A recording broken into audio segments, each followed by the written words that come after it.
a victory lap as well.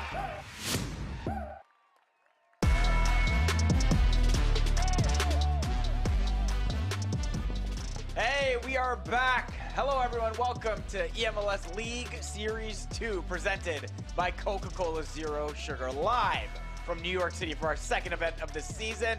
The players, they have arrived. They are ready to go. And there's Paulo Neto of Atlanta United chasing eMLS history, looking for his third straight trophy. The stage is set. We have 12 players who have qualified for today's event, and they will all be competing right here on the main stage for the League Series 2 title.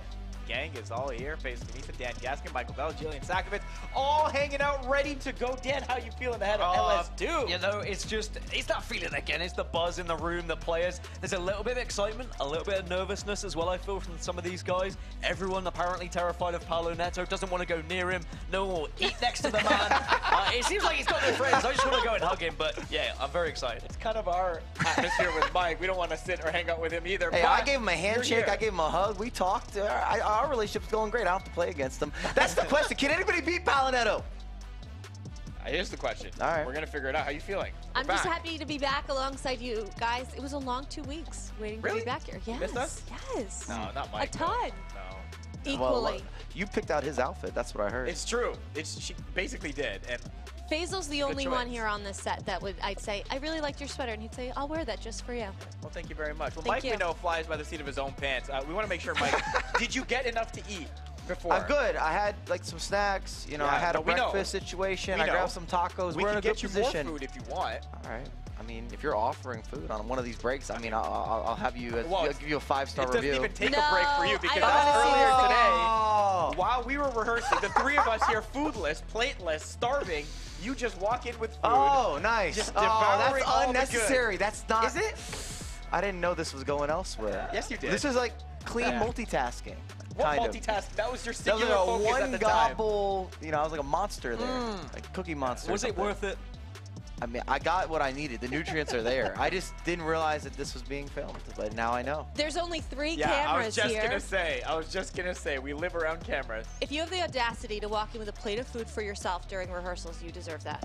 I think that was apologize. clever. I'm telling you, multitasking. You guys were all hungry during rehearsals and therefore Yes. did not give your best effort. But I was there if full. we had started the rehearsals earlier, we could have all eaten together. Anyways, I digress. We are going to move Faisal's on hungry. right now. We're going to move on. We're not hungry anymore. We've all Clearly, it's good. clearly, watch. We got it. We got, what is it called? Mudbang? You know, mukbang. Okay. Different type of stream. Mike cut all the eMLS pros on the actual pitch, by the way, to see if they could score on him in a penalty shootout. Let's take a look at some of that. Dan, what would you rate his goalkeeping abilities as? Maybe better than the mukbang we saw or whatever it was that was going on my screen. But I mean, fair enough, Mike. You're making yourself look big in goal. You're trying very hard here. Have you done This is from goalkeeping? close distance. Not a lot of it, but Oh, he dropped the Sue as well. I'm happy with Four. the takeaway here. You had to score a good goal. If they put it in, like they converted. Mike, were you Can scared? A little concerned. Look at the footwork. How can you knock that footwork Can right we just there? point out the proportions of Mike LaBelle to the goal? Is that a hockey I'm goal? definitely not 5'11". That's all I I'm will saying. say, was it's there a fake height. Was there any player that you like for sure knew you had a mind game on them and they would never be scoring against you? I always feel like George and I go way back, so that's important for me to, you know, make saves versus George. I feel like I know where he's going. Did he score on you? No, I'm good. We watch this back. He does a heavy look away, and then I'm ready for the opposite direction. You know the whole mind game with him, eh? It's amazing. It's important to me. Amazing. Oh, there he is. Don't get in his mind right now. He's ready to go right now.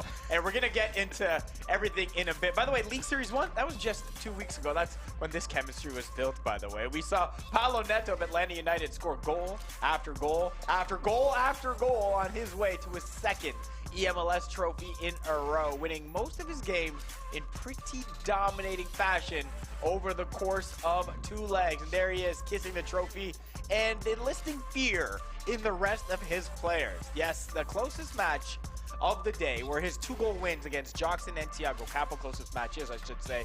Dan Paulo, of course, the favorite. He's trying to go for 3 in a row, man.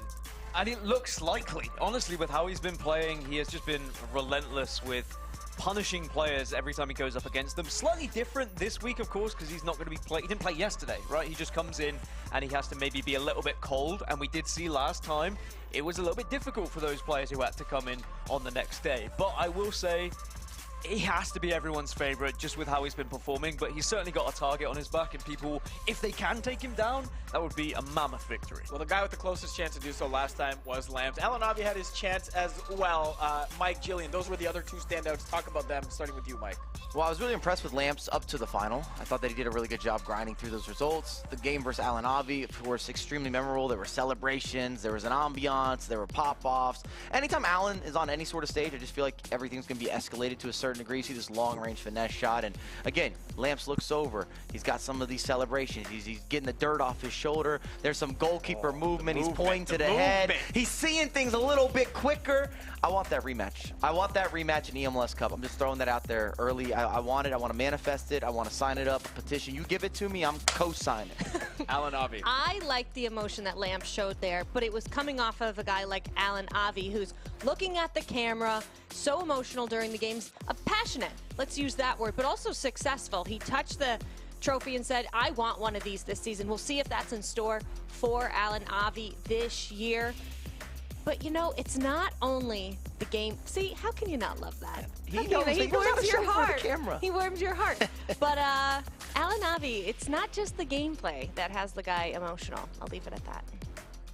Now, Mike LaBelle has been pumping you up, rightfully so, all day. You got a message for him? You can say it right into that camera. Mike, I love you.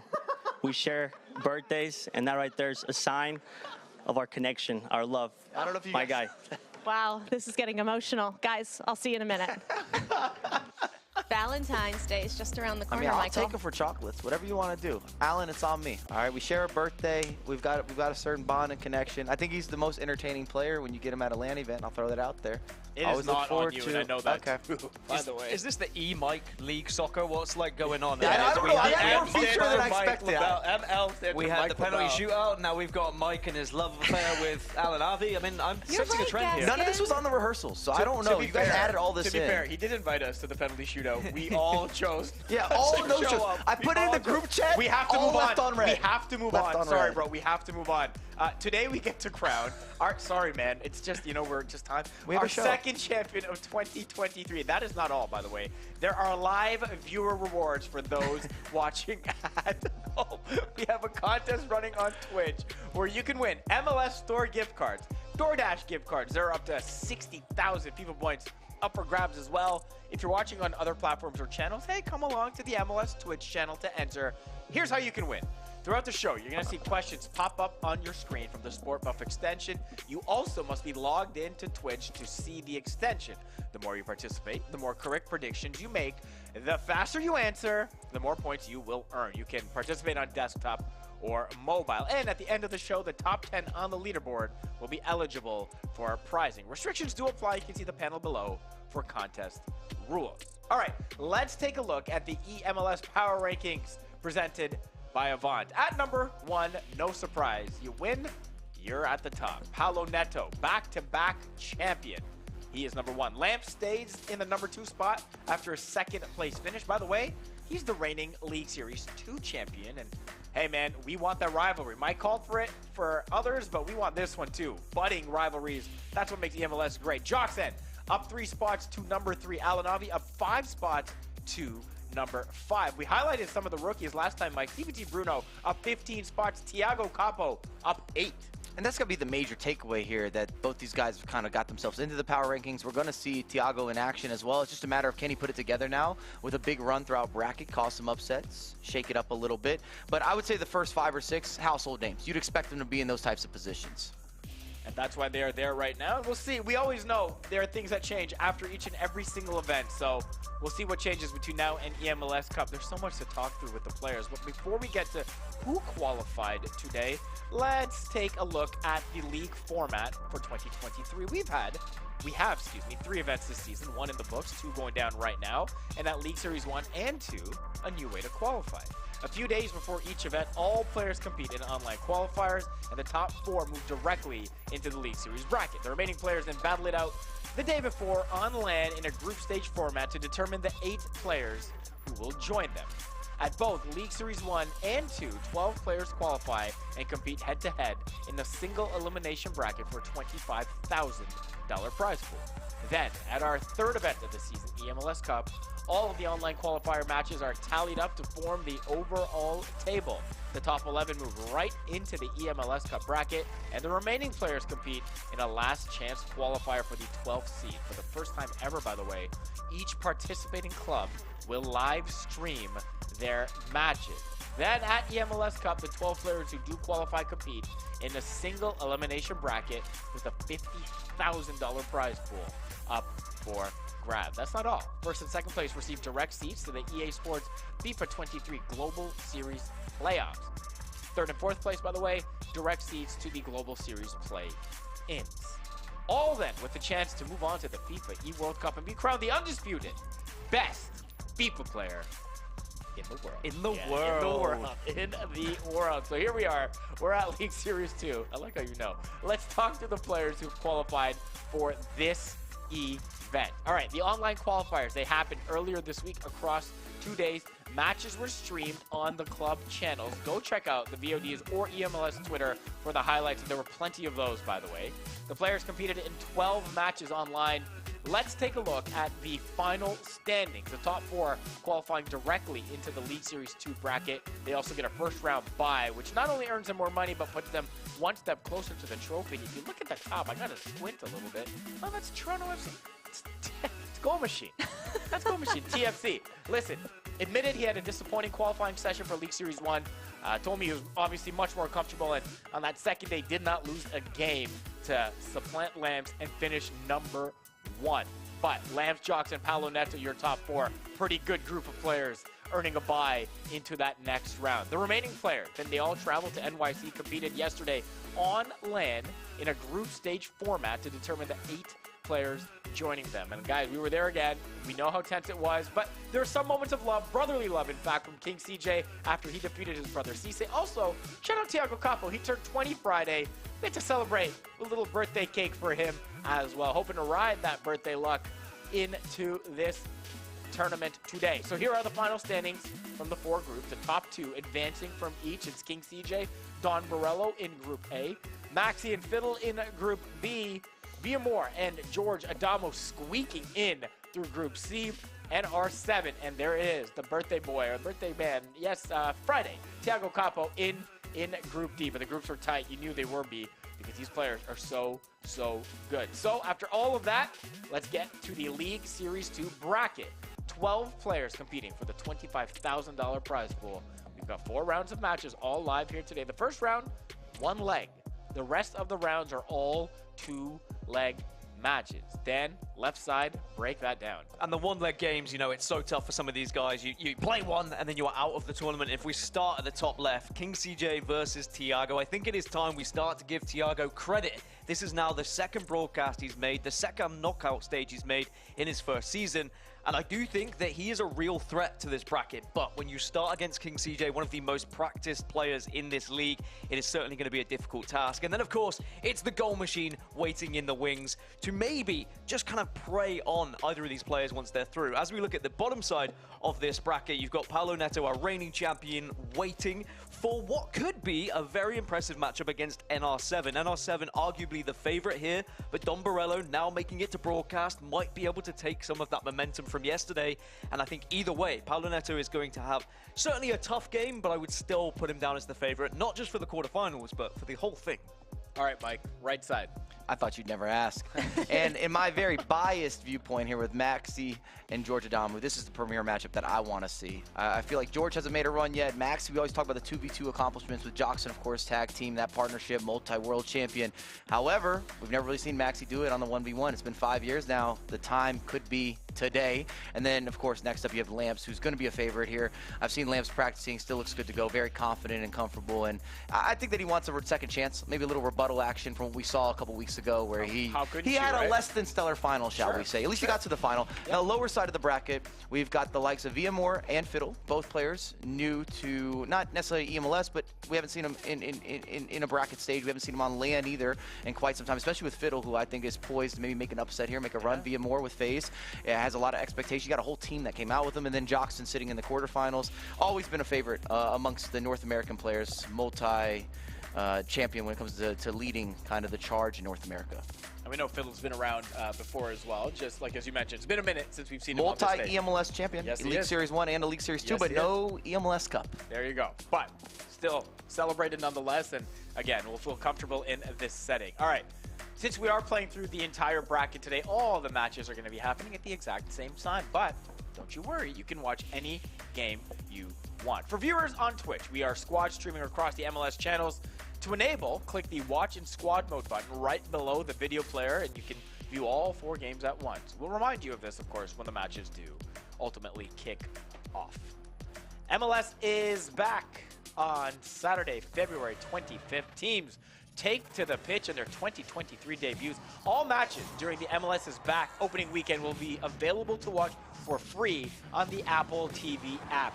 Make sure to tune in. St. Louis City SC kick off their inaugural campaign at Austin FC on February 25th at 8:30 p.m. Eastern. MLS Season Pass is now available worldwide on the Apple TV app. Click the MLS Season Pass panel below or the link in chat to sign up. Now, don't forget, by the way, to follow the MLS channel on Twitch and use your channel points to unlock our eMLS emotes. We've already heard some labelisms. I might have one of my own from our boy Mike today. We're going to take a quick break, but up next, it's the knockout round, kicking off here at League Series 2, presented by Coca-Cola Zero Sugar.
Hey, we are back. Welcome back to eMLS League Series 2, presented by Coca-Cola Zero Sugar. In case you didn't know, we're live from the Big Apple. That's New York. It's the city that never sleeps for today's event. You guys got enough sleep? You guys ready to go? I'm revved up. High octane energy. 1 of 4. 1 of 4. There's a trophy. That's what these players are playing for. We're ready to kick things off with our knockout round. All 4 matches, again, going on at once. First, let's take you through each of the matchups. For match number 1, we have Moore in his first season for the LA Galaxy versus eMLS veteran, the 2020 League Series 1 and 2 champion, Fiddler, who's now with the Vancouver Whitecaps. Dan, set us up. Moore, who has dominated possession, actually has the highest possession out of any player here today. We'll be looking to try and put that into effect against a Fiddle who is very aggressive. 9.5 average shots. Fiddle will be getting in your box. He will be taking those shots. He will be trying to create chances. And we've seen Fiddle on LAN. Yesterday, he was getting loud. He was getting proud. He will want to take down Moore here and make a statement. Again, it was loud and proud there for a lot of the players there. It's fun to see. All right, match number 2, NR7 of St. Louis City SC versus Don Borello of Inter Miami. Mike LaBelle. When we look at this, it's got to be said that Inrasic's going to be a favorite coming in this matchup. We really haven't seen the Don. I kind of like that as a little bit of a rebrand. I haven't talked to him about it, but I just enjoy it. Coming into this, we see that NR7, of course, scoring goals for fun, but Don Borello is going to get forward as well. So I think it's going to be a high-scoring affair. If you've got this turned on, don't go anywhere. Get your popcorn out. It's going to be a lot of back-and-forth, end-to-end FIFA goodness. NR7's 4 goals, tied for first in eMLS so far this season. That's a crazy amount of goals for, just on a side note. That's crazy, eh? Crazy. All right, then for match number 3, King CJ of DC United taking on Thiago Capo of the Philadelphia Union. Dan? It is Thiago's second bracket he's made in a row. You know, it was his birthday as well, so maybe that's going to a bit of momentum to bring into today's. But yeah, it's against CJ, and we've seen what CJ does on LAN. He is pretty ruthless. He's been practicing hard. I was able to chat with him just the other day, and he feels confident about going into any game. Yeah. And I mean any game this weekend. So it's going to be tough for Thiago Capo, but I just feel like there's something. Thiago, we're just waiting to see him explode onto the scene here. Biggest Philadelphia sports game today as well for Thiago Capo. Our 4th and featured match for this round. Maxi in his first season with Sporting KC versus the 2020 eMLS Cup champion, Adamo with the Seattle Sounders. Dan, I'll go to you again. I think that Adamu is going to be looking at this as a must-win to try and prove to us that he is still able to do it, right? But you're going up against a rookie in the season, Maxi, who I think Mike mentioned. You know, we didn't get to see much of him. I think that he has always been in Joxan's shadow because they've been playing 2v2 for so long. But now he can do it on the biggest stage. He can go up against Adamu, and I think Maxi will be here to prove a point. Mike?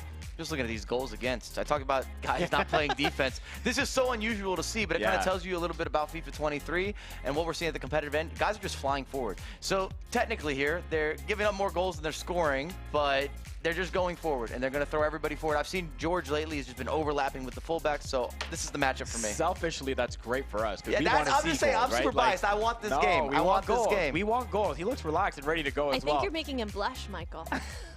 I wish I could grow the beard. Yeah. That's all I want is a little bit of beard. Dan didn't have one of these when we started. Let's take everyone through the roster rules, by the way, for the event.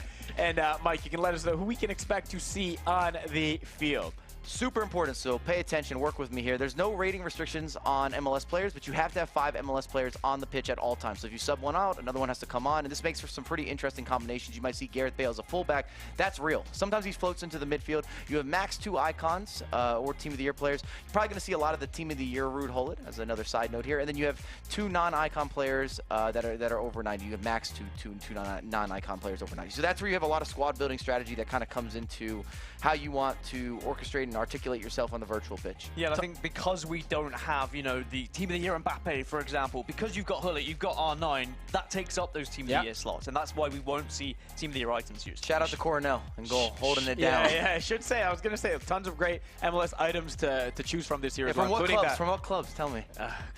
Okay.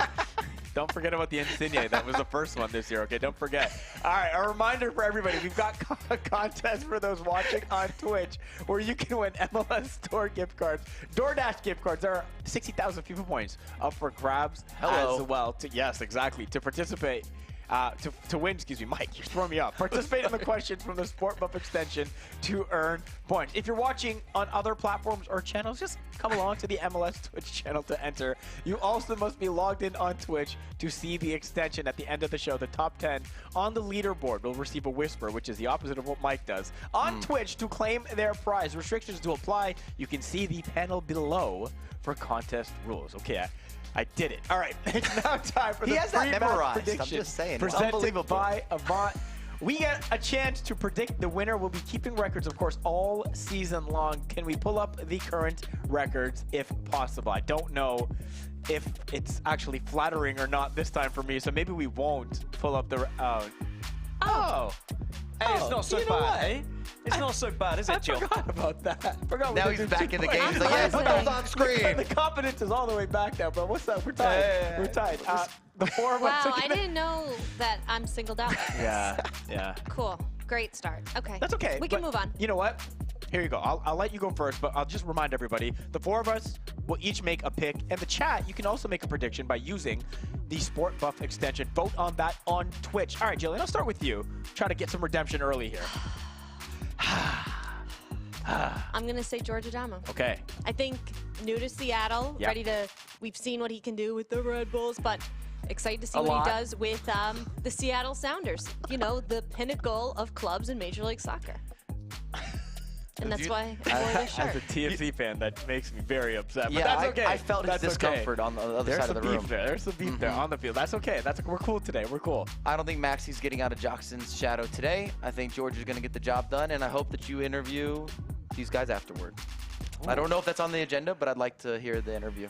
He's just making the rules up for the show now, Mike. That's what he does. Okay. I'll make it simple. George Adamu, I think he's the favorite coming into this, so that's my prediction. Well, I feel like just for fun, I have to mix it up, right? It doesn't even matter. No, you don't Don't have do to. Maxi I do like have that. to. You No, don't have to. I do have to. You don't have to. I do. It makes for great viewing experience and a little bit of tension amongst us here. So I'm going to go with Maxi. I think, you know, you need people to show that they can expand beyond what they're used to and what the narrative is. And this could be a great opportunity for him to break out of the shadow, as you guys were mentioning. So I'm going to go with him and hoping that comes true. And either way, I know we're going to have a great match. Both these players are fantastic, and you can say that for all the players that are in this event here today. All right, here's where you can watch each match this round. On our main stream, twitch.tv/MLS, it's Maxi versus George Adamu. On MLS2, it's King CJ versus Thiago Capo.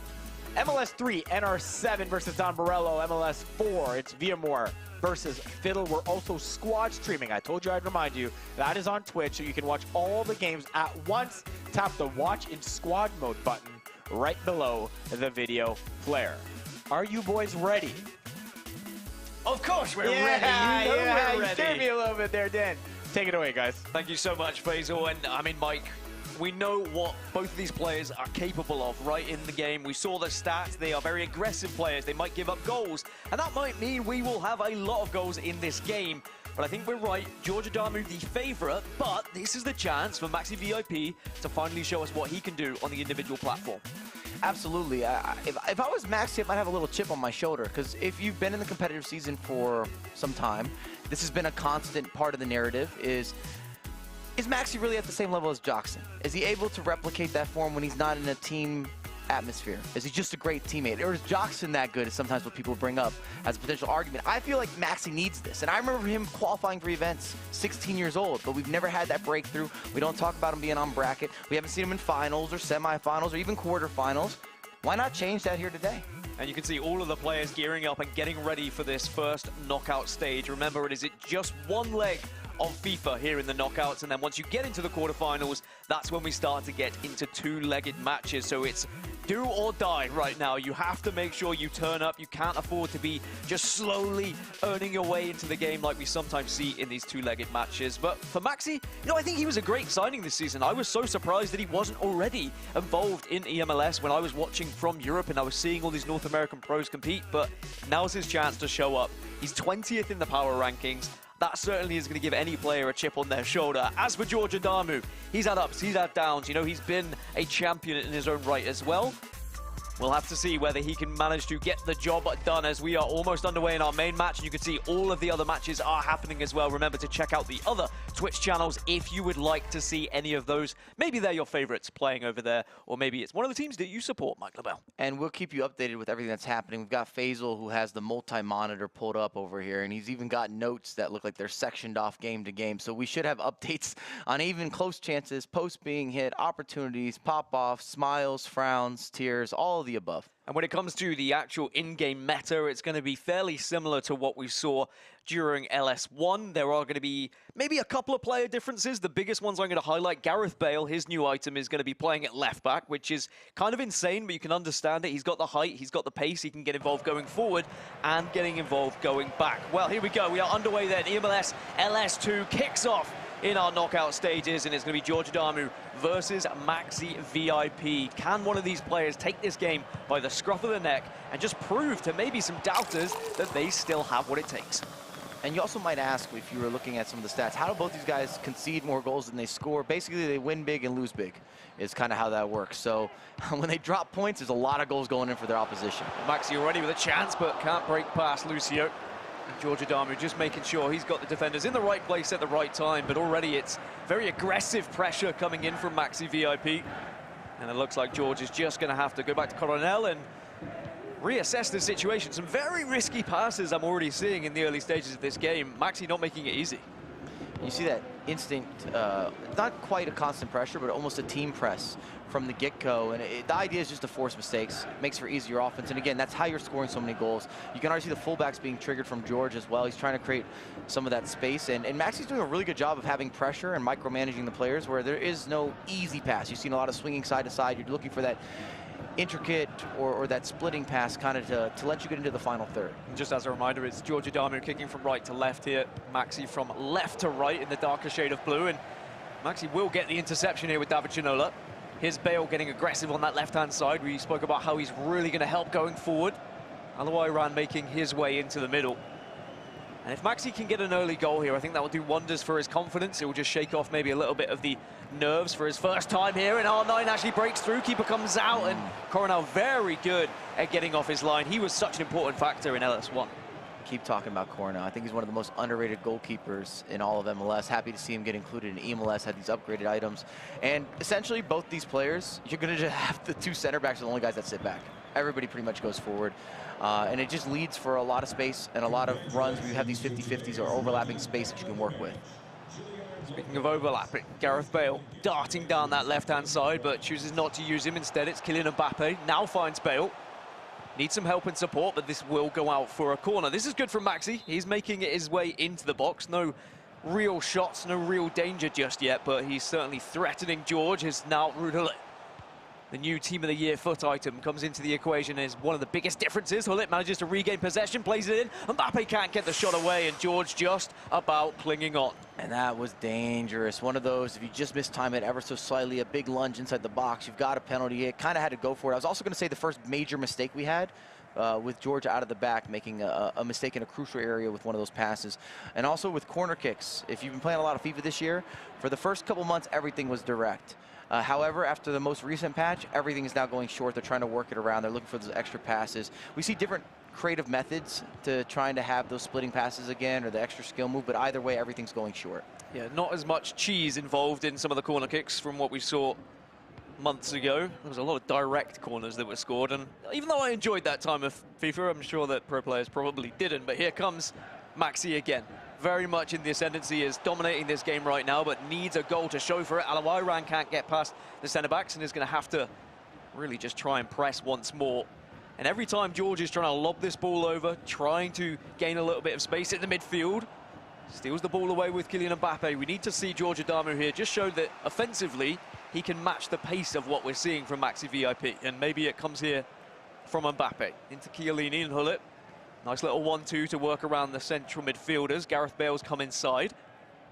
And now it's going to be looking to try and get a little cross in. There are going to be players available. Bale hands it down. It's going to be R9. Wow. It's beautiful. And utilising Bale's height, George Adamu against the run of play takes the lead. Danielson, that is gorgeous. I mean, you see the whipped in cross, but what he did with it afterward, he knocks it down, resurfaces the extra pass, a little bit of ticky-tack in the box, and then you have the finish.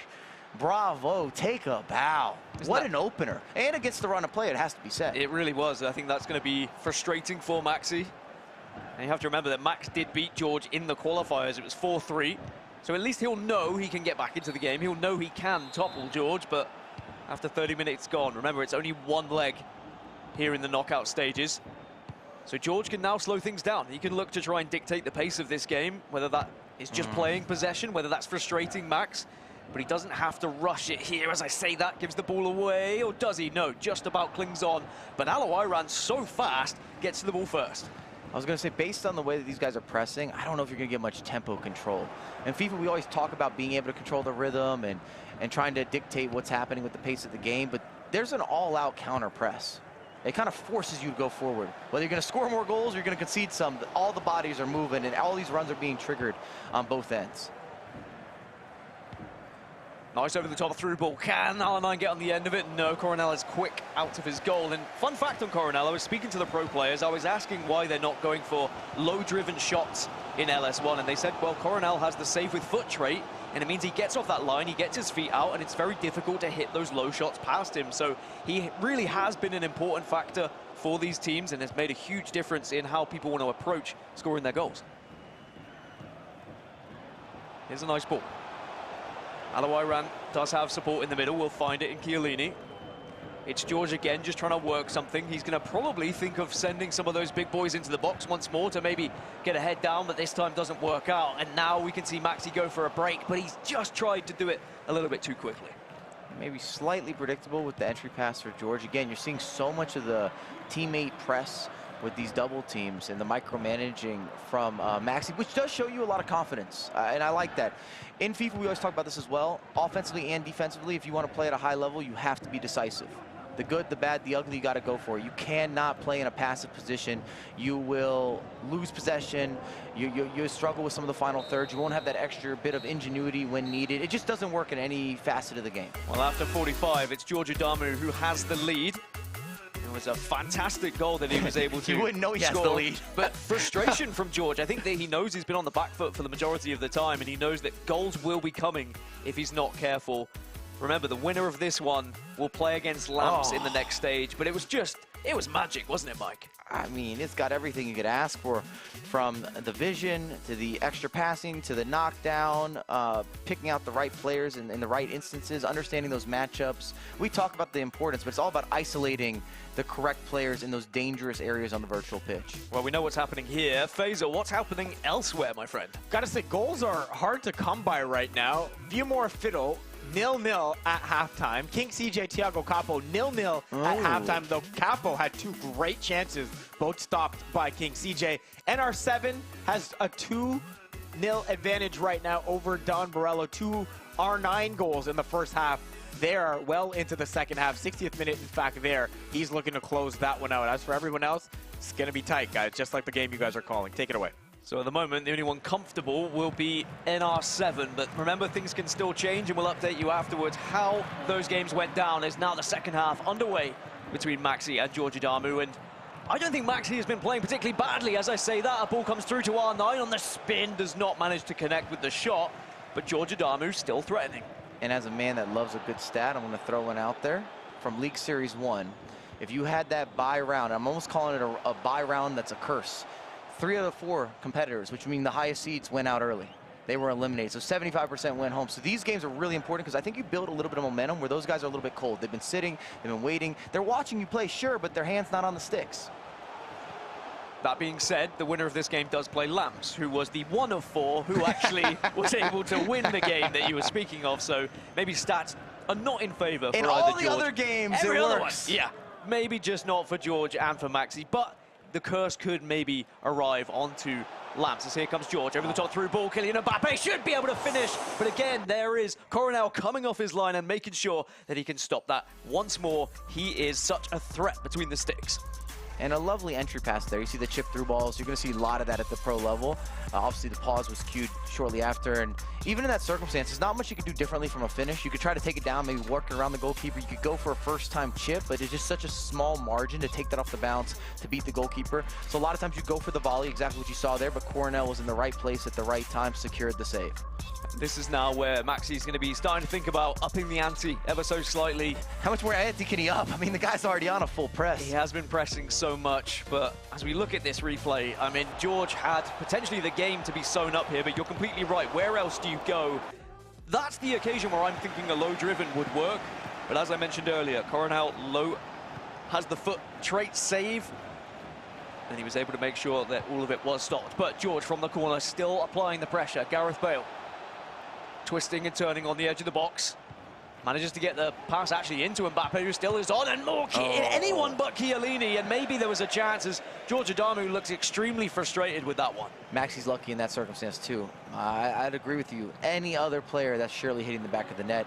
And if there's one critique for Maxi, I actually love his press. I think he's done a good job defensively with a lot of the pressure that he's brought in. But offensively, if it wasn't a counterattack, he has struggled to find that extra pass, especially in the final third. But George knows that any moment Maxi can just get back into this one. It's only one goal, and then suddenly they're all squared up, and that's why George wants to get that cushion. But Chiellini redeeming himself here, and he will manage to just win that ball back. And we'll see whether Chiellini can actually get a goal today, because I know that LS1, I gave Chiellini a little bit of a hard time. You're looking at a 4-4-2 as well here from Maxi with a lot of the press. So once you get through the midfield, it gets a lot easier for George to find space, but it's kind of a game plan. Can you get to the halfway line? Can you break through? Because that initial press is so intimidating. 30 minutes left on the clock. George Adamu can eat away at that, but also can look to try and punish Alawaran. Can't get past Coronel as well. He seems unbeatable at the moment. If it weren't for that early goal, George Adamu would be so frustrated. I mean, visibly was so even at half-time, but manages to intercept. R9, though, just beaten to the punch. I actually think George is probably unhappy with himself there as well. One more dribble, just an additional touch would have put him in a better position. Maybe a little bit of goalkeeper movement. You could take an eye, take a glance, shimmy and a shake, and wait it out. I think he took it a little bit too early, and it's a great save from Coronel. It does seem like this is the tournament where we're seeing the rise of some of our stars who had success in previous seasons. Of course, George Adamu, the 2020 eMLS Cup champion. We've got Fiddle as well, who won the LS1 and the LS2 in that same season, and both of them are in these knockout stages, looking to try and repeat that glory here in 2023. I do love to see the depth in this league, and also just seeing familiar faces show up again and again, year after year. As now Maxi looking to try and punish R9, can't get the shot away. Lucio intercepts, and George can just breathe a sigh of relief there. That was looking a little bit dicey. Phenomenal defending from George. We've seen the same from Maxi. I know this game is 1-0. We actually built up how defensively they haven't been very good this far in eMLS, but this has not been the case. There's maybe been a couple of half chances, but overall the micromanaging, you're looking at a lot of the defensive steps. Everything's happening manually. Even the press from the midfield is super impressive and difficult to do, especially at these speeds. I will say when it's one leg as well, it just is so difficult to try and manage when you need to push, when you don't need to push. R9 can get on the end of this one. Cutback is there, but being marked by several players, and Maxi has done well to make sure those players cut out of those sight lines. Otherwise, that could have been two, as George wins the ball back again. With 15 minutes remaining, it's looking like George Adamu is the one to go through right now, and it could be also Nabo. It's off the post. Mbappe can't recover, and it is going to be a free kick to Maxi VIP. It looked like it could have been a penalty for a second, but not going to be. Faisal, what's happening in the other games? Oh, okay, one blowout right now. NR7 5-0 up on Don Borello. The other two games, King CJ, Thiago Capo, Villamor Fiddle, 0-0. In fact, Villamor versus Fiddle, they're into the 91st minute. And it feels like extra time is looming there. 75th minute between CJ and Capo.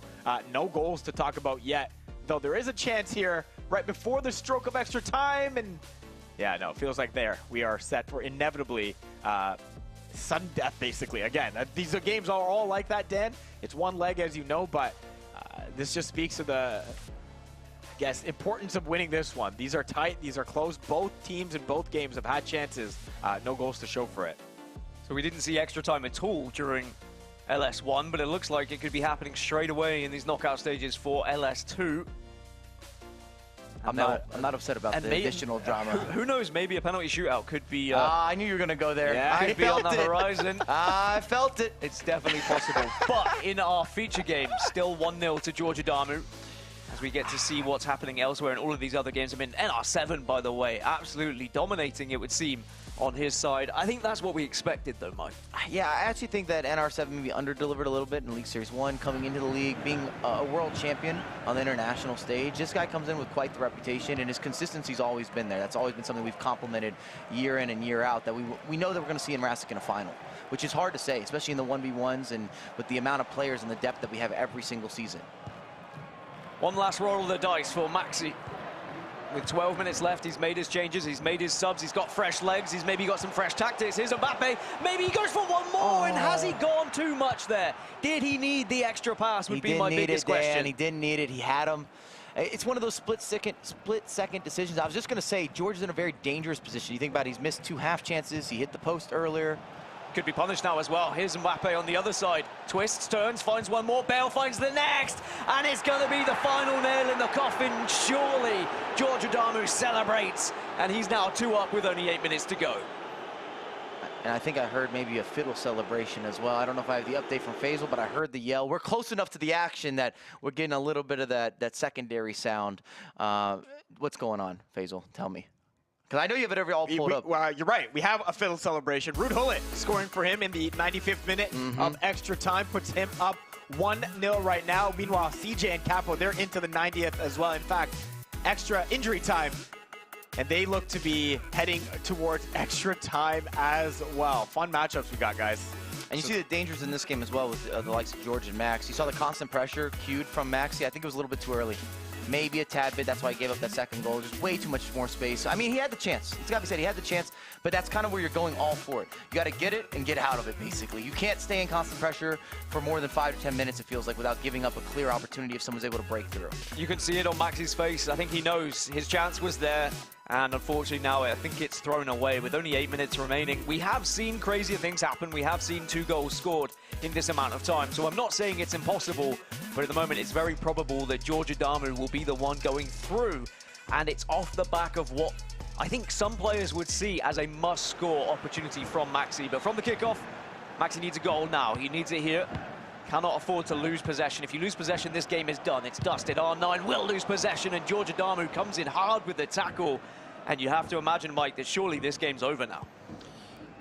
It's so hard to get out of the back. Look at the constant pressure. I know one mistake and it turned into a goal, but the clock is definitely suiting George here. He's done a good job as well. Now you can lose the ball on the sidelines. You get a reset from the corners, or sorry, a reset from the throw-in. I always bring this up as well. If you're trying to beat a constant press, play those end lines, play the sidelines, because every time the ball goes out of play, it has to reset, which gives you another half second on the offensive end. Well, Maxi needs something here. Here's Alawai run. Goes back into the middle. All of this is eating away at the clock. It has to be said. Yaya Toure still has the ball. Kylian Mbappe will play one forward. Gareth Bale back to R9. Here's Mbappe, and it's not going to be enough. It's blocked. That was the chance, surely. As now George just needs to hold on to the ball here. Even if there was a goal, surely it's just too late. And there's going to be a rough old challenge. It's going to be going to the spot. It's going to be a penalty. Maxi has a chance, surely a consolation, but doesn't even matter, can't convert that one. It's a deep breath as George just smiles, watches on. It's a little stick out of the tongue as George knows now. The game is all wrapped up. Ball goes out of play, George goes through as he celebrates a little fist pump. It's going to be the end of today's action for Maxi VIP, but as for George Adamu, the 2020 eMLS Cup champion, he goes on. And as to most of us, how we predicted that game would sort of go, outside of one member of the cast who went the other route. You know what I'm saying, Faisal? Okay, very quiet over there. What do we have for updates? Because I think there was an equalizer. Yes, I heard there of was. Vamos. It was not very long after Fiddle scored to make it 1-0 in the 98th minute. Beermore with R9 scoring to make it 1-1. They're just about to end the first half of extra time there, although there could be a chance they're late. Meanwhile, King CJ, Thiago Capo into the 97th minute, still goalless between the two of them. And we are heading, as I said, in the Beermore Fiddle game, into the second half of extra time. Well, I was very impressed with George Adamu, even though he was frustrated in the early stages of that game. I think the going 1-0 up was crucial. When you look at the statistics of these guys and how they were struggling a little bit defensively throughout qualifiers, I think whoever did take the lead was surely going to be able to do the damage. But now we can move over to another game because, as Faisal has been alluding to, there is plenty of action happening elsewhere. It's going to be King CJ versus Thiago Capo. We're into extra time. It's still 0-0. It's going to be CJ crossing one in, and as we join, there was an opportunity for Mbappe there. CJ is going to be kicking left to right. It's going to be Thiago Capo from right to left here. And we are almost into the second half of extra time. Not much left, really. Maybe one last attack for Thiago Capo in this next few minutes. And what an upset this could be if Thiago Capo was able to get a result against CJ. Remember, CJ quite often the bridesmaid rather than the bride. Here's Thiago Capo, denied, but wins the ball back. It's going to be very messy, and it's not going to be Lionel Messi, but it's going to be R9, the man of the moment. Gets the goal in the final stages of this first half of extra time, and Thiago Capo takes the lead. And talk about roofing net in the top of the net, nothing the goalkeeper could do. I don't care about the movement. And now does King CJ have a response? Wow. What a time to join this game. And you can see elsewhere, Villamor and Fiddle, that's still happening. And actually, there's a chance here. And it's going to be converted as well. And all the action unfolding here in these final moments. Fiddle scoring in the 114th minute. The man is made for a LAN. It's got to be said. He's not the best online player, but Fiddle has had so much success time and time again. eMLS specific, North American event specific. You get that man into a LAN environment, you hear the pop-offs, he talks to his opponents, he talks to the coaching staff, he stands up, he sits down, he tosses controllers. I've seen sweat rags go places. You've seen what? Yeah, sweat rags. Sweat rags? Sweat rags. Do you mean towels? Yes. Right. Moving on, both of these games now. We're going to have to see a lot of changes from CJ and from Villamor. I was not expecting CJ to be down in this game. Remember, CJ actually beat Thiago 5-3 in the qualifiers and now finds himself 1-0 down. Fiddle did beat Villamor 3-1 in their qualifiers, so things playing out quite similar to how they did online. Well, we were saying this earlier, though, that a rookie needs to make noise. It has to happen. We've got a lot of talented rookies that are into the league this year. And Thiago now, back-to-back broadcasts. What an upset this would be, as you were saying. If he takes down King CJ, who's always a favorite to get to the finals, or to be at least in that conversation, in that narrative. We've been saying that he should win an event this year, or he's due to win something, because he's been knocking on the door and hasn't quite been able to step through it. I will say yesterday when I was watching the qualifiers, CJ, he was down 2-0 at one point. I blinked, I turned around, and he was up 3-2. So this isn't over yet. There is still time, and I think if anyone can do it, it's going to be CJ. But what a moment it is. Remember, Thiago Capo, it was his birthday, 20 years old, just yesterday. And what a birthday present it seems to be, being able to take on King CJ and maybe, just maybe, advance into those quarterfinals when it would be a matchup against Goal Machine that he'd be rewarded with. On the other side with Villamor versus Fiddle, it's still 2-1 over there. And for Fiddle, it's just a case of clinging on to as much possession as possible, Mike. It looks like he's trying to eat away at that clock. Much easier said than done. This is where we also give out a lot of credit to guys that are able to handle game management. Not always the easiest on the eyes, not always the most popular, but being able to hold on to a lead, to see out a game, to put pressure on your opposition, to make him feel rushed when he's trying to forge a comeback. There's a skill set to that.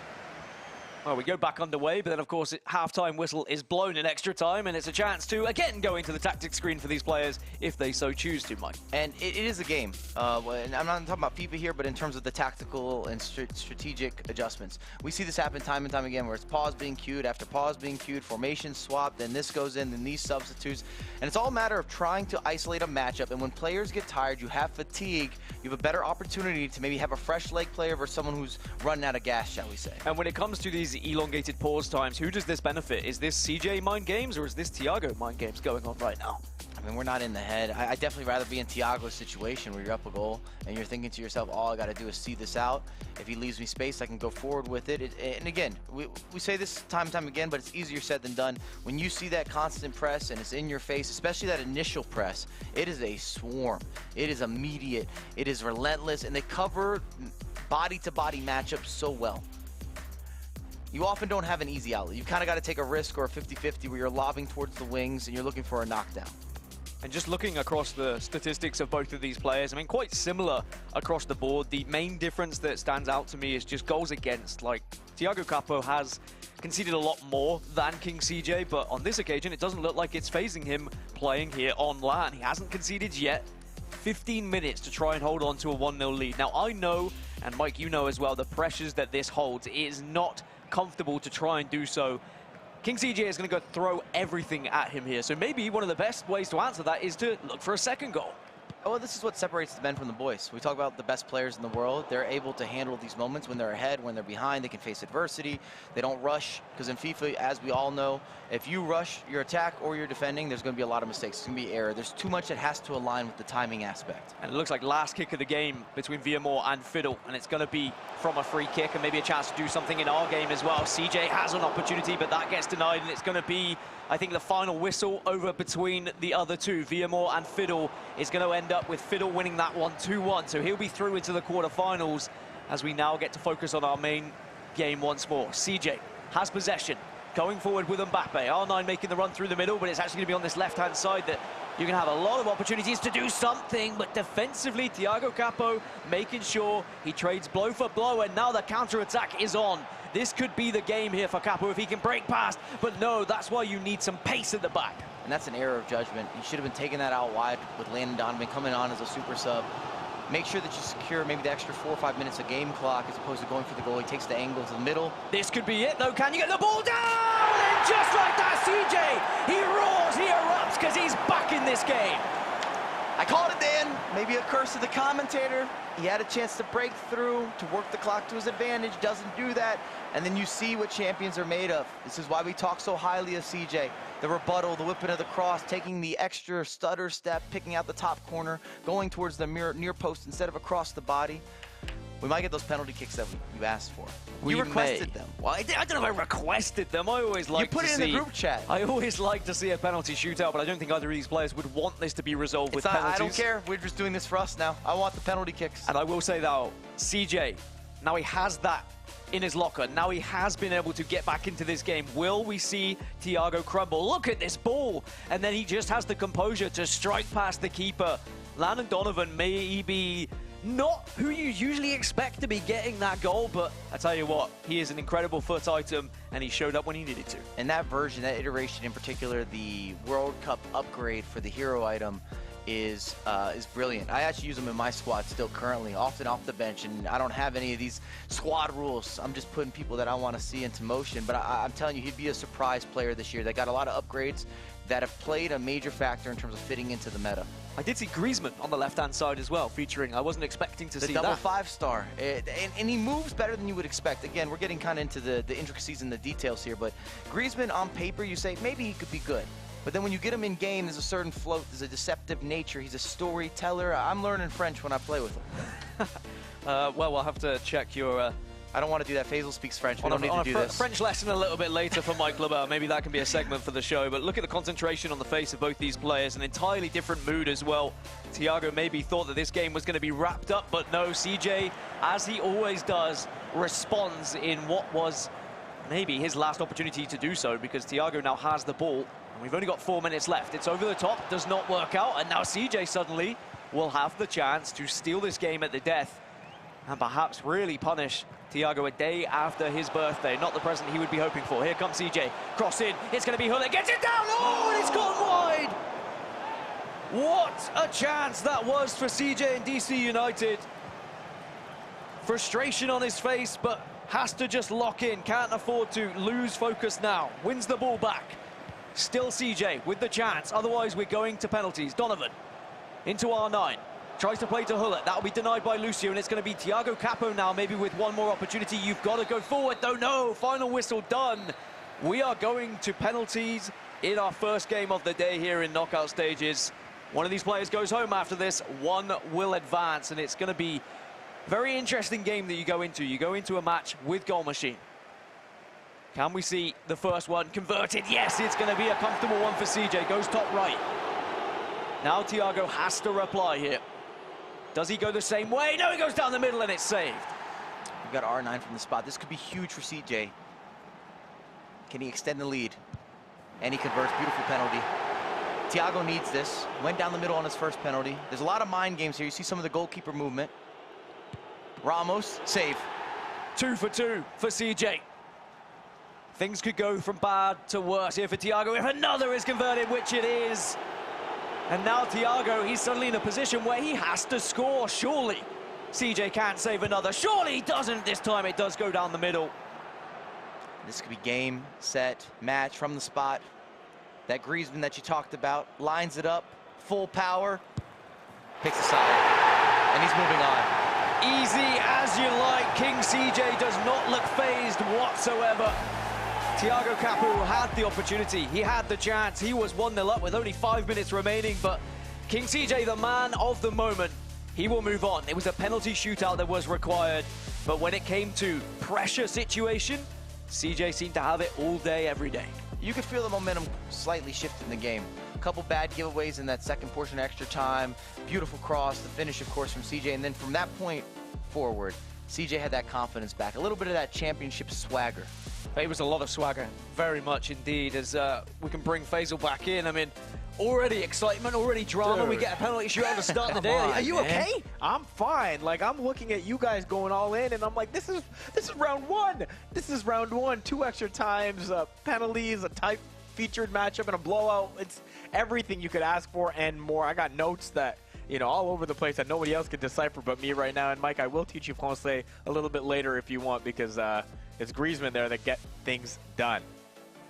Okay, let's take a look at the bracket, because you might be a little confused. That was just round one, by the way. What a matchup we have top left there. Goal Machine versus King TJ.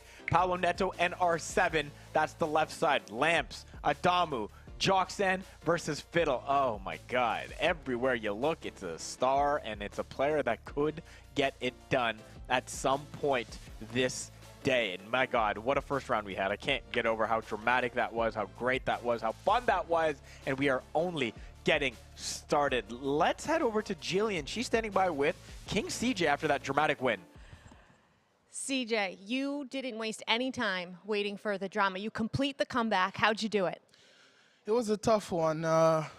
He got a pretty lucky goal in the 105th, where I tackled him a few times, but thankfully I managed to recompose myself and score a tie and win it in pens. You have had a lot of success, but yet to win one of these here. What's the goal here today? I mean, it's to win one. I think I'm long overdue for one.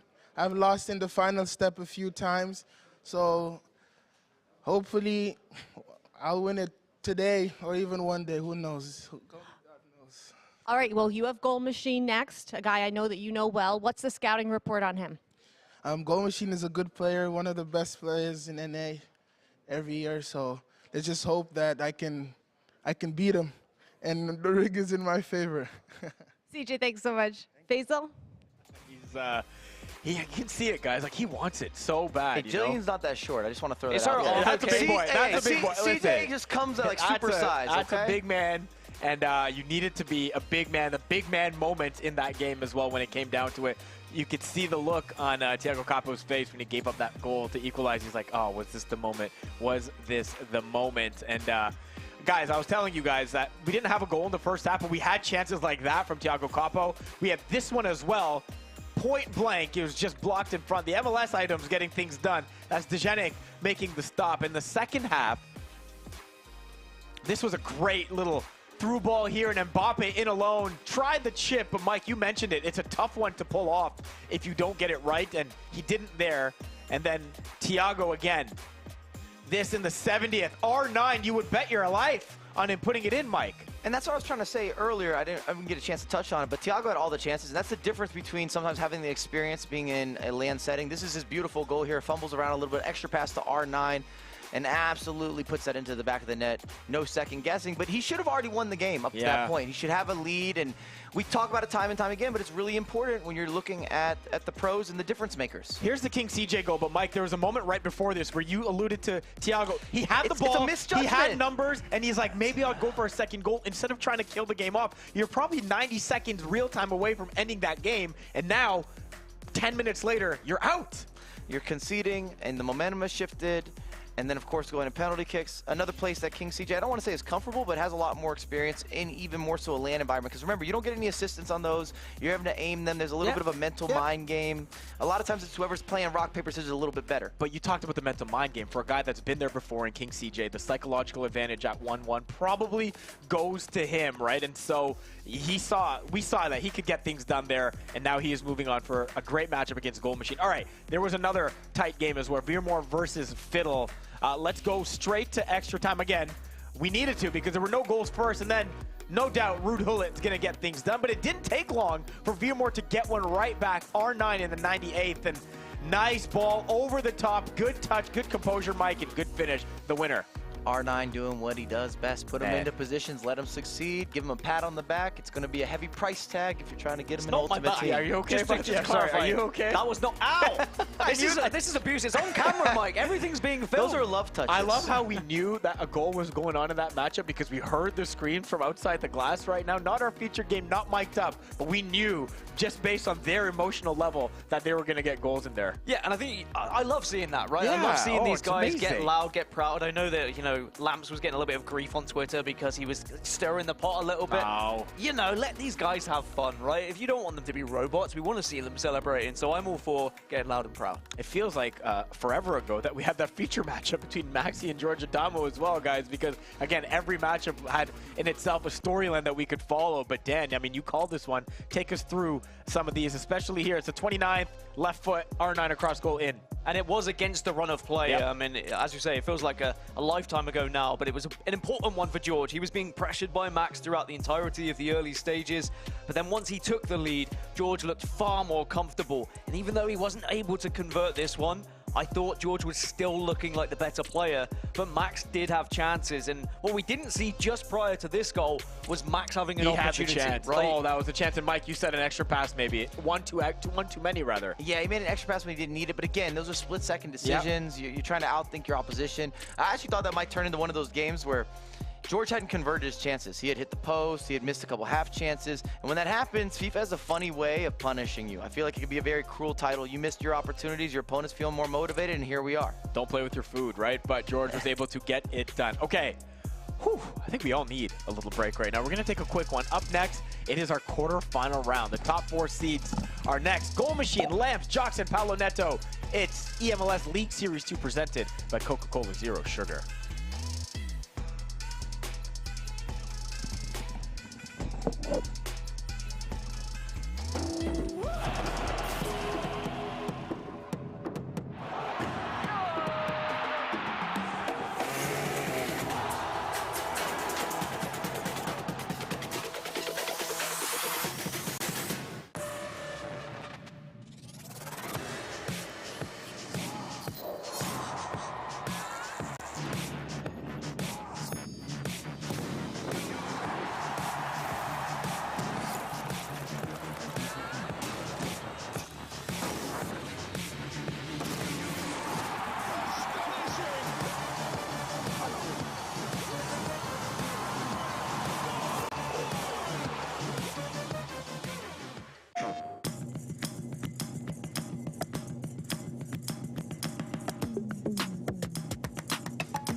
PlayStation.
PlayStation.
PlayStation.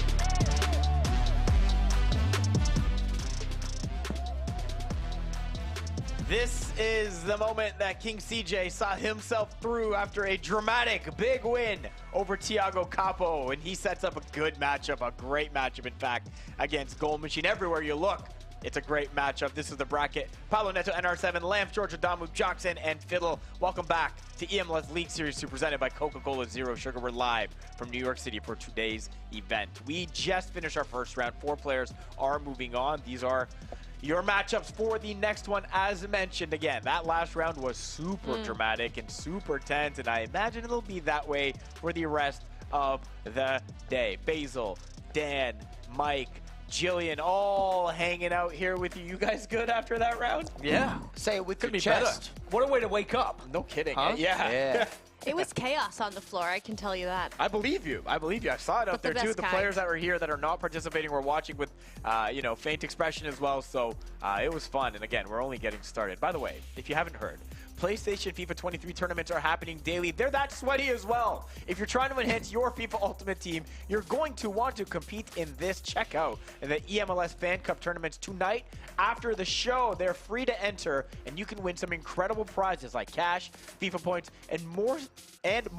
Sign up directly on your PS5. eMLS Fan Cup will run from 5 p.m. to 9 p.m. Eastern, right after our final match. Oh boy, guys. Is your voice okay, by the way? Absolutely We fine. had you going 3 different games. I'm still concerned that Mike called it a sweat rag. I'm going to be honest. It's I mean, you called said a it was sweaty towel. games. It is It's a towel. towel. Maybe A even damp just, towel. okay, yeah, that works. Whatever you Why want did to you go call for. it a sweat Sweat rag? rag is concerning. Because they do this. It, like, I don't know. Still a towel. It doesn't change what it is when it's used. I'm sorry. Does that constitute as a Or labelism? we could call it a flannel. I know that this might be something that's You're even, wearing a flannel. See, that's a flannel to me. Okay. Yeah. Don't use his flannel. No, I will use your flannel. please don't. If you get close enough to me. Oh, Is that a UK thing? A UK ting, yes. We would say flannel. That's like a hand towel. Sorry, UK A sweat- thing and UK sweat thing rag. are different. I should be clear. I should be Yeah, clear. But yeah. Okay. We good? We good? It's getting sweaty. I'm like looking at my options here now. I'm like, man. Stop eyeing up my flannel. Okay, sorry, man. You shouldn't have brought it up. All right, Jillian, you mentioned the tension out there. Take us through some of what you were feeling. So I think we saw George Adamu win, and then all of a sudden the winners usually start to roll in, but we had time. We had With time, extra time, yeah. PKs and all of that. And I always love when the people out on the floor have to give the players a little shh, and that definitely happened. And that usually is saved for later in the day, but they're already getting a shh from the, An from the audience. early shh. Yeah, That's early insane. Listen, you can't not comment or chatter about what's going on because it was so tense, Mike. And again, Little moments, little mistakes that make the difference between moving on and going home. We always talk about this with competitive FIFA in particular, the margins. And that's why we often see a lot of similar faces. They handle those big moments, those key positions a little bit better. King CJ is a great example. Went down a goal, it was late, he forged a comeback, he felt all the momentum in the room kind of shift, and then penalty kicks, very dominant. I know it's penalties, but again, if you've been there before, you have that exuberant confidence that just showcases in a certain way. Even if it feels like a 50-50, it's not really. And you know what word he used off camera, and then he said it in his interview? I'm overdue. He is So I like overdue. that. You see it in his face. He mentioned it in League Series 1 as well. He feels, and we've mentioned it, bridesmaid, never the bride kind of situation. He's so close every time. No, but it's Good self-admitted analogy. as well. He knows he's getting there deep, but he's not going home with a trophy. And at some point, you have to think it's going to turn for you. But a lot of it is up here as well. And he's got the ability, we know. It's how you can handle the mental part of this as well that helps maybe make the difference. I mean, look, it'll start in this quarterfinal round, which we are now getting set for. The top 4 seeds are taking on the winners from the knockout round. All matches going forward, a little more time, maybe a little bit more tension as well, are now 2 legs. Let's take you through each of them. For match number 1, it's the number 3 seed, Joxan of Nashville SC taking on Fiddle of the Vancouver Whitecaps, Dan. Well, good news for Fiddle is he's already played against one possession player, and now he goes up against another one. So if you're able to take down Moore, who had even more possession than Joxan, maybe you can do something a little bit similar. Are we going to see this one go a little bit further again? It may have been extra time before, but now it's 2 legs. Fiddle and Joxan have the opportunity to kind of pick each other apart and work out what's going to happen. Joxan, the favorite, we know where he is in those power rankings, but Fiddle is looking to cause an upset. All right, match number 2, the reigning League Series 2 champion Lamps of Minnesota United versus the 2020 eMLS Cup champ Adamu for the Seattle Sounders, Michael Bell. It's not what's the matter. Can George carry on that form from Maxi? I think he's going to have to be a little more clinical versus the likes of Lamps. And then Lamps, thus far, in terms of eMLS, him and Palinetto really lead the charge in terms of being favorites here. I mean, you look at the stats, but at this point, I like to have a reset because we can read off the stats, but it's a new day. Everything comes into a different light when you're playing in a LAN environment. There's a lot of pressure. And Lamps, remember, and you said this earlier, that he was the one guy last time that could deal with waiting a game and didn't lose. But it is worth saying and worth reiterating that if you're in a bye position, it hasn't worked out this far. Yeah, having that bye round has been a last curse. time were out in that first game that they played, and so they don't. And including George, by the way, who had the bye last time. He didn't like it. Man, He's like, I want to play the game. I came all this far, played 2 games, I'm going home. But that's how these things are. All right, that's going to be a fun one.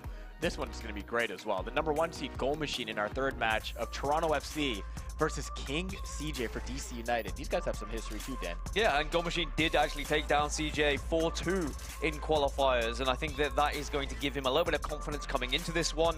When you look at what CJ's been able to achieve in the game prior, you know you're going up against someone who is full of it, right? Momentum very much going to be on CJ's side, but Goal Machine, can he avoid that curse? Can he carry on his momentum from those qualifiers? Because if he keeps on scoring like Goal Machine does, if he turns into the Lanimal, then CJ might not have to come back from 1 down.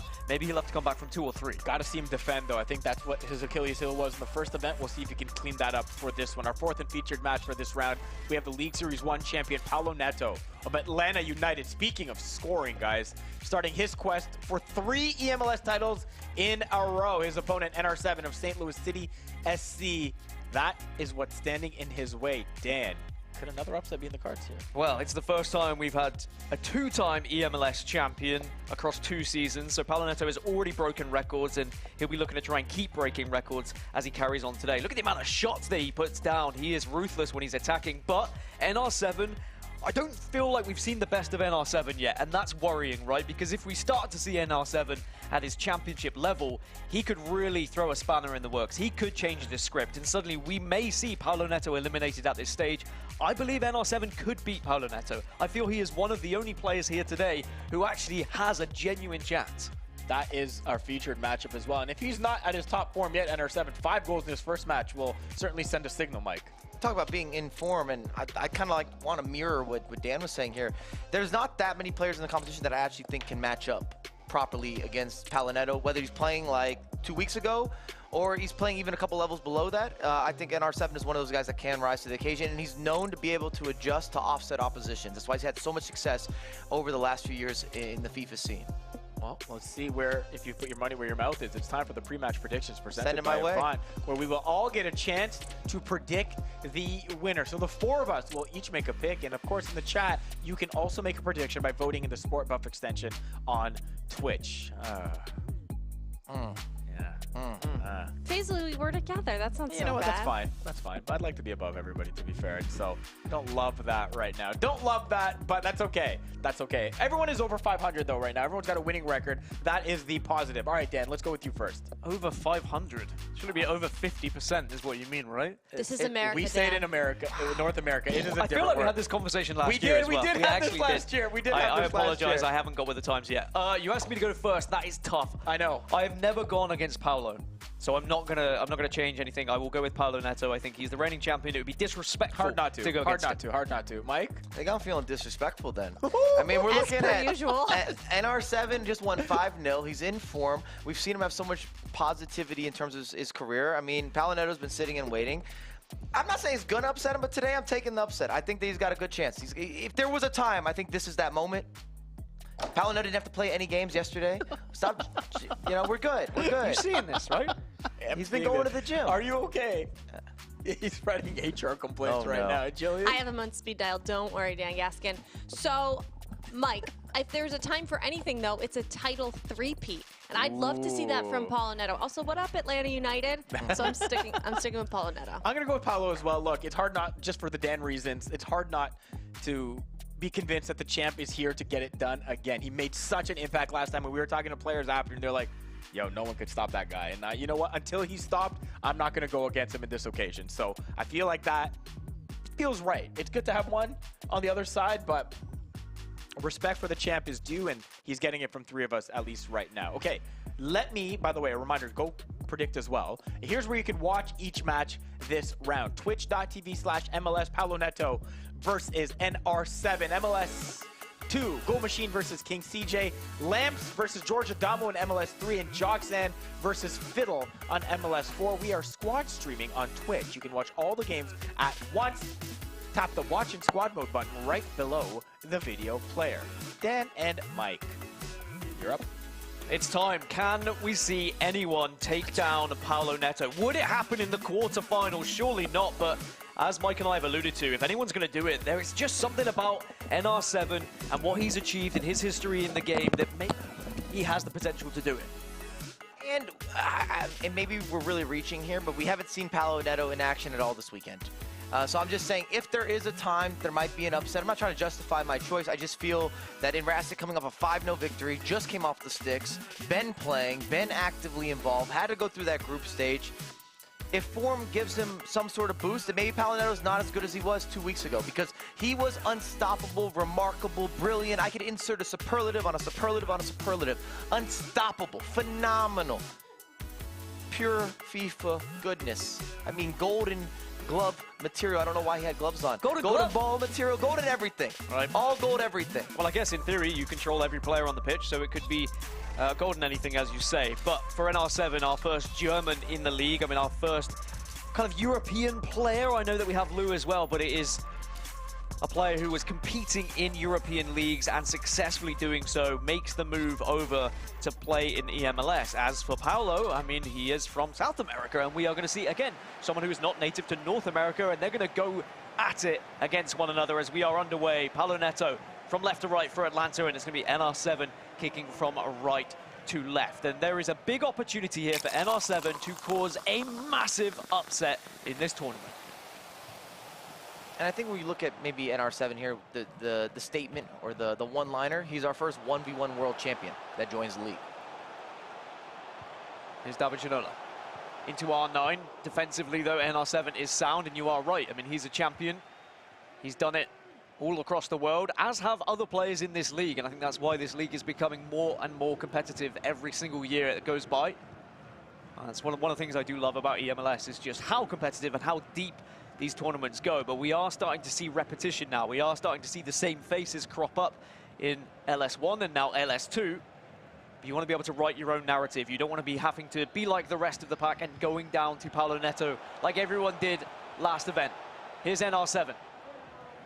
Trying to change that narrative, trying to write his own script. Alawai ran into Bale. He's being patient with his build-up. Hullet and Chiellini will just work together. Alawaran strikes it, and somehow it's gone in. Was not expecting the left-footed strike, and NR7 has kicked us off with a goal lead. The reality is I don't think anyone was expecting that strike. He opens up his body as if he was going to aim for a finesse shot where you get a little more of that extra oomph, that cushion, that trajectory, but instead goes for a power option, and it beats the goalkeeper movement. Can we see Paolo respond straight away? And oh, it's a great save, Coronel, again, demonstrating why he is so important to be between the sticks.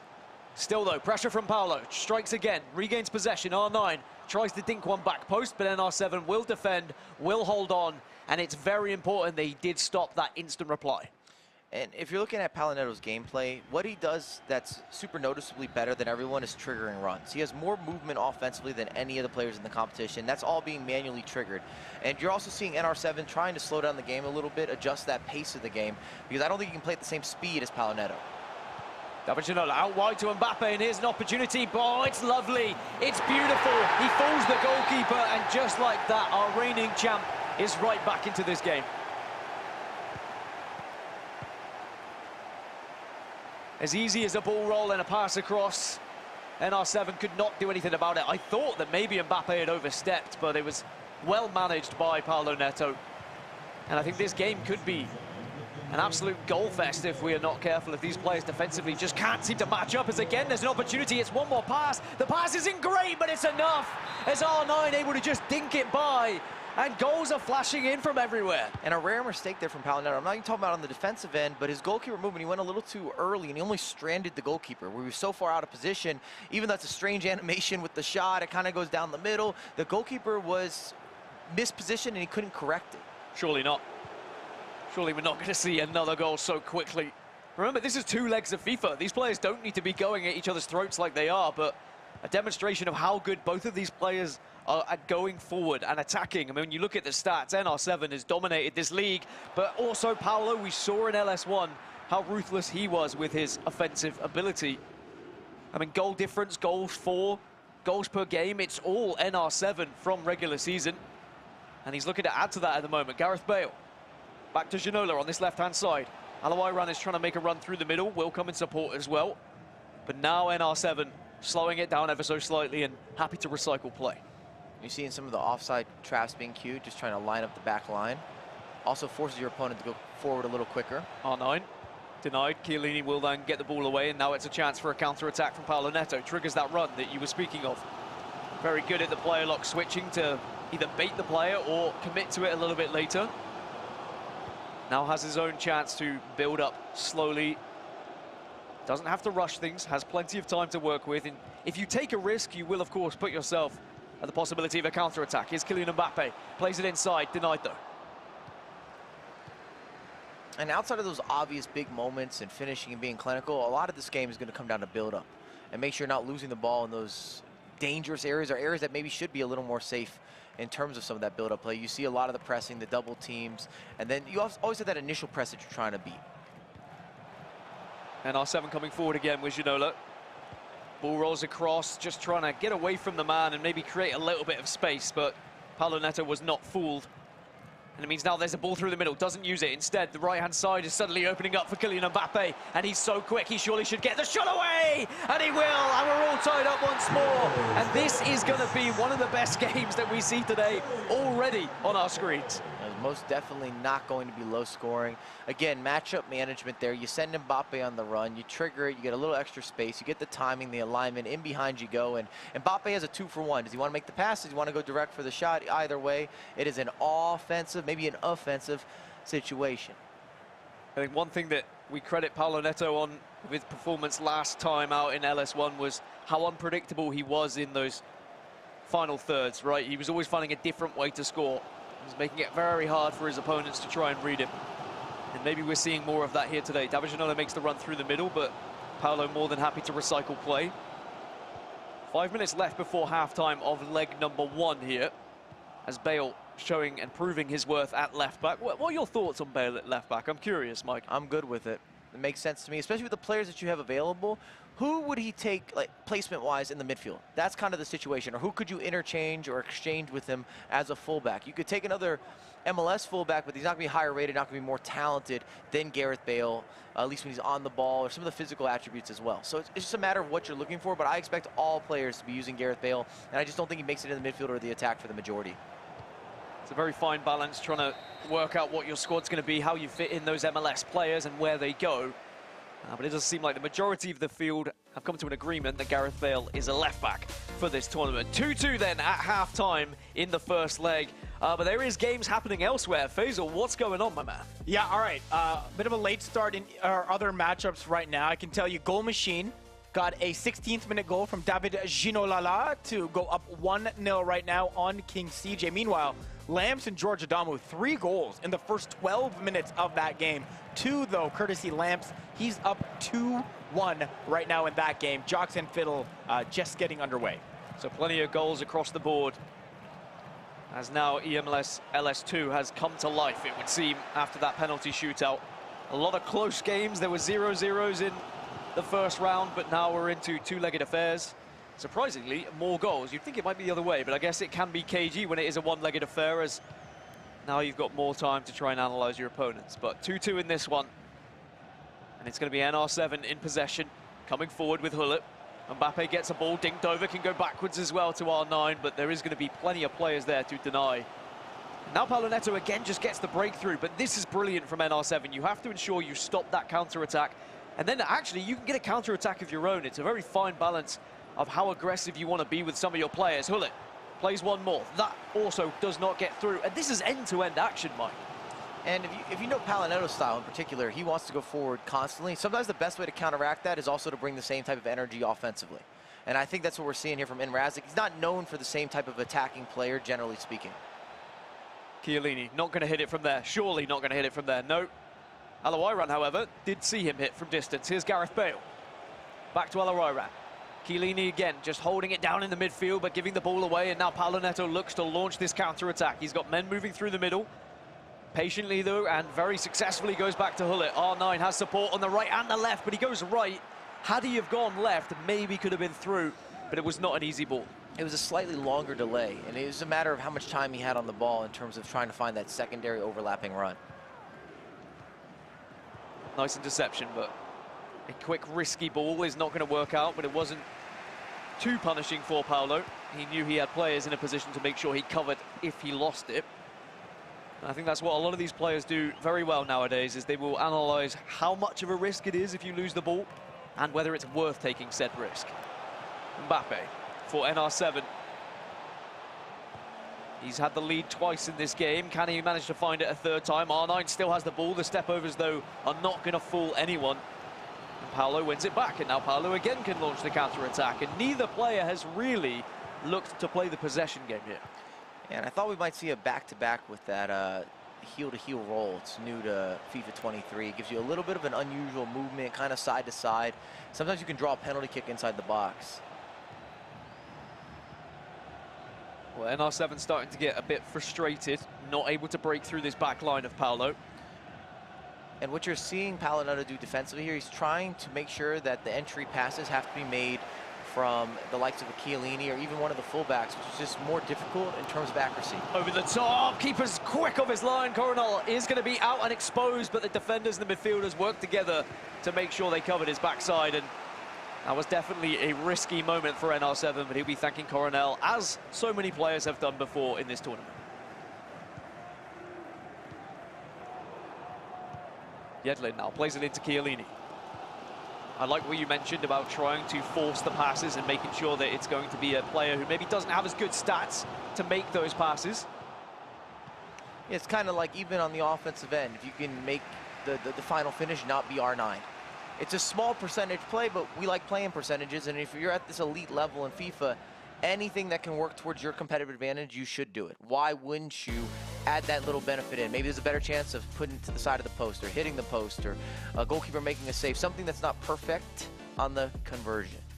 And even though Chiellini's foot iron, very good one, you compare that to the team of the year Hullet, it's a very big difference. Faisal, what's happening on the other side? All right, we got some goals in other matches as well. Goal Machine now 2-0 up on King CJ. A great extra pass to free up Kylian Mbappe in the 37th minute, gives him that second goal. Lamps and George Adamu just starting the second half with Lamps up 2-1. Fiddle with a 9th minute Gareth Bale goal against Joxan sees him with a 1-0 advantage there in the 25th minute right now. Action everywhere, Dan. So are we going to see the curse come into effect of the players who qualified and got the bye? Are they going to struggle? At the moment, doesn't look like it, with Lamps still leading and Goal Machine also up.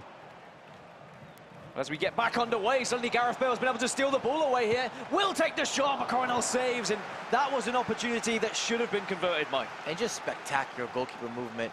A little bit of a game of cat and mouse, scoots him this way, scoots him that way, makes the right decision, does enough centrally to make that shot look rather ordinary, it has to be said. What a chance it was for NR7 to regain this lead. Now Paolo can go down the other end and he can punish him. Alawaran has lots of room and it's easy as that from one end to the other. Paolo now takes the lead for the first time in this game. And in leg number 1, he finds himself 3-2 up. Not only can he punish him, will he punish him? Absolutely. Does a great job attacking the space. You're going to see so many of these overlapping runs from Paolo Neto. He just does a lovely job of making it all aligned and timed to perfection. And then he has that low driven just across the box. You can't miss from there. Will this frustrate NR7, or can he answer back immediately, just as Paolo has done before? Mbappe, his pass gets denied, but still has been able to wriggle his way through with Hullet. Into R9, Lucio. So good, such a big figure at the back, and has been a huge impact on the FIFA scene with the FUT item when it was released. Definitely a staple in every single squad that you will see today. It's 4 minutes remaining, leg number 1. It's Paolo with possession. Ideally now he would just like to use this time to hold on to the ball, keep it away from NR7 and go into leg number 2 with a lead, so that it's NR7 who has to chase, it's NR7 who has to change his tactics. And what you're seeing here, if you're new to the competitive scene, is Paolo Neto just trying to hold the ball for the last opportunity. Space on the left, Alawaran making the run. Cleverly though, just going to hold on to it. Knew the pass was somewhat risky. He will get the last opportunity of this game now, but oh, still an opportunity. R9 wins it back. I thought maybe that was going to be it. Plays it into Bale. Could this be a late punish? No, Hullet gets in, and that should be now the final whistle. NR7 guarantees the final whistle by kicking it out, and leg number 1 done. Paolo Neto with a 3-2 lead, despite the fact that Enrazek, he took the lead twice, Mike. Twice he went up, but Paolo Neto showing why he is a back-to-back champion. Why Paolo Neto is Paolo Neto. Battles back, never was shaken, shall we say. But I think there's still a lot to play for here from both sides. And both these guys have been in this position the most of any of the competitors in terms of having not only to go into the second leg, but a goal this way, a swing that way. You've seen the good bounces, the bad bounces, the finish, the goalkeeper movement. Something go favorable, something go against you, facing adversity. We talk about it time and time again, but it's so important to be able to get through those moments. If you play a lot of FIFA, which all of us here do, maybe we play a little more than Faisal. I know he's grinding through the weekend leagues, but you know, I don't know if he's putting in the same type of work. But you expect some bounces to maybe not go your way. Speaking of Faisal, he's been watching what's happening elsewhere. Have you got any good news, bad news? What's going down? Well, we'll get to that in a second, guys. We'll get to some highlights from that featured matchup right now before we fill you in on what else is going on, because there were some goals in this one, as you guys obviously called 5 of them, in fact, in that first matchup. And this was the one that put Paolo Neto ahead.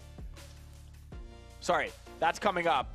Chances, though, for both before Paolo Neto got that go-ahead goal. A little cross-box pass, and he's up 3-2 going into leg number 2. And in the other matchups, I'll fill you in right now. Goal Machine and King CJ now tied at 2. King CJ getting a goal off a corner directly to Ruud Hullet's head in the 64th to even things up at 2. Goal Machine just had a chance to take a lead. Did not happen. Joxan pulls one back against Fiddle. It's 2-1 in that matchup right now. They're getting set. They just started, in fact, the second half. And Lamps, a 2-1 advantage in the 83rd minute right now on George Adamu. A reminder to everybody, these are all 2-legged matchups. So everybody else will have, every matchup rather, will have a second leg. And it looks like that second leg will be the determining factor to decide the winner, because all these games, guys, are just so tight. So tight, and you look at even these quarterfinals, but mouth-watering semi-finals that are going to be on the horizon as well. Whoever goes through, I think that's what's so exciting about this league is, you know, there's plenty of stories, there's plenty of depth, but there's also incredible FIFA action. All right, back to you guys in terms of the featured matchup where it's 3-2 Palo Neto after leg one, guys. Can we see a different style from NR7 then? He was able to take the lead, but was very much struck back by Paolo, as many teams and many players have been before, Mike. I don't think there's a lot to change. You made the chances. If you're NR7 and you're in his camp, you could easily argue that he could be ahead, or at least draw an even going into this matchup. Could be ahead now in this second leg, but how many times do you have to say? I think it may have been offside in the end, but Coronel, regardless of offside, was there and waiting. Incredible goalkeeping we've actually seen in both LS1 and LS2.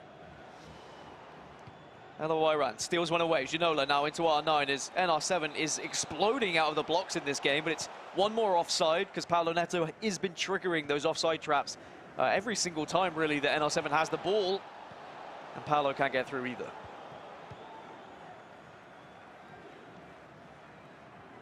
No offside traps being sprung this time. Instead, Paolo watching these runs. Can't deny R9. But then will win the ball back quite comfortably in the end. And this is where Paolo gets a little bit scary, and that's going to be a little bit of a fortunate situation as Ginola manages to bring it down, but defensively, NR7 had to be on point there, and the slide tackle was everything.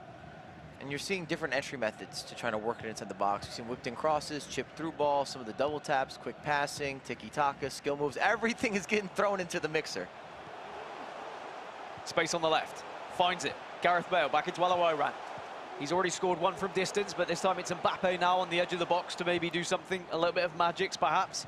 Elawiran dinks one over, Gareth Bale takes it down, but it's gonna be offside. It looked like it was perfect, but that must have been inches. I thought that was pinpoint, but again, credit to Palo Neto. There's an offside trap that's been triggered in that circumstance to make it where that back line is pushing up, and it makes it where that's more of a debatable. We thought it might have been on, might have been off, but either way, if he doesn't have that offside trap, for sure, that's onside, a lot of space to work with for Gareth Bale. So Paolo's still with the lead in the second leg here of the quarterfinals. This is only the quarterfinal. This game feels like a final with how tight it's been. Oh, what a ball that is! Well, it brings it down! Insane vision from Paolo Neto to now have a 2-goal cushion here across 2 legs. Shouldn't have gone against Palo Neto. You see what the man's capable of. We call that the German cross. Triggers the run, hits it in a little more of that additional whippage, takes it down. Ruud Gullit shows the composure. Of course, the upgraded Ruud Gullit, and he's going to know and he's going to do exactly what he wants inside the box. The German cross against Nicholas Razek, that doesn't seem fair. That seems actually maybe rubbing salt in the wounds. It's Bale, it's going to be another one. And bam! That's going to be a goal. Paolo Neto, offside, never mind. Wow, thought that was it. And you see the value of the likes of a Ruud Gullit compared to maybe a Chiellini in the midfield, where he gives you this offensive asset, the way he gallops forward. He's got the long hair, he does care, he pushes through, he takes up space, he can finish with both feet, he's powerful. He's one of those players that would be arguably the best player anywhere on the pitch. Anywhere you put him. R9, also one of the best players you can have in the box, but on this occasion isn't going to work out. Here comes Paolo again. It's going to be easier as like Elawiran has the pace, but there is going to be defensively someone to match him there, so he just tries to hold it up, and it's Gareth Bale from left back proving his worth in gold. We might see a little bit of a rattled NR7 there as well. That was a big defensive error. He's lucky that Palo Neto was able to put something together. Just a misstep. You got one player running backwards, the other one's going forward. Big gaps. Mbappe. PSG man plays it in. Elawiran now has support from Chiellini. Back to Kylian Mbappe. Generates some space, pushes it into R9, and that's going to be a tidy finish. Just puts it to the keeper's right. It's an equalizer in this game, but still down by 1 on aggregate. And again, there's some ingenuity there, some inventiveness, not only to get inside the box, but then he shows that he's going to go to the far post and hits on the near post. There's a skill set there with the finish. So Paolo, who was so close to being 3 ahead before that Gullit goal was ruled offside, now finds himself only with 1, and oh, just like that, you thought it was going to be 2. How does Mbappe miss that? But Mbappe, someone you would usually bet your house on, puts it wide, and that could be a lifeline here for NR7. At the other end, it's Mbappe now in the white strip instead. Just easing himself forward, finds Alawiran, goes for the extra pass, but it, again, a case of looking for those extra percentages, Mike. See what happens in those circumstances? You might say, well, why didn't he do this? Why didn't he do that? He's anticipating that his opponent was going to take some of that space. Uh-oh, this could be a chance. Player lock, though, maybe just gave NR7 the opportunity to defensively match him. NR7 was anticipating that Paolo was going to move a man, therefore that pass was going to be open. However, Paolo didn't move that player over, and it makes it where we're sitting here saying, well, why did he make that pass?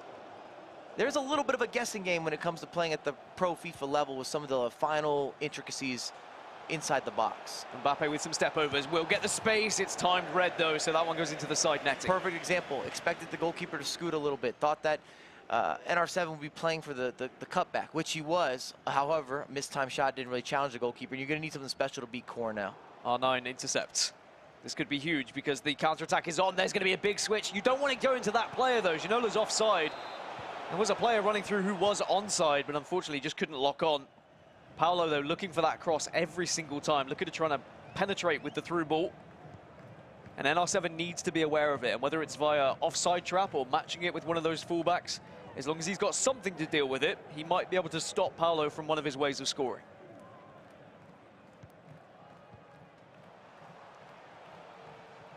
Just a minute remains in the first half of the second leg. Then can NR7 equalize just before they go into the dressing room? No, instead, last chance is going to go to Paolo. R9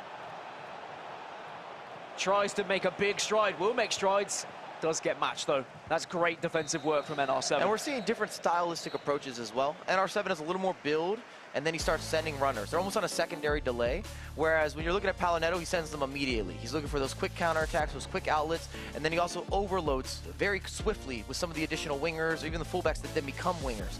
And that's what we're talking about, the strategy when it comes to the tactical setups as well, and what works, what doesn't work, and what each player's trying to accomplish on the virtual pitch.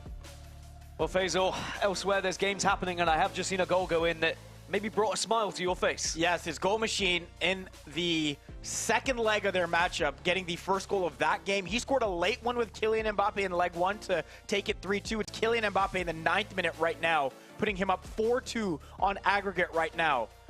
Lamps Adamu, meanwhile, 0-0 in the first half of their second leg. That means Lamps' 2-1 advantage from leg one still stands. Again, they're in the 28th minute right now of the first half. Meanwhile, Jockson, who was down 2-0 to Fiddle early in that matchup, tied it up. They're all square at 2. They have just started their second leg, guys.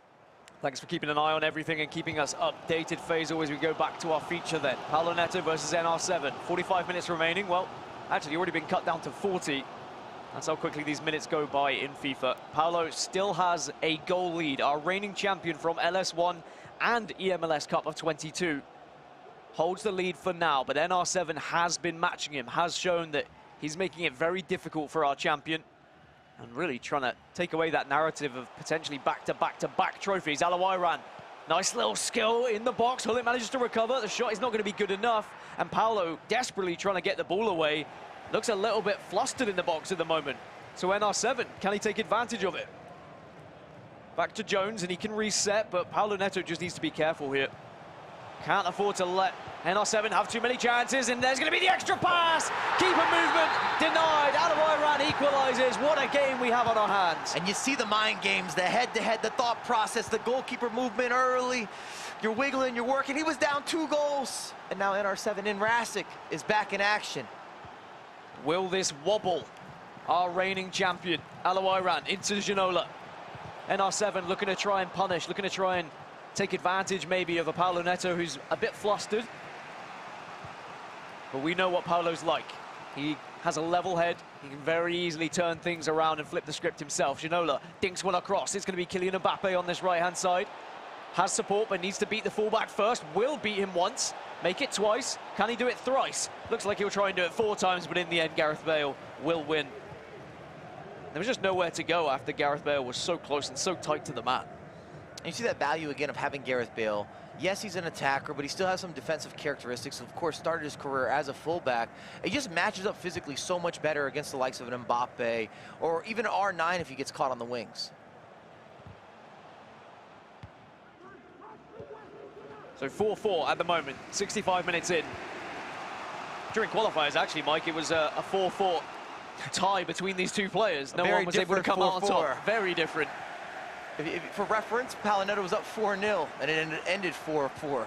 So it was one of the most spectacular comebacks we've seen thus far in eMLS, at least with the online qualifiers. Is Bale. Alawaran gets hassled by Hullet, and Hullet wins the ball back. Chiellini plays one in now to Ginola, and here comes the big press and the big push. It's a looping ball over to Kylian Mbappe, but again, Gareth Bale is there to go toe-to-toe with Kylian Mbappe. Nice little reverse elastico, cuts back on himself into R9, one more to Ginola. It's nice in the box, but it's unfortunately just not quite good enough. And you see the shimmy in the shake. You're trying to put together the perfect potion inside the box. There's a lot of movement going on. We know the players you want to isolate, but it's way easier said than done. Bale manages to latch onto this one for NR7. Back to Ginola.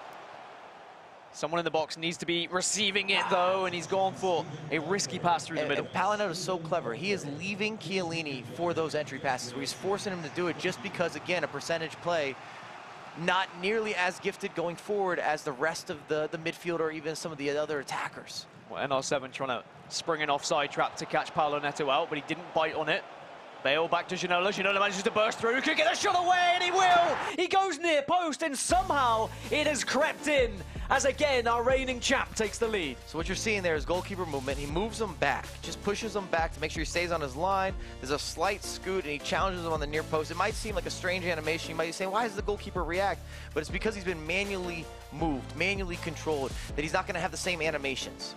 Well, as we check the replay, I mean, Ginola, as soon as he gets that burst of pace, he's always going to hit it there, but to go near post. But you see the keeper scoot, though. You can rewatch it, you can circle it, you can highlight it. That little scoot is exactly what Palo Neto is looking for. And Paolo is always having his eye on the prize.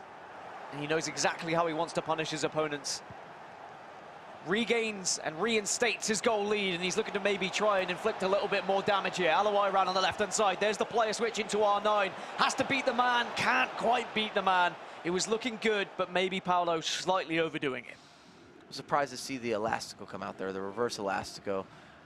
When you have a player like R9, I always like to try to attack with, I call them the staple skills. When you look at the ball rolls and the fake shots, even the heel-to-heel sometimes, very direct and dangerous skill moves. The elastico gives you a certain spice that you can add into your gameplay, but when it's on a 1v1, I think you can keep it a little more simple. Well, Mbappe does beat the man, Ginola, and R9's going to be clear in the middle here, but what a challenge that is. And that could be a challenge that keeps NR7 in this game, because if he had gone 2 down, this game would have been done. It would have been dusted. But he's still alive, and he will still have an opportunity to get back into this one. See Alphonso Davies being subbed on as well.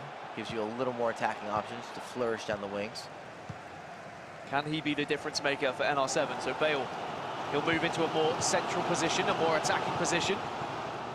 Mbappe, though, can't unfortunately get the ball because it was very much denied by the defenders who were just tracking back to make sure they were doing their job for Palo Neto. Tough times now for NR7, nervy times for NR7. He knows that every time he has the ball, it could be his last opportunity, and Mbappe, doing his defensive due diligence, will come back. Ball goes out of play, though, and NR7 has a throw-in. What does the German have left in his tank? Maybe has nothing left at all. There's now Palo Neto with the chance to really finish things off here. David Ginola has options! Game, set, match, Palo Neto. He's done it again. When you thought he was down, when you thought he was out, he comes right back into things. And Nicholas Razek can merely shake his head, and he is yet another victim to the Palo Neto war train. It's kind of wild if you look at it as well, because I think Mrazek played amazing in this matchup, and it still wasn't enough. The fact to try to get by Palo Neto on 2 legs, I don't know who's going to do it. It'd have to be a goal here and then a miraculous thing from kickoff, but it's not going to happen. The referee blows his final whistle. Palo Neto, our reigning champion, still lives on, and it is an impressive victory. It was not an easy victory. We have to make sure we put a punctuation on that. Nicholas Razek did everything to try and match him, but unfortunately, everything was not enough. And that was easily the best in Razek we've seen thus far. With eMLS, he looked a little more adjusted. I think he did a good job with the team building, understanding the build-up play and the defensive switching and a lot of the presses, but it just still was not going to deny the likes of Palo Neto. So no quarterfinal bye curse for Palo Neto. He still will carry on his fine form from LS1 and still will remain the favorite for this tournament. As I will say, even though NR7 went out, I think we will see plenty more of NR7 when it comes to the eMLS Cup, because remember, we saw NR7 will be at the eMLS Cup, and I'm sure he'll look to act revenge. Remember, though, there are more games underway and that are happening elsewhere. Joxan and Fiddle are still going at it. At the moment, Joxan has a 3-2 lead. Remember, Fiddle was up in this game, Mike. Welcome to what Joxan is able to accomplish here. Probably going to be looking to have that heavy possession play that we're used to with Joxan. I've always looked at Joxan, it's not even about possession, but more about controlling games. He's one of the best controllers of what happens when it happens. He dictates the pace, and then defensively he has foundational rules. If you really want to watch someone with defensive positioning, from how he presses, how he sits off, when he picks his moments, how he centers a lot of his players, Joxan is the guy. And when we talk about, you know, the curse from last time of the players maybe not being warmed up if they got the bye, that doesn't seem to be apparent here in LS2. We already saw Paulo Neto win. We're now seeing Joxan leading. Goal Machine is also leading, as well as Lamp. So all four of our players who got those buys are currently winning their games. And I knew that Goal Machine was having quite the affair just by the celebrations we had from Faisal next to us. Ups and downs. No, there's no judgment. You know, there's no judgment. I just knew the way that result was going. Well, Faisal, there are other games, and you've been watching it. What's been happening? Well, let's start with the Goal Machine one, because Mike brought it up. It's 2-0 Goal Machine in the second leg. He's up 5-2. Guys, I got to say, he's been absolutely flying this match. Mike, you talked about the overlapping fullbacks. It's overlapping everybody. He's got guys flying up, but he's played defensive as well. I will say King CJ had a chance at the 45th. He hit the post and then missed a sitter. He's down by 3 goals. Okay. In our other matchup, the Lamps and Georgia Damu matchup, it's 5-1 Lamps right now on aggregate. Okay, and he looks to be on his way, guys. Well, you guys can take it away. Well, whilst we were away and whilst we checked in on the other games, there was a goal between Joxan and Fiddle as we are once more all square. Fiddle getting one back and showing that he is not going to be a pushover here as he now looks to try and take the lead. Will be advancing with R9, gets taken down, but no penalty. The referee says not today, no thank you. You see that lunge again with the ball roll. A lot of those go the other direction. And that's what we talk about, a lot of these 50-50s, you know, maybe different conversations with the referee, how he's feeling on the day. But timing is so important. With your skill move execution, when you step, a lot of the double teams, we see so much of the pressing play, and then people trying to interrupt a lot of the timelines for those through balls. You see players running. If you're able to step on the defensive player, or the provider, it throws off everything, even if that pass doesn't come out. So 3-3 on aggregate. Tough to split the two. Joxan very much the favorite, but Fiddle, a previous champion of LS1 and LS2, a back-to-back champion in 2020. And I'm sure he'd love to lift a trophy once more, but you've got to get through all these powerhouses if you want to be there again. As now Joxan comes forward. It's a big over-the-top through ball that Lucio is able to get to first. Lucio, though, gives the ball away, and now Joxan, can he take advantage of it? Off the line, and the keeper just scoops it up, and Joxan knows that was a big chance. And I'm shocked that Joxan didn't go for the ball roll on the other side. He had either angle to take it around the goalkeeper. Oh, no. Into Mbappe. Can you make this one count? Surely you can! Second bite of the cherry is good, and Joxan regains his lead. You see no reaction. Pretty consistent with Joxan. We often call him the Iceman. And at least for me on a personal end, I like seeing Joxan and Fiddle go at it because they both represent, even a few years ago, a lot of the success in the North America scene. These guys have been around and they've been sitting at the staple space of guys that have been constants and reminders of some of the more elite North American players. And I will say that Fiddle hasn't been nearly as active maybe the last couple years. So it's kind of a resurgence. Looking to just run back the years, Fiddle. Does seem like this game is far better suited to his gameplay than maybe the last couple of years. And that's what happens sometimes with FIFA, with it being such different games from year to year. But Joxan has been able to stay on top, it would seem, for the last few. Here's Gareth Bale. Needs a little bit of support. There is options in the middle, but he's not able to pick one out just yet. Second chance he will, though, but great save. There's that foot trait coming in once more. Third chance also denied, and Joxan will be maybe frustrated that he wasn't able to get a real shot away. He got caught off guard. He had a big takeaway on the counter press. It was really in his lap. He just had to convert it. Already was with R9. You had the easy angle. I don't think he was ready for it. Makes an extra pass that's unnecessary, and it also gives Fiddle hope again. And I'm telling you, hope is so dangerous in FIFA. The amount of games where I could tell my opponent's starting to feel as if he can get into it, and it starts cutting me out. Well, judging by the player cams, it looks like Lamp's game is finished because he was very much getting in Fiddle's camera there, and Ronaldo will get the equaliser for Fiddle. This game has everything at the moment. What a perfect game to jump over to. Usually, I'm used to seeing Joxan take the lead and then just dominate Mike to close games out, but he cannot keep Fiddle at bay. That overload of quick passing, pass and move and groove, a swing of the passes, and a beautiful finish there. 5-star weak foot, of course, from R9. 4-all, we're going to have our final substitutions and tactical adjustments. You see both coaches there. We've got Squirrel, used to represent NYCFC, and then you've got J Mart, who also doubles down with what you're seeing in action with Joxan, but also complexity in a lot of their success stories. So 4-4. Again, we had 4-4 in our previous game as well. I'm not mad at it. I'm not complaining, Dan. Give me more of this. 15 minutes left before extra time would be looming. Here's Kylian Mbappe, though. Can Fiddle take the lead and look to try and create one of our biggest upsets so far of this tournament? Here's Ginola. Has support. Alawairan could hit it if he wanted to, but he's trying to work this way in. It's going to be a corner. I don't like what I'm seeing from Joxan. It's a goal kick. Oh. Against the run of play there. I don't like what I'm seeing from Joxan, though. Some uncharacteristic mistakes, unforced errors, not things that are consistent with his brand. Thought for sure that was going to be a corner. Joxan can just breathe a sigh of relief, as it means that he has possession. He has the opportunity to maybe grab a goal before we go to extra time. Jones showing why he's been such an important factor as well. Gets the interception, and actually this is going to be, what, a 3-on-3 going forward, make it a 2-on-2. Could be even more than that. Mbappe across. Fiddle takes the lead in the dying moments. And could we be seeing Joxan eliminated from this tournament?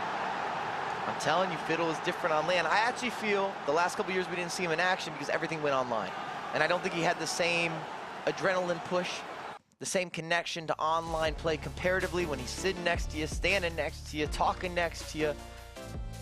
I'm surprised we didn't have a pop-off there. You can usually hear Fiddle if you're looking through the group stages. You always know where he's situated. The same with going into the bracket. He's kind of up there with an Alan Avi, and he gets under your skin a little bit. Alan has this genuine feel of a love of the game, passion, shall we say. Fiddle will talk to you a little bit, be in your ear, remind you how he's feeling. Well, here's a replay. Ball. I mean, R9 doesn't miss from there, right? Picture perfect. And that's exactly what the doctor ordered. And Fiddle, as you say, did not pop off, and I think for good reason. He's seen what's happened elsewhere, right? CJ was down by a goal, but then CJ comes back into it and wins on penalties. You don't want to be the one getting loud first, because that could come back to bite you. Wait until the game's done, and then you can get loud. It's also 10 minutes left, plenty of time. You got to think, especially with the counter press and turning on the constant press, even in those 10 minutes, Joxan should get at least 2 chances here to build an attack. Well, well, what a game here in the quarterfinals. Joxan, who in our power rankings up to 3rd. Fiddle's going to be climbing those power rankings. I mean, Fiddle, if he can get a victory here, would be shooting up the rankings, as you say, but also so much belief, I feel. If you can beat a player like Joxan, you probably feel like you can beat the world. You still got to get it done. Still plenty of time remaining. And we know what Fiddle's like. Fiddle likes to go forward. Can he play a controlling game here? Can he hold on to possession? Can he frustrate a Joxan who is going to be flying at him? We're going to find out. 8 minutes left on the clock. Fiddle has the lead at the moment, but Joxan, can he reply? I mean, Mike, where do you see this one going? I feel that Joxan's going to have that chance. I really do. Now, what he does with it, that's to be decided, but I think he's going to make at least one more really good chance. Fiddle hasn't looked the most confident or comfortable on the defensive end, it has to be said. Well, Joxan needs to take advantage of that if he's going to get back into this game. Has possession. Chiellini, though, gets hassled. Alawairan wins the ball back. The slide doesn't work out either, and now Fiddle can take advantage of this. He can have the space. Utilize Davies on the left, and Davies has the pace. We know he does, but he gets matched up well. Yedlin had to win that ball, and now the counter-attack is on. Here comes Joxan. Kylian Mbappe has to beat the fullback first, or does he? Goes for the pass, denied. And just like that, these minutes, they're ticking away, Mike. It's a bad loss as well from Joxan because his other players weren't in position for at least the counter press. That's why you have so much space to work with here from Fiddle. Take the throw in, run it down the end line. I think this is done. Could be done. 1 minute of extra time, of added on time, excuse me, as Fiddle just holds on to the and ball. he turns him. Turns the man, and that might just be it. That turn may have won him this game. To the corner flag. Could maybe go for a little bit of a victory lap if he wanted to. Go for that extra goal, but Joksan headset is already off. Joksan knows that he is done here. Fiddle is just rubbing salt in the wounds as he holds on to the ball, does not kick the ball out of play. Get this one done, Fiddle. Get that out, because you are going on to the semi-finals. Our biggest shock result of this tournament so far. Fiddle goes on. Joksan goes home. And like I was saying, I felt that Joksan in that matchup, at least for what we watched, a little uncharacteristic with some of the passing out of the back, some of the passing in the midfield, rushed on the defensive steps. Again, I build up how he's such a foundational pro in many regards. He follows the rules of playing the game, and he had a lot of errors that aren't always there. So congrats to Fiddle. I think he deserved it. That cross at the end of the game, again, precise, pinpoint, lovely with the weight. You know, chef's kiss. Are we going to start to see a little bit of 2020 Fiddle as he manages to take down Joksan and now pushes himself into a semi-final where he'll potentially be playing either Lamps or George Adamu. Of course, we don't necessarily know who's won that one just yet. I know Faisal was watching it elsewhere. But what incredible matches we have already had here, Mike. It's so tough to break down some of these games because it's just so end-to-end. There's just so much action. And that's something that I'm really happy about. As much as I congratulated, and I definitely felt that Palinetto deserved to be our champion, he was destroying people a couple weeks ago. These games have been close. It's came down to the wire. We've had that back and forth. We're seeing people face the adversity and bounce back a little bit. I like some rebuttals. I like a little double, triple, quadruple pop-off action. Coaches getting animated. I feel some sweat and tension in the room. All this makes me happy. I'm wiping it right now, I want towel tosses. Okay, does that work? Rags. Towel tosses. Sweat rag. It sounds better than sweat rag. It does, it does. Yeah. Nothing sounds great from him, but it sounds better at the very least. I want sandals being thrown. What is this, Where have sandals come from? Are you okay? You've never seen that at an event? It happens. Does it? It does. We'll see what is out there later on if there's in terms of sandals. Let's go to Jillian right now. She's standing by with Fiddle. Fiddle, congratulations. Mike LaBelle called today your big return. How's it feel to be back on the big stage? I mean, it feels nice to get a win first off, but also to do it, I guess it is on a LAN, just face-to-face, man, because, I mean, all these other competitors know I'm nothing online. They all just smack me up, so it's a little bit different when you get me face-to-face, so I'm trying to do my best here. The atmosphere's been incredible. What is it about these atmospheres that gives you that extra edge? I would just say, I mean, I feel more comfortable being face-to-face with who I'm playing. It's really tough for me to play someone while I'm sitting in my pajama pants in my my bedroom with no one around, just my cat behind me. So I like to, have the atmosphere, have my coach behind me, get a little hype. It's just more fun to be out here.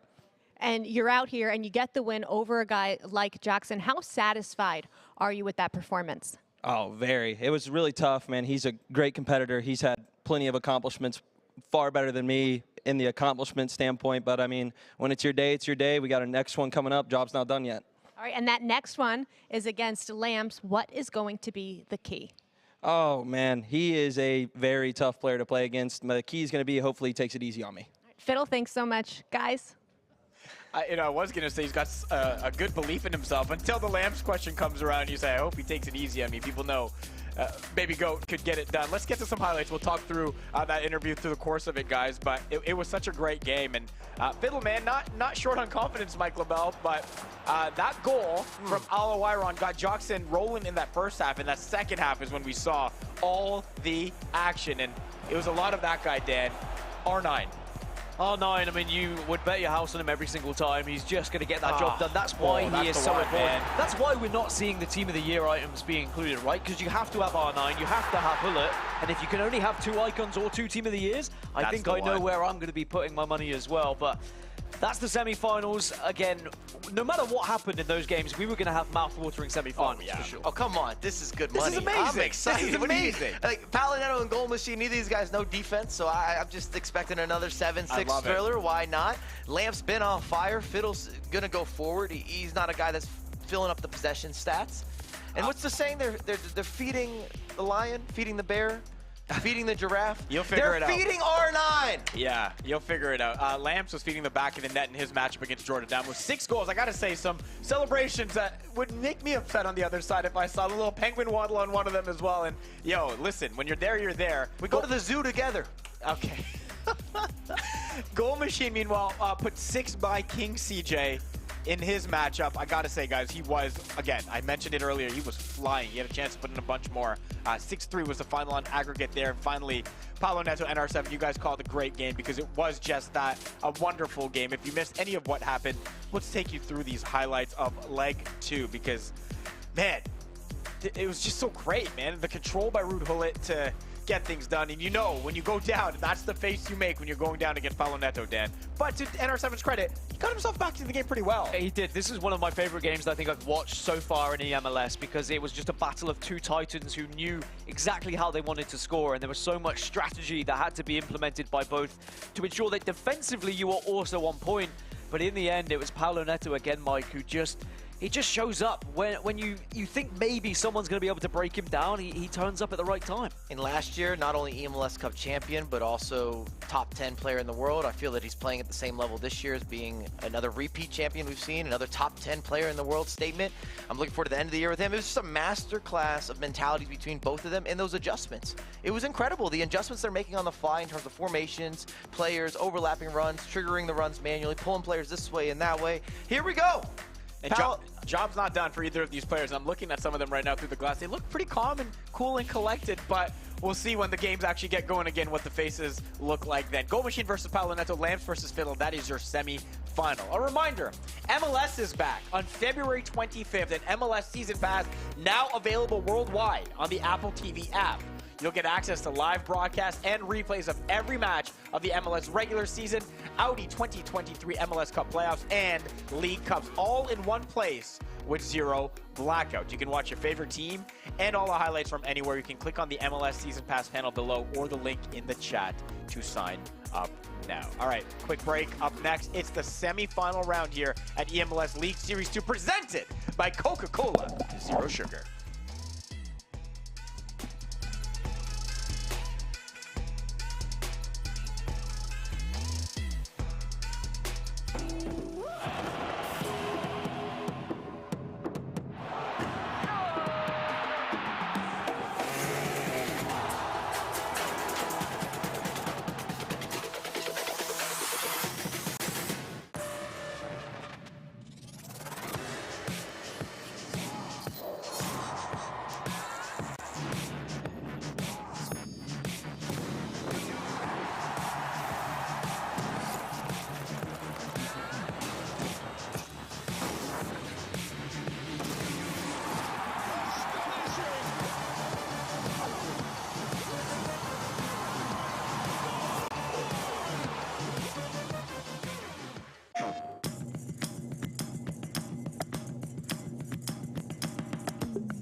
PlayStation.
プレイステーション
プレイステーション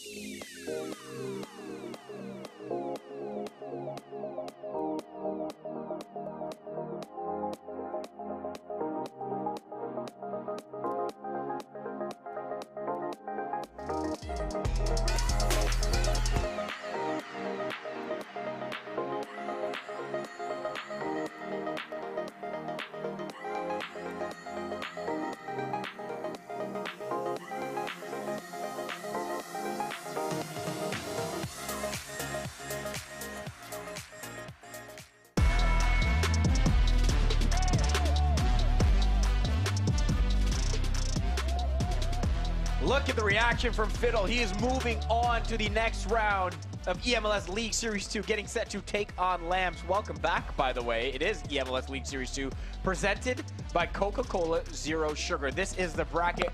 We're in New York live for this event. It's Goal Machine versus Paulo Neto, Lamps versus Fiddle. The winners of those matchups will meet in the final to be crowned League Series 2 champion. We are down, of course, to the final 4. That bracket looks juicy, it looks tasty. No matter what way it plays out, it is going to be, well, fun. I feel like you're describing a dish right now. What are we getting? Yeah, It's well, tasty, look, man, it's we're being spicy. served with some great We gonna get appetite some there. jalapenos, a little Okay. bit of that taco action. He had breakfast tacos this morning. All Yeah, right, we I'm saw just- you eat them, bro. We saw you eat them live on camera. We Well, I still ate have for the the video. crew. I ate for the crew. I Yeah, ate we for know. everyone. You didn't bring for the crew. Okay. You ate for the crew. Hey, everyone. We'll bring you back on camera here. Faisal Kamisa, Dan Gaskin, some guy, and our eMLS correspondent, Casey Anderson, hanging out here with us. Casey, what's it been like out there today? Oh, it's been so much fun. I've been actually behind a lot of players getting some good reaction Yes. shots. So I hear everything going on out there, and players are hyped. It's really Wait, fun. what have you heard? What have you heard Yeah, that we yes, haven't spill heard? the Let's tea. go. So much. No, my favorite moment by far was after George Adamu saved that penalty, and he literally just stuck his tongue out to the camera. Yeah. I loved it. Okay, Very you cheeky. mentioned the word here. A lot of players like to listen to things before they get going. It's a notorious athlete thing as well. They hype themselves up.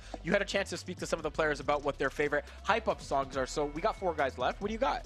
Yes, so we have Paulo Neto. He does not listen to anything, which is very, very interesting. Feels Pure very silence. on cue for him. Yeah. We have Goal Machine, who loves Lil Baby. Actually, Lil Baby was a crowd favorite from almost all of the guys.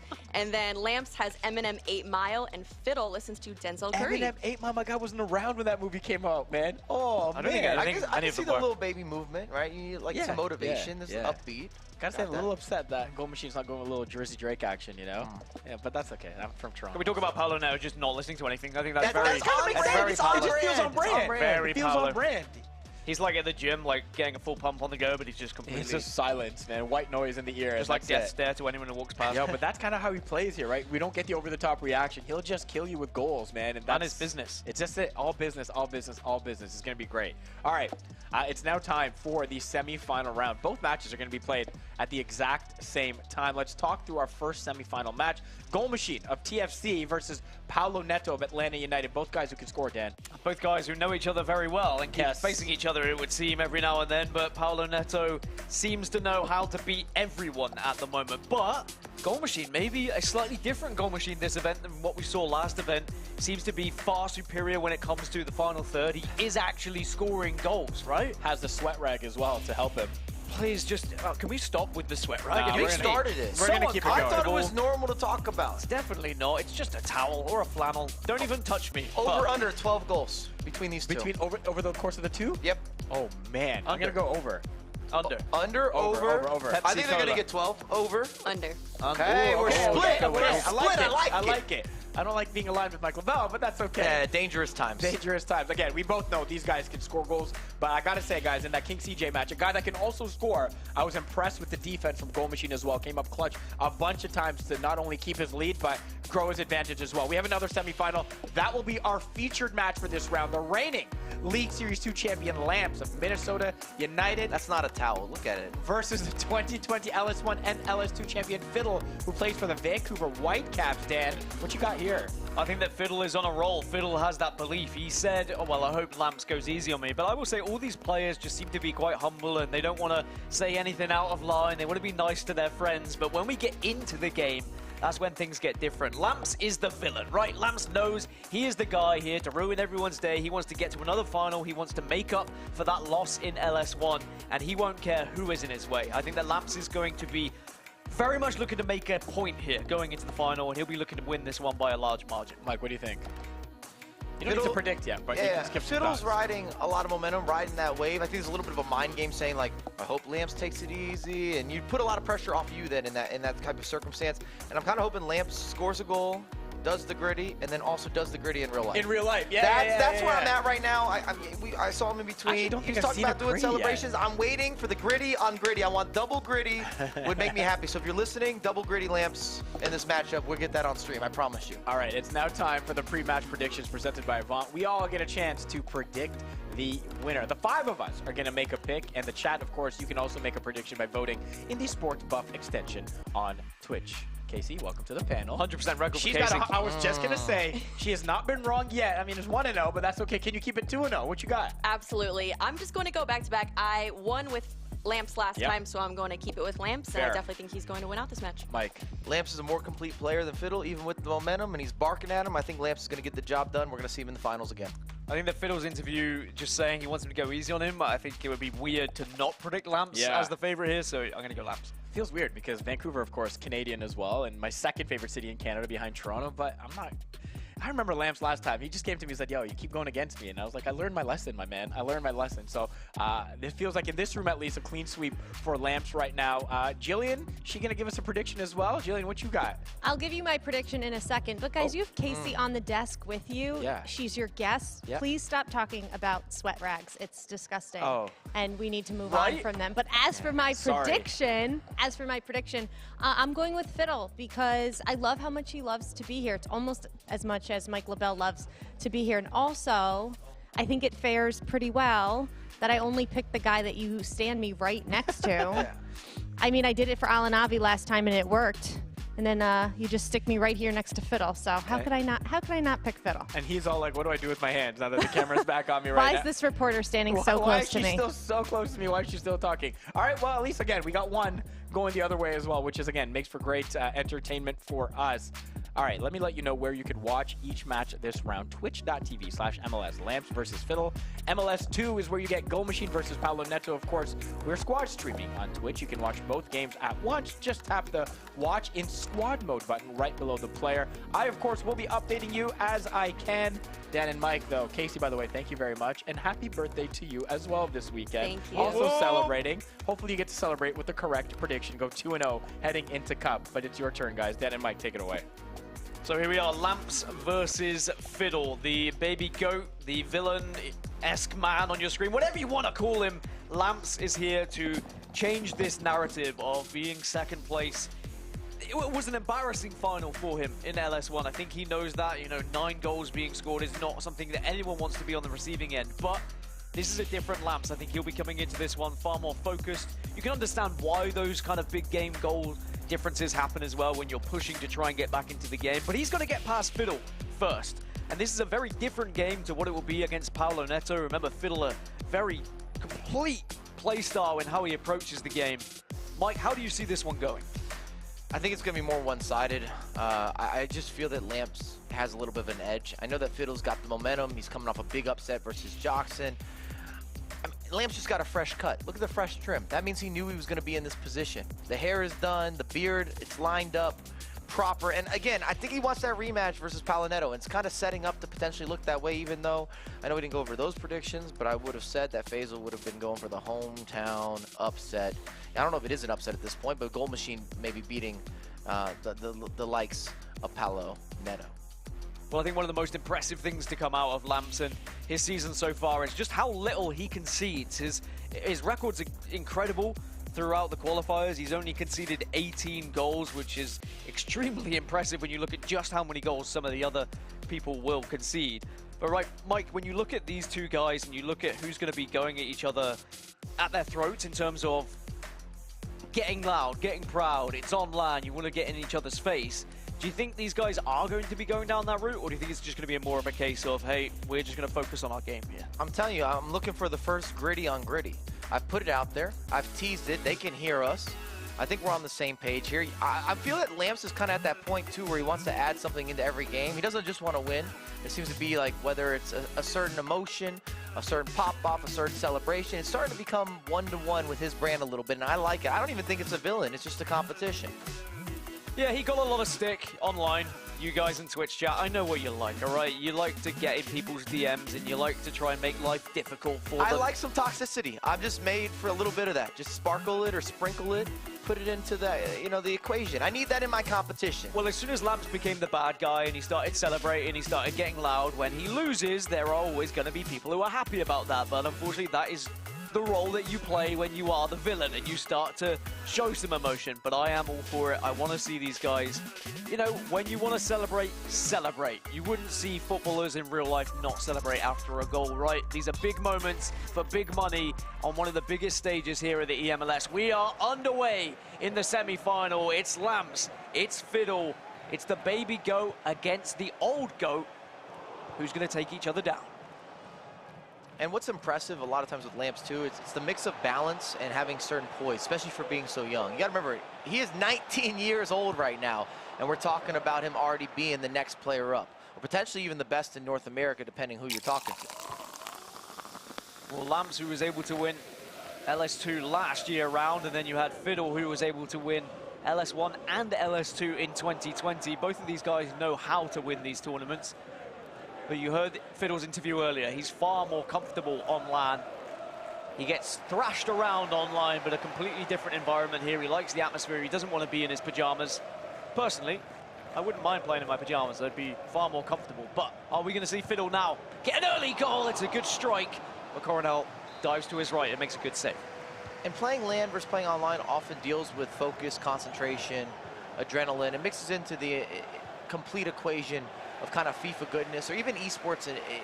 It's hard to replicate what it feels like with the bright lights. We're talking about you, you're getting interviews, you travel to a different location usually for these LAN events. It's not your backyard or even the city that you live in, your front door, your bedroom, none of the above. He's got to get dressed up. He's not in the pajama pants. It's going to feel different. It's going to look different. It should. Hakimi then for Lamps tries to dart one inside, but defensively is going to be sound here from Fiddle. His first attempt, Lamps cannot break through, and Fiddle maybe will look to try and frustrate Lamps a bit. You need a game plan coming into this game. And even though in the interview he said his game plan was hoping that Lamps would go easy on him, of course we know that that was just for the cameras. As Mbappe can feed it out right here. David Ginola inside to R9, plays the extra pass to Alawiran, but Lucio's going to be there. And even though Fiddle is getting into the final third, he's not really getting into a position to create any true shot on goal. It did have that one half chance, though, to get things underway, which it could have went his way a little bit. I do expect as we get into sometimes the semis or even the finals that people get a lot more careful with the errors until the game kind of breaks open, especially considering we have two legs. I know we built a certain agenda or narrative for goals being scored and conceded in the Gold Machine versus Palonetto game, but this one's going to feel a little bit different. I just think there's more balance between both the competitors in terms of how they want to play. They're both not going forward with the same ambition. 20 minutes gone in the first leg. Mbappe! And it's going to be the opener, and it's going to be Fiddle. And he's able to feed that ball through and get that perfect opportunity that he's been searching for. And what a pick out. Resurfaces, recycles, takes his time, aligns across the body. And we haven't seen a chance yet from Lamps. We're 20 minutes in, give or take. And there hasn't been any opportunity, not a half chance, nothing really even on the edge of the box. And remember, it is 2 legs here in the semi-finals. It's 2 legs for the rest of the day. In the grand final, it'll be 2 legs as well. So it's not like Lamps is completely under a lot of pressure here going behind. He'll be used to it. And it's just a matter of building from it. Oh, wow. Great movement there from Mbappe to beat 2 players. Doesn't quite get the end result in getting a pass away, but he will win the corner.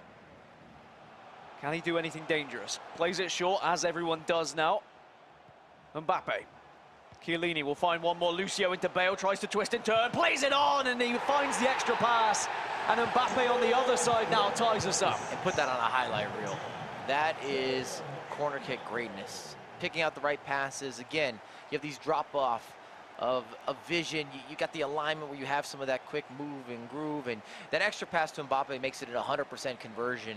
You're just not going to miss from there. Now with a player of that caliber, he could have shot 2 or 3 times with Gareth Bale, but he waited. And that's what we talk about with the pros, what they do in terms of conversion. They make sure they get to the spots, and then they make sure they get those spots to the right players. They don't take any chances. Gareth Bale could have scored, not once, not twice, maybe even 3 times. But he said, you know what? I'll wait for Mbappe. I'll wait for the main man. Get that extra bit of percentage, get for that player who is more likely to score. I mean, even though Gareth Bale has scored goals in this competition, he is your left back at the end of the day for some of these guys. Here's Alawaran. Plays it inside to Mbappe. He's already scored, and oh, Coronel will get down quick enough, but that could have been a goal. Could have been a real chance for Fiddle to take the lead here. Well done there from Lamps as well. It's not the best defending, but he's managing a defender and the goalkeeper at the same time. So you're seeing a little bit of scooting and moving, shimmy and shaking. Speaking of shaking, we're going to shake things up in the box. It's going to be a goal kick, though. Lamps holds on, and those are always the scary ones, Mike, right? Where the ball is just bobbling around in the box, and you're not really sure who's going to end up with it. Prepping and cooking. I got all sorts of different scenarios we can bring into it. But yeah, I hate those situations. It gets crowded in the box, and often it's the first player that's going to react, and then what you do with that reaction, that responsiveness. So an attempt from Lamps to go for a Paulo Neto-esque style goal, just whipping that ball in and trying to get Hullet on the end of it, or anyone on the end of it, but it does seem like Hullet is the one who makes that run from the midfield.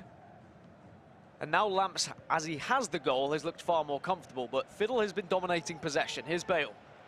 A through ball to Hullet, who somehow gets on the end of it. Could strike, will strike, but what a save again from Coronel. And what's even better, Coronel off his line, but it comes off Hullet at the back end, so it's not even a corner kick, and you get that reset. How impressed have you been with Coronel? I look at some of the player selections, and as for goalkeepers and not on a New York Red Bulls bias, in FIFA, he does the job. He's been unbelievable. Really has. I mean, such game-defining moments because he's so quick off his line, because he has the save with foot trait as well. That has been so important and integral to some of the saves he's made. And I think it's spot on. I think there's a reason why everyone is using him, Mike, and why there was no changes from LS1 to LS2.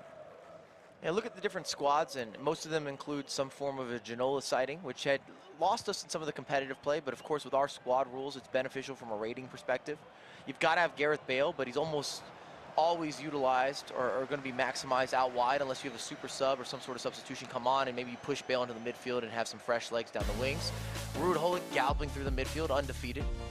One-man showstopper defensively, offensively. He's interruptive, he's combative. He is checking IDs outside of the restaurant or outside of the bar or the club, and he's not letting people in. He's the bouncer. Speaking of someone who probably could have another role as a bouncer, it's Faisal, who's got all of the info for us. What's happening elsewhere, buddy? Yeah, not trying to fight anyone. All right, it's 1-0, Paulo Neto in our other matchup right now, but it's Goal Machine that probably has, I got to say, 65% of possession right now. He's had all these chances, but it was a David Ginola header from Paulo Neto in the 21st minute that gave him the lead, though there have been chances on both ends. Most notably, and maybe most agonizingly for Goal Machine right now, he with the majority of them. As I say that, another one that's saved as well, and he can't break through yet, guys. Maybe not 12 goals coming here, Mike. You've got to feel that the longer this goes on, if Paulo Neto is only a goal ahead, it's just a matter of time before Goal Machine gets one back. But Paulo was very impressive in the game we saw earlier. But back to our feature game then, Lamps versus Fiddle. As it stands, it's Paulo Neto on his way to the grand final, and there's a big in-swinging cross that doesn't connect with the man. Could we be seeing a rematch from LS1 between Lamps and Paulo Neto? I mean, it's definitely possible, but Fiddle looking to break that narrative and go for another upset. Remember, he's already took down one big giant in Joxan, but this is going to be a ball for Hullet, who has the opportunity, but it's a fluff chance. Lamps can only laugh at it, but surely that's a missed opportunity here, Mike. Horrific animation. Looks like he's winding it up. Just didn't connect anywhere near what you would expect from the likes of a Team of the Year, Ruud Gullit. And I was just going to say as well, leading into that chance, if anything, I would say Fiddle's looked more likely in this game thus far. That he's actually played better than Lamps in the first leg of this affair. Well, Gullit attempts a shot. It's timed green, but it's an easy one for Coronel. Maybe he was hoping that would just loop over the top of him, but maybe not quite enough power. I like going for something a little bit different, though. Try and catch your opponent off guard, as his Alloy ran. Manages just to keep the ball at his feet. Chiellini tries to fizz one in, gets the ball back, fortunately. But Lamps will take that all day long. Here's Bale. R9 will twist and turn on the box, beats one, tries to beat two, and oh, it was almost magic. Wow. The creativity there. You do not see that modifier really being used on the heel-to-heel. It's rare. It's when you're holding the R1 trigger while doing a heel-to-heel. It gives you that extra little kicker on the back end. And it's one of those skills you maybe can pull once in a matchup. It's not something that really fits into the flow of the game, but when it's done right, you sit there in awe and you just have so many compliments and say, I don't have that in my locker. Alloy runs the ball out of play, and Fiddle regains possession as we have 28 minutes left in this first leg. Nothing to separate the two at the moment. Gullit's pass goes wayward, and Mbappe can now look to capitalize, and Lamps looking to take advantage of this mistake. Chiellini plays one in. Bale now will play the extra ball, and Gullit doesn't connect, but the return is offside. And Lamps coming awfully close, but unfortunately not close enough. I love the idea. My first instinct that it was offside. It looked as if Ruud Gullit didn't need to be activated or brought into that attack. He already had the turn and burn, and maybe an extra pass at the wrong time, wrong moment. But either way, the second half, Lamps has looked a lot more active. I think we can all agree that he has been the aggressor. Lamps certainly looks the more dangerous player in the final third, but Fiddle, in terms of the possession game, he looks like he is very much keeping up with things, as that ball doesn't quite find Mbappe. With 20 minutes left now, are either of these players even going to try and commit to anything too risky? Because you've got a second leg here, Mike, you don't have to go crazy. Maybe just take advantage if any space is created, which it is here. Left-hand side, there's room to move for Bale. Alloy runs on the middle, but can't get to him. Bale tries to wrestle it back, and Lamps just holds on. I just don't think this FIFA is favorable for that approach play where you try to hold the ball to the end, you really slow it down, you look into the second leg. You're almost forced to go forward, which I like personally. I think it's better from a consumer side, and you're going to see a lot of games that are high scoring, which we've already seen today, but it's just not beneficial to sit back with him. Hakimi's so quick to beat the man, burst past him, but Bale, the height comes into the equation, stretches out his leg, wins it back, but now we see Fiddle being able to make sure he can try to go for an over-the-top through ball. Are you onside here? No, you're not. I like the attempt, but I think that he knew full well it was not going to be even a chance for Mbappe. Far too far offside, as now Lamps can come forward. Chiellini just about finds Gullit. It's a scary time in the midfield because Fiddle really was pressing, and now here's the through ball. Here's R9. He's going to be onside, and he's got the pace to beat the man. Will get the shot away. But it is absolutely terrible when it comes to the finish. You have to question, are you nervous? You've got R9, the best attacker, best finisher. It's missed time, it's misaligned, it's over-aimed. Give us a skill move then if you're not ready to hit the shot or make the connection. Nerves maybe coming into the equation. On the other side, can we see a more sensible approach? No, Bale gets denied, and Fiddle will get the chance again for the counter. It's a risky pass that is quickly dispossessed. Now Lamps finds so much room on the left, has two players on the inside if he wants to use them. Bale goes for the ball roll, which doesn't work, but it will still be a corner here. Dangerous times in these final moments. Lamps looking to take the lead going into the second leg. Alloy ran. Lucio, not the player you really want on the ball at the moment, but he can just break up that play, find the pass into Bale. Manages to beat one, has to recycle. Lamps looking at all avenues at the moment, but will retreat in the end. Finds some space, finds a gap. But Fiddle defending very impressively. I know nothing came from that, but there are so many details. If you go through that with cancellations, fake crosses, some of the recycles, the quick passing, the pullback, just looking for that final moment, and was able to bring it together. I think you have to give a lot of credit to Fiddle as well, forcing all these little maneuvers and different methods to try to penetrate that back line. Here's Bale, 89th minute, 90th minute now. So this will be the last chance of the leg. And it's going to be the chance for Fiddle. Plays it inside to R9. Does he try and strike it? He thought about it. Keeps on walking, keeps on twisting, keeps on turning, does hit it, times it green, but it connects with the head, and that's going to then be the final whistle. 1-1 after 90 minutes, nothing to separate these two. It's smiles all round as they talk to one another, they banter with one another. Our finalist from LS1 Lamps, he's being held at the moment by that man on your screen, Fiddle, who looks like he's having the time of his life up there, Mike. But we can look at what's happening elsewhere. It's Paolo Neto versus Goal Machine. It's 2-1 right now. Paolo has the lead, but Goal Machine is keeping this one close. And I think that says it all. You only have to look at the scoreline to realize how well Goal Machine is playing at the moment. Here's R9, denied. Hullet wins the ball back. And now Ronaldo can come forward, does have help as well. Kylian Mbappe for Paolo Neto here, could try and make it a third! And we join at just the right time as Paolo takes a 2-goal lead. And the key there was that green time finish. If he just takes that across the body, even with the likes of Mbappe, I don't think it's enough, especially not with what we've been seeing with goalkeeper movement and just Cornell in general, some of the saves that he's been making on a consistent basis. And those are the tiny details, the particulars. Everything is in the details, as they like to say, with Paolo Neto making a difference, being efficient, being clinical, and again, stamping himself as one of the best players, not only in eMLS, but one of the best players in the world. That's where I really think this conversation is heading. We might be dealing with a world champion here, and I'm talking from a 1v1 standpoint. Dominated South America, has been dominating North America. He's traveling well to Europe. He's traveling well to the Worldwide International. He's playing at a certain standard in the 2v2s. What can the man not do? He accomplishes everything. Just doesn't listen to music, apparently, it would seem.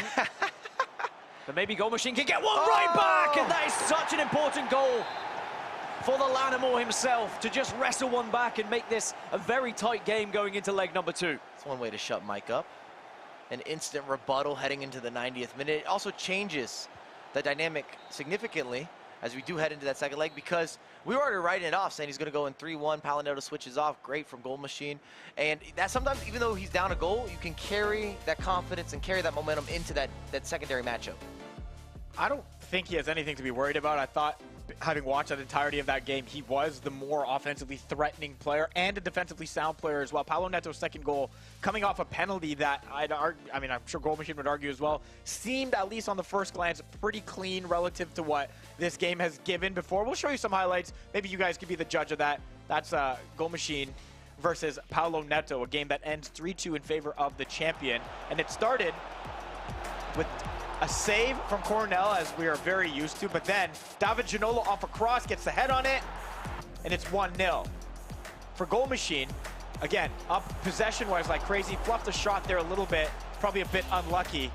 Did have his chances, though, to try to get back in this one in the first half, not to be. So let's go to the second half, where another header from Paolo Neto. This one goes off the post, and just moments later, look at this goal, Mike. Patience, patience, patience, goal. Not bad from Goal Machine to even things up. But there's the penalty call. There's the penalty call. I was going to say there might be a little Toronto bias, but I don't know about that pen. I'm trying to be as objective as possible there. And then the pen goes in. It's 2-1. The Mbappe green time there makes it 3, but to Goal Machine's credit, gets one back. And Mike, you talked about how important this goal would be. Basically resets things as before that 3-1 goal would be. We know in FIFA 1 goal is nothing. I mean, 2 goals when you're going up against the likes of Paolo Neto. You say if he scores the opener in the second leg, 3-goal spread, maybe you're starting to write him off a little bit, but that's not the case. It's anyone's game going into leg numero dos. And those are your 2 squares left. Those gray ones are going to be filled with either Paolo Neto, Goal Machine, Lamps, or Fiddle. Let's show you the highlights from the featured matchup between Lamps and Fiddle right now. Not nearly as many goals, but action nonetheless. It's Fiddle first, Mbappe, and then Lamps. The extra pass gets him a 1-1, and then it was about missed opportunities the rest of the way. Both these players probably thinking, and rightfully so, that this should be ahead in this game, but great defensive work and some bad finishing opportunities means that's not the case. Dan, a tense one nonetheless. A very tense one, and I mean, I think that Lamps will be looking to try and recreate his success from LS1. I mean, how many times have we seen Lamps getting to a final, right? Getting to these big games, but they're not able to convert. I mean, that is going to start to weigh on you a little bit. That pressure is going to start to sit on your shoulders. But as soon as Lamps starts converting these tournaments, you've got to imagine we are looking at one of the best players in North America for quite some years to come. And if it's him versus Paolo for the next few years, I think that's going to be a great rivalry.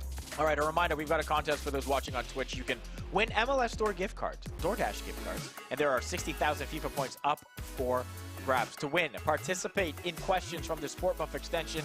To earn the points, if you're watching on other platforms or channels, come to the MLS Twitch channel to enter. You also must be logged in on Twitch to see the extension. At the end of the show, the top 10 on the leaderboard will receive a whisper on Twitch to claim their prize. Restrictions do apply. You can see the panel below for contest rules. All right, you guys ready? Dan I'm ready. Mike, you guys ready to My go? energy's still where it needs to be. Everything to play for in both our matchups, to be honest. Let's get you to the featured one. Fiddle, Lamps, all tied up, guys. Who is going to be going to that grand final? And those two competitors on your stage, Fiddle and Lamps, they were laughing to one another. They were joking to one another after leg one. Mike, what are your thoughts? I don't think it's going to stay that way. And when I was looking at both their gameplays from an individual side, I don't think either of them were upset going 1-1 going into the second leg, but I wasn't impressed really on either side. I don't think either of them are playing their best right now. We've seen a much more dangerous and deadly and offensive and disruptive and controlling Lamps. That's not there. And when we're looking at Fiddle, we were used to seeing maybe a little more direct play. I don't see some of these passes with the same speed. And I don't know if it just was too friendly of an opener, but I'm hoping that energy shifts a little bit. But I don't think either of these guys will be able to take down Palinetto unless they step it up. Well, assuming Palinetto beats Goal Machine or Goal Machine. My fault. No disrespect. No disrespect whatsoever. I think that any of these four competitors could end up in that grand final. That's how close this league is. We have our favorites, and of course, you at home have your favorites as well. And I'm sure you made your prediction as who you thought was going to win this one. Nothing to separate them at the moment. 1-1 after the first leg. And there were plenty of chances. There were opportunities for both of these guys to have the lead going into leg number 2. And we'll have to see whether someone can maybe just take this game by the scruff of the neck a little bit more. Really take control, not just of possession, but take these chances. We've seen chances just thrown away by both players. As here's Gareth Bale on the left-hand side as it quickly goes out, and it's going to be a throw-in. Just be more assertive. It's missing that speed, and I said it before, but that directness. Now, at the higher levels, it's something that we compliment the players with their pinpoint passing, with the precision, with the way they go forward, the way they hit those overlapping runs, where they take the space like you're seeing here with Mbappe. You need that in your gameplay if you want to beat the defense, beat the midfield. Gareth Bale wiped out by a combination of players there, but no foul as now Fiddle can come forward with R9. Mbappe running through the middle. Does have support just to his left as well. Can head this one down. No, that's a huge header to win. Otherwise, it could have been very detrimental and maybe could have ended up in a goal. But you can see what both players are trying to do. The attempt to dinking that ball in. Palinetto's been doing it a lot. The crosses have been so impactful in this tournament. And you've really got to try and utilize the likes of David Ginola, who has that height. Gareth Bale as well. Speaking of, here's Ginola into Mbappe! And there's going to be the first goal of the second leg. And it is Lamps who takes the lead. And Mbappe had so much space, he was never going to miss. Lovely extra pass there from Ginola. And you see just a slight hesitation. You almost let the ball go through. It just allows you to glance at the goalkeeper.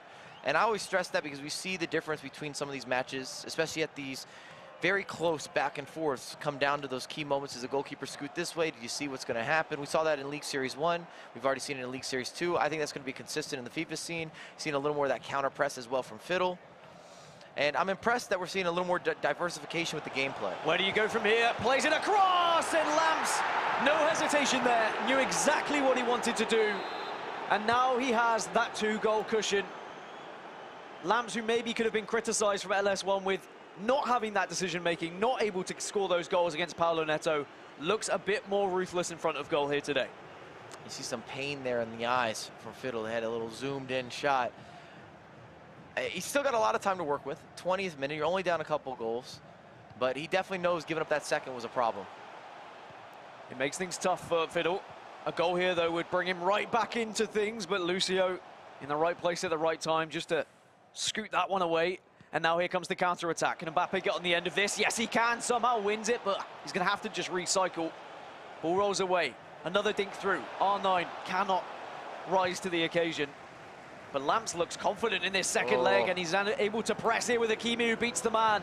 There's going to be the ball inside, and oh, it's a good save. A brilliant save that keeps Fiddle alive. And you talked about Ginola being able to climb the ladder a little bit. Rocket ship Ginola in the box.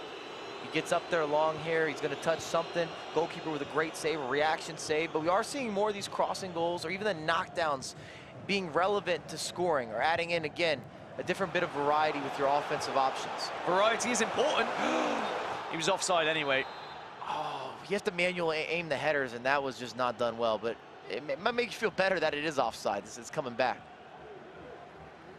Fiddle certainly demonstrating, though, that he is going to be creating chances. Lamps can't afford to take his foot off the gas here. Even though he has a 2-goal lead, we've seen them slip so many times in eMLS history, Mike. And we're seeing more relevance here as well with Hakimi and Mbappe tag teaming down that right wing for the likes of Lamps. It's causing a lot of problems for Fiddle. Hullet striding forward, long gangly legs into R9, hits it near post. There's still life in this game just yet. Defensive error, pulls it back. Nice little ball roll to re-angle. And then when you have that much time, you got to make sure you maximize that time. And I think he did a good job. Still moving forward with R9, but again, you're checking the goalkeeper. You're looking to make sure that you choose the right option. And when you have a player that has nearly perfect finishing, you don't have to invent the wheel here. Well, Lamps looking to try and reinstate that lead. Cannot get past the defense, and so important that Fiddle was able to recover a goal here before Lamps started to maybe get away with things. Here's Jones as Fiddle builds from the back into Chiellini. Has support from Ginola, and now Mbappe can get a little 1-2 with Jones. Mbappe's going to make that run, will be able to win as well. The foot race, plays one more inside to R9, and suddenly, just like that, maybe, no, denied again. The double save, huge from Coronel to keep Lamps ahead. I think he had the pass, Dan. He went for the direct, nearly got the rebound. I think he could have made the pass. I think it was open. There was enough of a window, and we would have been talking about 3-all. And a complete shift in terms of the game dynamic. Would have been a very different game had Fiddle tied up, but now Lamps can do what so many players do. He could punish at the other end, but no, there's a counter-attack maybe for Fiddle. Hullet's making a run through the middle. Those runs are deadly, by the way. The Hullet run through the middle and then the over-the-top through ball. It's often capitalized from a lot of these players. Will take advantage of just the height and the pace of Ruud Hullet. Runs through the midfield, even if they don't end up being the end receiver, it just makes players on defensive end have to move with them. And that's sometimes just as important as just pulling players out of position. 2 minutes left of this first half of leg number 2.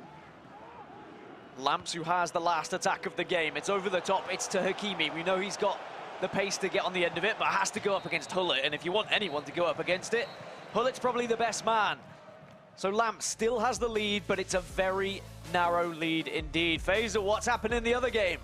You want narrow, this game is that as well. Goal Machine managed to get one to even it up at 3, but just minutes later, is Paulo Neto ruthless on attack, finding the one to put him ahead. He leads right now 4-3 with 1 half remaining. They just hit halftime, as you guys can see. A fantastic, fantastic game. Don't let the shots and possession fool you. Both players have had opportunities to break away and get some. Goal Machine, though, I got to say, he's probably crediting his goalie right now for keeping him in it, because Paulo Neto had some more clear-cut chances, I'd say, to go ahead. But we're tied in the game. Paulo Neto up by 1, guys. I guess a lot of these players are going to be looking at Paulo Neto saying, what have I got to do to beat this man every time I get one back? He takes the lead again. He doesn't listen to music. Can't top that. Pure silence in his headphones right now. Does he even have game sound on, would be my question. Probably not. It's muted. It's muted. Back underway between Lamps and Fiddle, and Lamps still has the lead by a goal. 45 minutes remaining for Fiddle to try and do the unthinkable. He already took down Joxan. Can he take down Lamps as well? Lamps coming forward, gets denied by Bale. Quickly now does Fiddle try and break away here to go for a counter-attack, launch it onto the right-hand side. Fiddle has been very good at utilizing the space on these counter-attacks to make it difficult for Lamps to quickly regain possession. And this is smart from Fiddle. I don't think you have to play super quick right now. You've still got time to work with. If anything, I would take my time. Again, I'm not sure that it benefits Fiddle to really speed up the game dramatically, even though he's chasing a goal. Alawiran fizzes one in, and Mbappe, oh, it hits the post. You thought maybe it was going to be able to creep in. Lamps will be looking to the stars, looking to the heavens, thanking whoever he wants at that point, but you've got to thank someone. And Fiddle's almost playing a quarterback role there, sending players on runs, connecting it. Yes, that's a Super Bowl and American football reference, but he gets the intricate pass. It's kind of an odd animation. It's not an animation that we see go in that often. So kind of 360s it there in the box, just brushes up against the post, but it's a warning sign. It's a warning sign indeed, and Lamps knows he needs a cushion here. He needs a 2-goal lead. Player switching to try and bait, to try and dummy. Bale still has the ball, but it's going to be Bale on Bale. Denied by Hullet, but not enough to regain the possession. Fiddle can now build again. Fiddle needs a goal with 30 minutes left here in leg number 2. Remember, the winner of this goes to the grand final of LS2. Lamps, who won LS2 in 2022, wants to try and regain and reclaim, defend this trophy. As for Fiddle, he's rolling back the years. He's trying to show what he's made of. He plays the ball through. It's denied very quickly. But I like this attempt from Fiddle. I like that he's going for these risky balls through the middle. It is catching Lamps off guard ever so slightly. We talk about always having levels to variety. I think it's a smart way to just add another mix-up in your gameplay. R9, can he fizz one back? And yes, he can. There's that 2-goal cushion. And it's the Penguin celebration from Lamps as he rubs a little bit of salt in the wounds, and Fiddle watches on, a shake of the head, and it's back to the drawing board with 25 minutes remaining. And you see that ball roll slalom almost down the end line where he's looking for the pullback, finally gets the angle, and players just don't miss from there. Do not miss. Shall not miss. Ah, another mistimed finish. We've seen that now twice from Fiddle. That just can't happen, not at this level, not if you're looking to progress into a final, even really if you're in the semis, quarters, at any point, you just can't have mistimed finishes. But also, are you hitting them there with Alawiran? Right, really, I know we saw... I'm still timing it green. We saw a goal Whether it yesterday. goes in or doesn't go in. Well, Lamps looking to try and make it a 3-goal advantage. Hakimi, there is space in the middle for Mbappe! And is this game done? Is it dusted? Lamps celebrates. And I said he'd be looking to the heavens, but he's looking down towards hell. As we know what an evil man he's been, but I tell you what, I'm all for it. He's on top of his game right now. And you see those step overs just to shield the ball. That's why you see the ball rolls and the step overs and the fake shots and the cancellations. A lot of that is about lining up that additional runner, but also trying to force one of the defenders to move a little bit this way, move a little bit that way. Got to give a lot of compliments to Lamps here. He's really shown up in the second leg against Fiddle, and it's allowed him to kind of progress that lead. I know it's early-ish, but I don't see 3 goals. I just don't. The pause was cued, and Fiddle will be throwing everything forward here. Here's R9. Can't have that. Frustration maybe starting to kick in, not just for Mike LaBelle here. Not just for Mike, but you can clearly see it in the gameplay for Fiddle. He rushed that one. Second chance, though, as Coronel again quick off his line. And Fiddle's going to be looking back at this game saying, I had the chances, but now Lamps has the opportunity to finish this game out of question, out of reach, but Coronel, so quick every single time, slides out and will deny the chance for Lamps. Spider-Man back there. Sweeper keeper in full effect. I think Lamps was thinking about walking around and trying to dribble it in. We saw that in League Series 1. I think he wanted a little bit of that double-up action. And it's kind of setting up nicely here. In the other game, we're in the 75th minute. Palinetto's up 5-3 on aggregate. We might have that Lamps-Palinetto re-up, that resurgence, that rebuttal, that rematch. Yes, I know what alliteration is in the grand final here between these two competitors. And I think they'll both be good with that. Well, I think it's becoming evident that we have 2 front runners in the league. If those are how the results go, there is still time in the other game. There's maybe less time here for Fiddle. 10 minutes remaining for 3 goals. It would have to be back-to-back-to-back goals with perfect style, perfect tempo, and no sort of disruption from Lamps. But now that Lamps has the ball, we can start to think about a grand final for Lamps yet again. Doesn't quite get the cutback. Somehow wins the ball still with R9 on the dazzle, on the turn. Fiddle wins the ball back, gives it away. R9 again can do something, and this is where Lamps wants to put on a show for us. Lamps knows this game's over. You're seeing those McGeady cancels. If you can learn that, if you can master that, it definitely has value in this year's installment. you can change direction in a way that has an unusual maneuver, and it allows you to kind of cancel midway. So you can allow that center mid or that center back, you can kind of bait him into a misposition, and you can see or gauge if he's stepping off or he's stepping forward, if he's being aggressive, if he's being passive. Well, here comes Lamps. Will make it another. Will put a 6th in with Mbappe. We knew it was game over already, but now Lamps looking to make a statement. Wants to build as much confidence going into this grand final as he can. In a game where it's very hard to be consistent in FIFA esports, you have to look at what Lamps has been able to achieve. The runner-up in LS1 last year, the winner of LS2 last year, the runner-up of LS1 this year, and now guaranteed to be at least the runner-up in LS2. Lamps is very much putting on a clinic in these competitions, and it looks like he wants to make up for that defeat he found himself in just weeks ago to Paolo Neto. It will be Lamps going forward. Minnesota will find themselves in a grand final yet again. It was a valiant effort from Fiddle, and it's great to see him back on LAN. But the story is Lamps gets his shot at a grand final yet again here, Mike. And it makes me happy. I might have a bias, but Landon Donovan out here taking ankles. A little ball roll this way, a little extra pass that way, a little body feint, change of direction, moving and grooving with the hips. And as the other game finishes up or closes out, we're in the 90th minute here, and Paolo Neto is winning 5-3 still on aggregate versus Goal Machine. Very impressed by Goal Machine, though, in this tournament. Valiant effort. I also think that players or competitors are getting closer to Paolo Neto. I think that's fair to say. We saw that with NR7. We also saw that with the likes of Goal Machine. As you see that game come to a close. Yeah, you saw the handshake there as Paolo Neto will come out on top. We can look at highlights a little bit later, but that means we are guaranteed the rematch in this grand final. It's going to be Paolo Neto versus Lamps yet again. As for Goal Machine, it's a better performance this time around, but it's still not enough to get himself into the final. Remember, he was LS1 champion last year, but no LS trophies for him on this occasion. Faisal, I mean, you were watching that one. You saw how it was going down. Do you think Goal Machine will feel aggrieved? Yeah, I think he's going to feel a little disappointed. We just saw the little head shake there, and I don't know what he was mouthing, but he's got to be a little disappointed in his gameplay. He absolutely, at least in that first leg, guys, had the chances to go up and maybe go up by multiple goals, but you can't really leave those chances on the table when you're going up against a guy like Paolo Neto there, because once you leave him, he's going to walk through that door the other way and score, Mike. And that's my main takeaway. I think after League Series 1, we were saying, wow, Paolo Neto's on a level all his own. I don't feel that way anymore.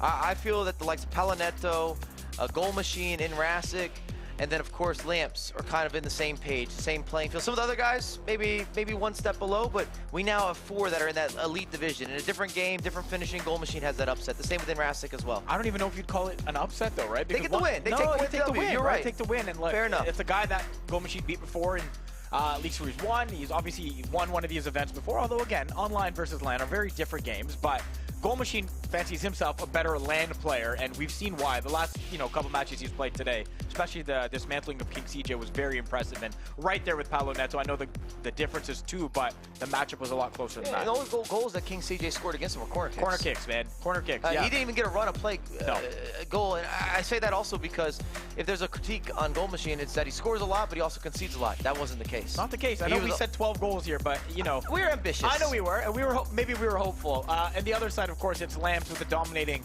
leg 2 over Fiddle to see himself through the final. Let's get to some highlights from that one, guys. There were some really great goals in this one, and when Lamps is scoring really great goals, it's going to come with some really great celebrations as well. There's Kylian Mbappe. There's the extra pass to Ruud Gullit. That was the one that he knew.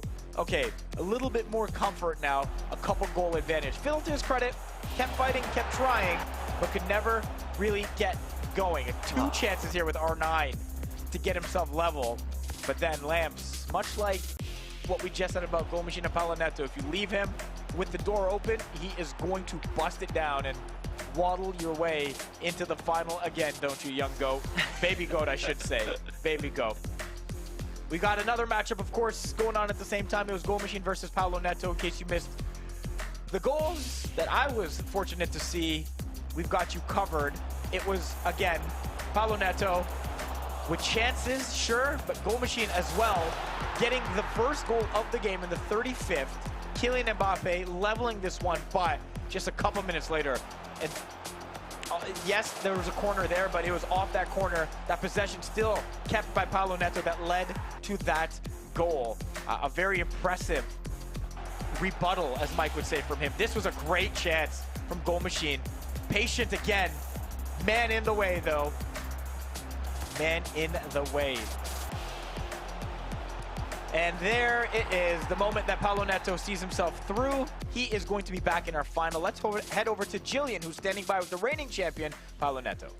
Paulo, this is becoming old hat for you, waiting for your turn in the final. But how has League Series 2 been different for you today?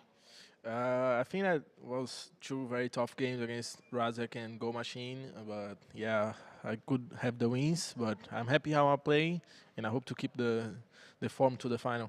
The commentators were remarking that you don't listen to any music. You are totally locked in, but they wanted to know, you have the game sound on?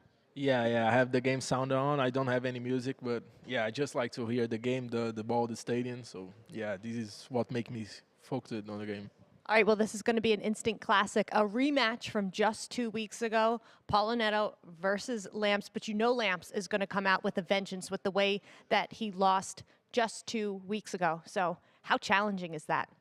Yeah, like it's a rematch from our first tournament. He's a great player. I think that he wants the revenge, so the pressure is on him. And yeah, I just want to play my game and see what happens. Nobody has ever seen a title three-peat in eMLS. Does it happen today? Maybe. Let's see. Maybe. Guys, back to you. Yeah, it's keeping it a He little said that humble. with confidence. That was like, hey. Maybe. Oh. Maybe. That wasn't, we'll see what Lamps do. And I was like, yeah, okay. I love it, though. It's going to be great. She was right. It could have the potential to be an instant classic. We're going to let these guys rest their voice for a hot second. We're going to take a quick break.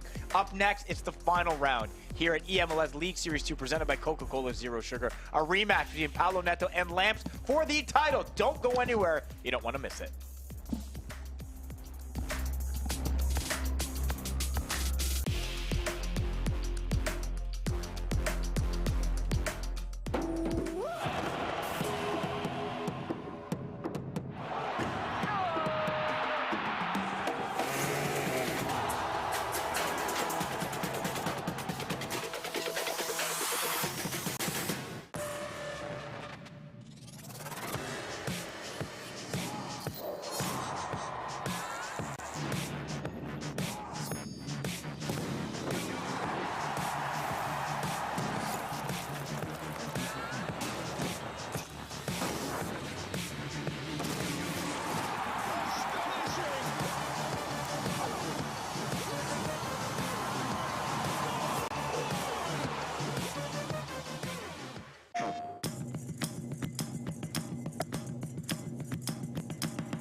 PlayStation.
back to eMLS League Series 2 presented by Coca-Cola Zero Sugar. Lamps, Paolo, handshakes to their opponents. They are through to the finals. We are live from New York City for today's event.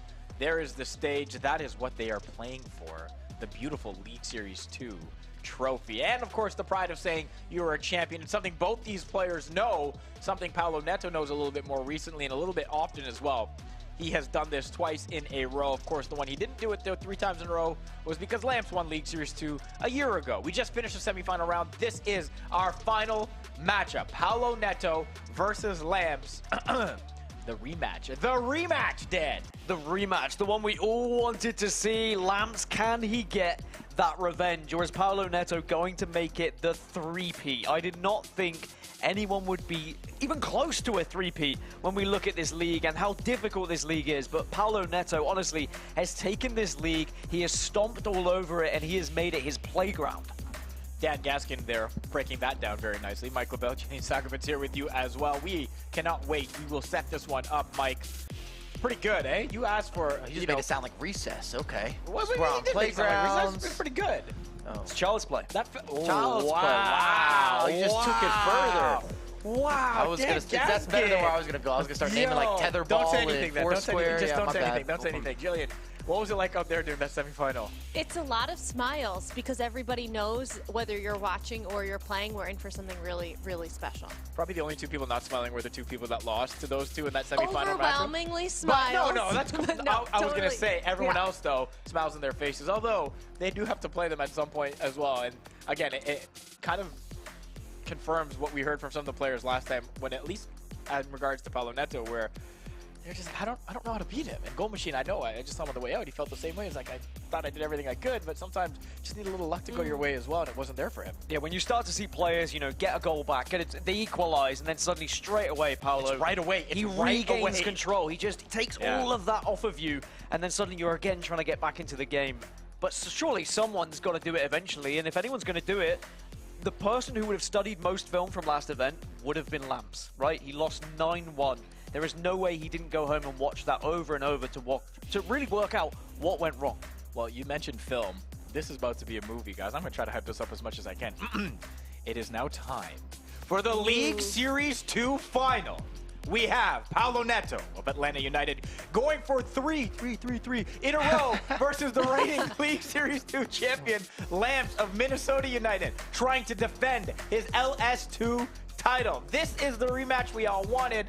Dan, I just heard from you. We'll spare you a second. Mike, this is what we wanted. Revenge, rebuttal. I hope that he's got something special for us. We're looking at Lamps. I spoke to the other competitors last year. Paolo Neto, top 8. Everybody's saying this year he's better than last year. Jeez. Top 8 in the world last year, so what does make him? He's moving on up. You might be dealing with the best player right now, period. Look at this, though, man. Numbers are pretty close, guys, in terms of, you know, goals for, goals against. Although, Paolo Neto, we don't need to look at the numbers because we can look at the last matchup, Mike, to tell us what happened last time they played. I don't want to revisit that. I'm sure Lamps doesn't want me to revisit that. We're moving forward. It's a new day. We're in the present. We're looking at what's happening today. And you know what I find so funny about Paolo Neto? You know, Dan was just remarking on his ruthlessness in terms of responding.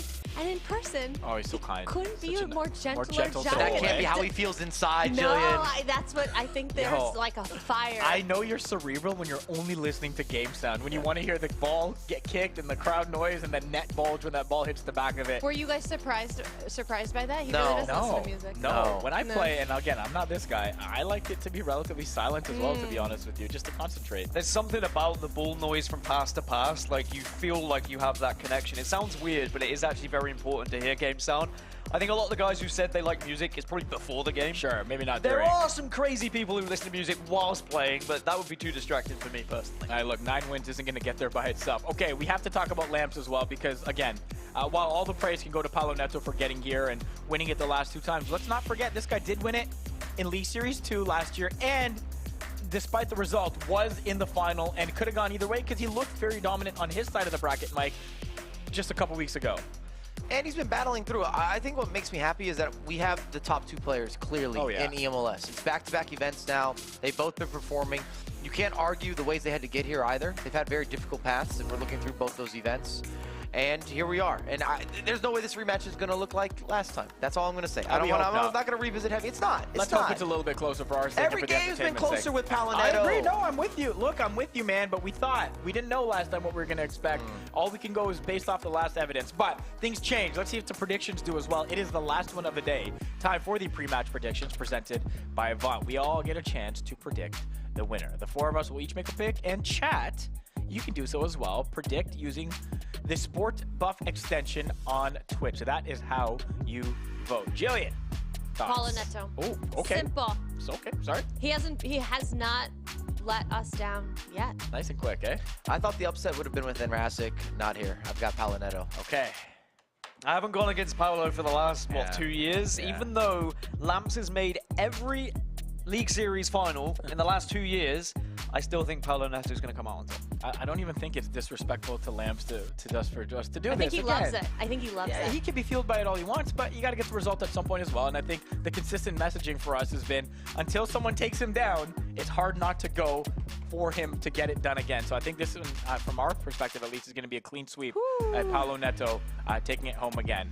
Wouldn't mind being wrong because it would mean some drama there as well, but let's see what happens. Dan and Mike, it's time for the final. You guys ready? Oh, I was born ready. I was ready for this game 2 weeks ago when we saw what happened when it was a 9-1, right? We wanted the rematch. We want to see what can happen with Revenge, and I do think that it is possible. Maybe we can see the Revenge tour here. Think we're going to get some tension out there, Jillian?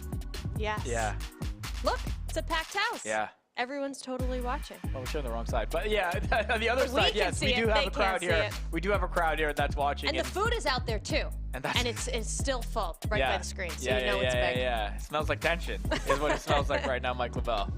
Absolutely. I also feel if you're Lamps and you start to make some noise, you put in a little bit of pressure, why wouldn't you want them to know about that pressure a little bit? They're all listening to you out there, Mike. That's fine. I'm still pushing the agenda of the double gritty. I want the gritty on gritty, all right? If you really want to get down with something, Lamps, that's what we're looking to see. I don't think we can convince Palinetto to celebrate anything. I mean, that would be the story of all stories if suddenly Paolo Neto pulled out a gritty IRL, right? Yeah, if Palinetto does a gritty, now you we're might talking. have to give him cuff, right, too. You might just have to wrap this up. That's the Super Bowl energy that we would need. That's the perfect segue into the Super Bowl. But you heard Palinetto say in the interview, and I think that's as cheeky and as confident and in your face as he's going to get by saying maybe with a little smile when I asked him, is he going to be the first ever to have a three-peat? Let's go, Dan and Mike. Take it away, guys. All right, it's grand final time then of the eMLS LS2. Lamps won this one last year, but we have Paolo Neto, who is on the verge of even more history. The back-to-back-to-back, the three-peat is on and is ready if he can take down Lamps again. The last time they matched up 2 weeks ago in the grand final, it was 9-1 across 2 legs. Lamps is going to look to try and make this not just a chance at trying to beat him, but make this at least closer. Mike? No, absolutely. I think this will be a lot closer of a game. I just can't see that happening. I feel like the Lamps misplayed in many ways in the final, and I don't think that's going to be something that we're talking about twice. Well, we're underway. The grand final, 2 legs, Paolo Neto, Lamps. I'm saying it again, I'm repeating myself, because we seem to have our 2 best players in this league. Consistency has been incredible from both of these guys. As I mentioned in the lead up to this game, Lamps has been in every grand final of League Series for the last 2 years, which is nuts. But can he get a victory? Can he finally break that duck and look to become a champion here again today? Well, we should also talk about Palinetto as well. He's the first eMLS competitor that's gone back-to-back between 2 titles. Is R9 for Paolo Neto to try and maybe take the lead in the early stages, but can't get past Hakimi. Lamps would love to break that duck on LAN. Remember, he did beat and did win in the grand final online in LS2, but LAN is very different. We saw some players who maybe didn't perform well online, perform well on LAN, and now Lamps has a chance to take the lead here. What a save that is. He went near post, but Lamps looking dangerous. Time green, it's good offense, maybe even better defense with some of the goalkeeper movement there, pushes the back line, tries to go against the grain, hitting on the near post, anticipates that we might see Palinetto move the goalkeeper, doesn't quite move him, pushes him back a tad bit. But it's an early, again, warning sign. You're letting people know that you're active, you're feeling up for the moment. Paolo advancing on the left. Has support through the middle, and Mbappe can play this to Ginola if he wants. Can't quite get to it, though. Lamps gives the ball away. Second chance, second bite of the cherry, and oh, it's magic! Gets the second chance, off the second chance, Can you believe it? Paolo Neto takes the lead. Is that going to be enough to really frustrate Lamps here? He gave the ball away. He gave it back to Paolo Neto, and Paolo Neto, as he always is, ruthless. It's still early, but it's a big mistake. Again, you can't afford those types of mistakes, not versus these caliber of oppositions. Big mistake out of the back, poor clearance, rush clearance. We actually saw this in the previous matchup. I don't want to do a lot of revisiting, but we might. We might have to. I'm an observative player. I know what I see. If you're going to struggle getting the ball out of the back, you're going to struggle with some of these central passes, it's going to cause problems. You're going to be counteracted. You're going to be punished. There's a consequence for your actions or reactions, decisions, bad decisions, poor choices. Let me know when to stop. I felt like if I just kept quiet, you were going to keep going. As Lamps tries to keep going on the left-hand side. And I am impressed that Lamps has had the early chances. He'll definitely want that first chance back, but it was an incredible save. Maybe he can look to try and get the equalizer here, though. Ronaldo doing his magic in the box, denied by Lucio.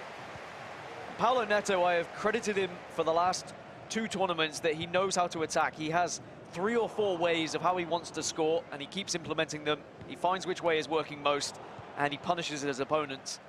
We've seen those whipped through balls that find the head of Hullet or Ginola, whoever's in that area, and Lamps is going to have to be aware of that. It's got to be said he's inventive. He might have a few different ways to get the ball forward, but then once it gets near the final third, you don't know what's coming next.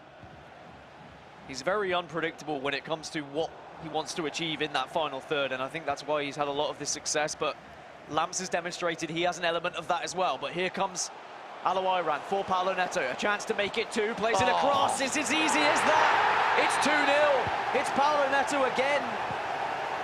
It's so good, Dan. He might have saved his best. You see the double bait and switch when you're looking at the player lock, and I'm telling you right now, if you're watching this at home, you don't have that in your locker. You don't have that in your gameplay.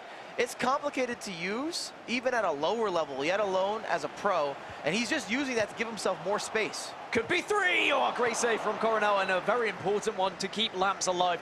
Lamps cannot afford to allow what happened last time, where he fell 3, 4, 5 goals behind, and you are chasing the game in a way that you realistically know is going to be impossible, and then inevitably you concede more goals. Lamps needs a response here. Needs to get back in this game and show that he can get that ball in the back of the net as well. Mbappe gets bullied by Chiellini, though. Impressive from Paolo Neto to hold up himself against Mbappe. Good defensive work, though, this time from Lamps. Sometimes you've got to be aggressive with your defense, but he gives that ball away. It was something we saw a lot of in the final in LS1, where Lamps just couldn't really feed that ball. Chiellini giving it away at times. But that can come down to maybe Paolo Neto forcing Chiellini to be on the ball and maybe pressuring Hullet a little bit more and allowing Chiellini to play those passes. Here's Bale, denied by Lucio. And it's got to be said, something that also separates Paolo Neto, and I know we just keep dropping compliments, but he's earning them. He's so efficient. From the passing to the build-up, the over-the-top, the through balls, the finishing, the extra passes, nothing is wasted. We're never sitting here saying, what if he did this? What if coulda, shoulda, woulda, whatever. You're not doing that. Yeah, we're adding some more ones in there, all right? He always makes the right decision. Paolo Neto is almost robotic at times with how he plans things.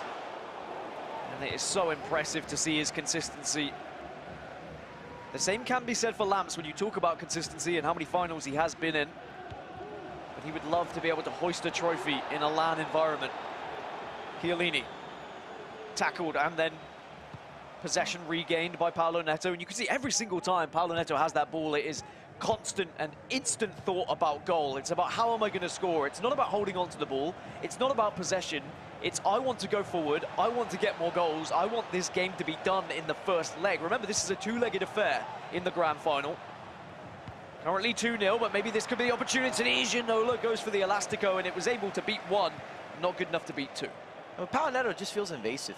He has no respect for your privacy. You're not locking any doors. He's going to do what he wants, when he wants, how he wants.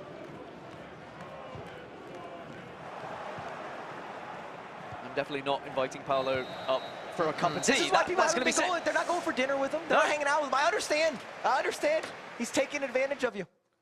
Well, he's a very successful man in the FIFA terms, is Paolo Neto. 2-0 up after 45. Is it going to be another day of a Paulo Neto show? Or are we going to see Lamps show us something in this next 45? I would argue that might be the best half we've seen of Paulo Neto. There's not many opportunities, if any opportunities, to talk to about it, Lamps, in terms of the build-up. Maybe that one breakthrough early on. And again, when you're looking at being able to use the player lock on both goals, and both of them were used more as a way to pull players out of position as opposed to actually using it, you're just seeing the game quicker. You're implementing different factors and adding more dynamic options into your gameplay. A goal can change everything here, though. Can give Lamps that confidence and maybe try and destroy a little bit of Paulo Neto's confidence and belief. All goes out of play. Those are the kind of mistakes you want to see if you're a fan of Lamps, if you're a fan of Minnesota. And certainly mistakes that Lamps needs to see. Lamps needs to capitalize from them, though. Gives the ball away to Bale. Here comes Paulo Neto. Again, looks terrifying every single time he's going forward. Attempts a long raking through ball. Alawaran will hassle, but does not complete the tackle. And Lamps has the chance to reassess. Like, if I could get FIFA insurance via Paulo Neto, the man is dependable. He's consistent. He's reliable. I would sign that. I don't know how to pick it up. I don't know what it would get me either. Maybe if my controllers are insured. I mean, it might get you guaranteed trophies, that's for sure. Alawaran into R9. Back to Ginola now. It's good skills, but not enough. Lamps is defending better now. Also, one thing I've noticed, every single time that Paulo Neto is defending, he hits that striker drop back button. He wants as many players back to help when he can, as Alawaran wins the ball back and will stretch those legs. There are players in the back post. There's two of them. There's one more pass if you want it. R9 makes it 3. And it is a Paulo Neto crash course in how to win a grand final, it seems, as again finds himself 3 goals to the good. Dan, it's perfection. It's lofted, you take it down, you line it up like you're gonna shoot it, then you have the layoff, take the extra dribble. It's a beautiful setup, gorgeous. Need a response here from Lamps. R9 can't beat Lucio. And every time now that Paulo Neto has the ball, you just feel like there's another goal on the horizon. It's a big through ball onto this left-hand side, but the keeper should just calmly collect that one. Nothing is wasted. He's for the FIFA environment. It's been so impressive to watch the rise of Paulo Neto across the last few years, no matter what region he's been playing in. But it's still not done yet. Lamps is still in this one.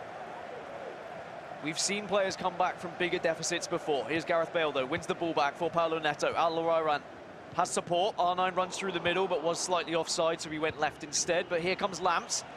R9, do you hit it from here? Have the opportunity, the heel to the heel. It just offers up the defender to come in and snatch it away.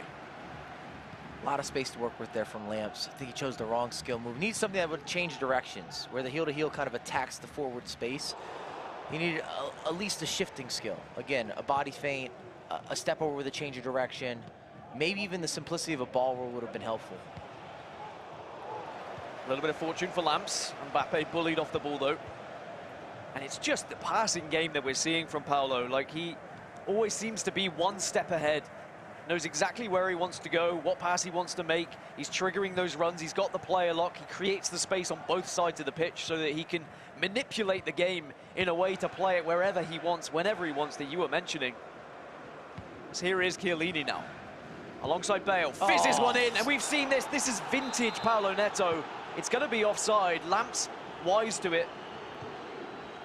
But that's something that Paulo Neto has been triggering this entire tournament. Just identifying better, simply put. It's a dink to the left-hand side. It's space again for Alawaran. Ginola's there, but he instead goes back to Hullet, who hit!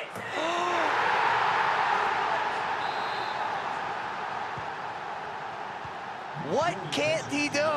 We haven't seen it outside the box shot in any of the previous games. He's given you the overlapping runs, the extra passes, the breakouts, the defensive play that we're not talking about nearly enough. Lamps with a step over. Not quite able to get that breakthrough, and we'll have a reset for Coronel.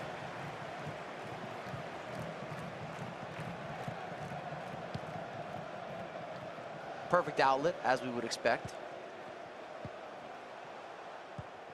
A lot of space for R9. Early passes on. Looks for the player lock. Takes off the player lock. Ball roll, scoop, turn it, another finish! The man is unbelievable. Goals. And really an impressive, incredible and flawless performance that we've seen from Paulo Neto here. What do you do if you are on the receiving end of this? Maybe a goal here could change things for Lamps. Plays one in and it could have been the response, and maybe there's a second chance. Okay, there is life in this yet. You say finally. Maybe if he grabs one more, 3 goals, we've seen crazier things. 82 minutes gone. It's 5-1 to Paulo Neto. It's Atlanta again on top. Dan, do we address this long shot that just came out of nowhere? Ruud Gullit just stepping into space, 30 yards, not out of range. Probably the only attempted long shot we've seen from Paulo Neto all day. And that's what Gullit has in his locker, right? That's why he was the main change for all of these squads. The Team of the Year version. One of the best foot items we've probably seen ever in FIFA. Usually you get prime Gullit, you get prime moments Gullit, to then get this Team of the Year version, to get an upgrade on the upgrade. Insane. As Paulo now looks to close out this first leg. Here's Mbappe. Into Gullit. Fizzes one across to this left-hand side. So much space for Bale. He can work in tangent as well. R9 gets on the end of it. Will be taken away by Lamps, who can have one last opportunity to try and bring this back to 3. If you can go into leg number 2, only 3 goals down, this is still very much achievable. Mbappe just keeps going through the middle. Finds Alouairan. Now one more into Bale, and the referee blows the final whistle, which is very questionable, has to be said. Some choice words from Lamps across the room. But when it's all said and done, it's 5-1 after the first leg. Paulo Neto again on top. Are we going to see history repeat itself? Paulo Neto's just a sniper on the offensive end. He figures out ways to get the ball to the right players while they're in stride. The pullbacks, they're always in a position where you have a little bit of additional time as well. It takes a moment for some of the finishes. You see no reaction, no celebration. It's all business. It's another day in the office. No feelings. Right? He's cold-blooded. This man is set out for one thing and one thing only, and that is trophies. I'm not going to dinner with him either. I'm done. Done with dinners with Paulo Neto. I'll take a dinner. Paulo can pay for it. With all the prize money he's winning, this man can take us all for dinner, it would seem. As on the other side for Lamps, frustration, visible frustration, understandably. It's never easy being on the receiving end of a game like this, but, you know, at the end, the referee blowing the whistle when he had a chance. All these things add up. You feel like the game's against you. But as we look at the replays, frustration for Lamps instantly, but then it's Paulo Neto who takes the lead, Mike. And as soon as Paulo got that first goal, he just seemed to snowball. It's also the quality. Like, this looks so simple, but when you look into the player locks, some of the build-up, the triggering of the runs, there's not a better player that I've seen play FIFA this year with the run triggering capabilities. You got the beautiful switch here, everything, extra pass from Mbappe, extra touch from R9. You can't do anything with your goalkeeper. He has that extra half second that he's earned. You see a pullback here. A bit unlucky on the initial block. You get the rebound, but it's too little too late for Lamps. And we were hoping, maybe from a neutral perspective, if he added one more goal, 3-goal spread going into the second leg. With 4 goals being the situation, he's got a lot to accomplish here, and it has to happen early. It has to happen instant. You have to initially send that message, put some sort of doubt out there. The only good thing that you can say for Lamps, Paulo Neto doesn't really slow up play. It's not really in his nature. Just want to wrap, guys, or what? I know there's another leg, but in a wrap thing or what? I can't see the 4-goal spread, but again, yeah, playing devil's advocate here. Yeah. If Paulo Neto doesn't slow up, he doesn't do possession, he doesn't hold the ball, maybe in the last 10 minutes, but generally speaking, he just throws bodies forward. The best defense is a great offense. So if you were able to counteract what he's got going on, you might have an opportunity to break. It's funny, though, because you mentioned after that first half, the defense was also pretty stellar. Not even a lot of chances for Lamps in that game. It's the best he's played today. Yeah, I feel for Lamps. He's not getting the same package the other competitors were getting. It's unbelievable. This is my last chance, and maybe I should remind you that we have a contest going on for those that are watching on Twitch where you can win MLS store gift cards. There are 60,000 FIFA points up for grabs, a DoorDash gift cards. They're there as well to win. Participate in questions from the Sport Buff extension to earn those points. If you're watching on other platforms or channels, come to the MLS Twitch channel to be eligible. You also must be logged in on Twitch to see the extension at the end of the show. The top 10 on the leaderboard will receive a whisper on Twitch to claim your prize. Make sure you are able to receive whispers from MLS on Twitch by changing your settings. Restrictions do apply. See the panel below for contest rules. You guys ready? I think I'm ready. My question would be, and is Lamps ready? Yeah. Because we are going to need to see the game of his life now if he's to come back into this one. He will be replaying what happened just 2 weeks ago. 9-1 he was on the receiving end of. That is not a defeat that anyone would ever want to be a part of. All right, guys. Well, it's your last chance to take it away. Last matchup of the day, Mike and Dan. All yours. Thank you so much, Faisal. Well, everyone who's watching at home, if you are a Lamps fan, you need to send him your energy right now because he is going to need it. Paulo Neto has been on this wrecking ball of a performance every single tournament we see him. Dan. He just seems to get better and better, and he has his eyes on the prize. He has his eyes on yet another trophy. And if you're a Paulo Neto fan, if you're a Brazilian fan, if you're a South American, which is in all the cans, if you're supporting Atlanta can, no, but if you sort of Atlanta, I mean, it's one of those things. If you're a fan of FIFA, what Paulo Neto's been putting on is just spectacular. You can insert so many different words to describe it. They're all going to lead to some extended adjective of just everything being on point. The efficiency is remarkable. He has been putting on a clinic as we're back on the Call way the now. doctor. I like that, the doctor. Into this grand final. Mbappe, he's through as well. Will take the shot, but it's going to be easily saved. Coronel wasn't too tough for him. Will now be a corner. Plays one out to the edge of the box. Mbappe with the step overs. Can't get back. Ginola wins the ball back, though, and that is a gift. But it hits the post, and Lamp stays alive. That could have been game.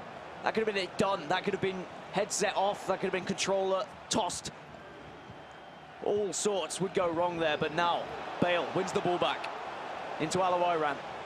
Does he have support? Does have support. Bale is still there. Lamps is defending well, utilizing offside trap to just try and push these players outside of the box. Hullet, we've seen him hit them. Ginola has support on the left, goes for the Elastico. Unfortunately, on this occasion, doesn't quite work out. Still though, Alawiran into Ginola. How does he still have possession here? Is my question. Lamps is under the cosh. He cannot get this ball back, and this is just going to be frustrating times for the baby goat. It's the spatial recognition, Dan. Does win it back though. Ginola's making a run through the middle, but instead he's just going to press forward with R9. Comes back on himself, waiting for that extra man. Hullet is also on a darting run. Mbappe, heel to heel, just to get away from the man. Lamps needs something here. Hullet. Into R9, into Mbappe. This is better. Is there another pass? There is, but Lucio in the right place at the right time to get the interception. And every single time now that Paulo Neto wins the ball, it just feels like it could be another goal. Lamps has defended well. Can he continue to defend well? Fizzes one across to Ginola. Left-hand side is a lot of room. Goes for the dink, but Hakimi makes sure he comes back and does his defensive due diligence. I think the most underrated characteristic with Paulo Neto too is his defending.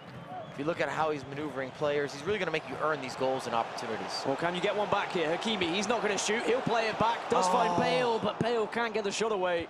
Just wasn't in the right area. Let it rip. He's got to hit that first time. He was maybe looking for that pass, or maybe Bale just didn't get there quick enough, but you saw Lamps' reaction. Delirious at times, it would seem, just kind of laughing at what is happening, and sometimes you have to laugh, otherwise you might cry. Here's Mbappe, into Hullet. Paulo Neto again, trying to make it a 5-goal lead here. David Ginola, twists, turns, find R9, but Lucio wrestles the ball back. 20 minutes in, and it has been a lot of pressure from Paulo Neto, but Lamps has been able to withstand it. But he doesn't have anything to show for it. And remember, maybe Lamps' biggest enemy is actually going to be the clock in this situation. It's one of the most difficult things about finding yourself this many goals behind. But R9 breaks through! And is this going to be the lifeline now for Lamps? It can be. There's definitely enough time. If he gets one more goal before half, we're in a whole different scenario to see this out. You saw the focus as well, the determination on his face. If you can start slowly crawling your way back into this game, if at 45 minutes of leg 2 you find yourself just a couple of goals behind, this is very much doable. Remember, it was 9-1 between these two in the last final 2 weeks ago. Lamps has already bettered that. He's got his second goal on the board. And this one is now far closer.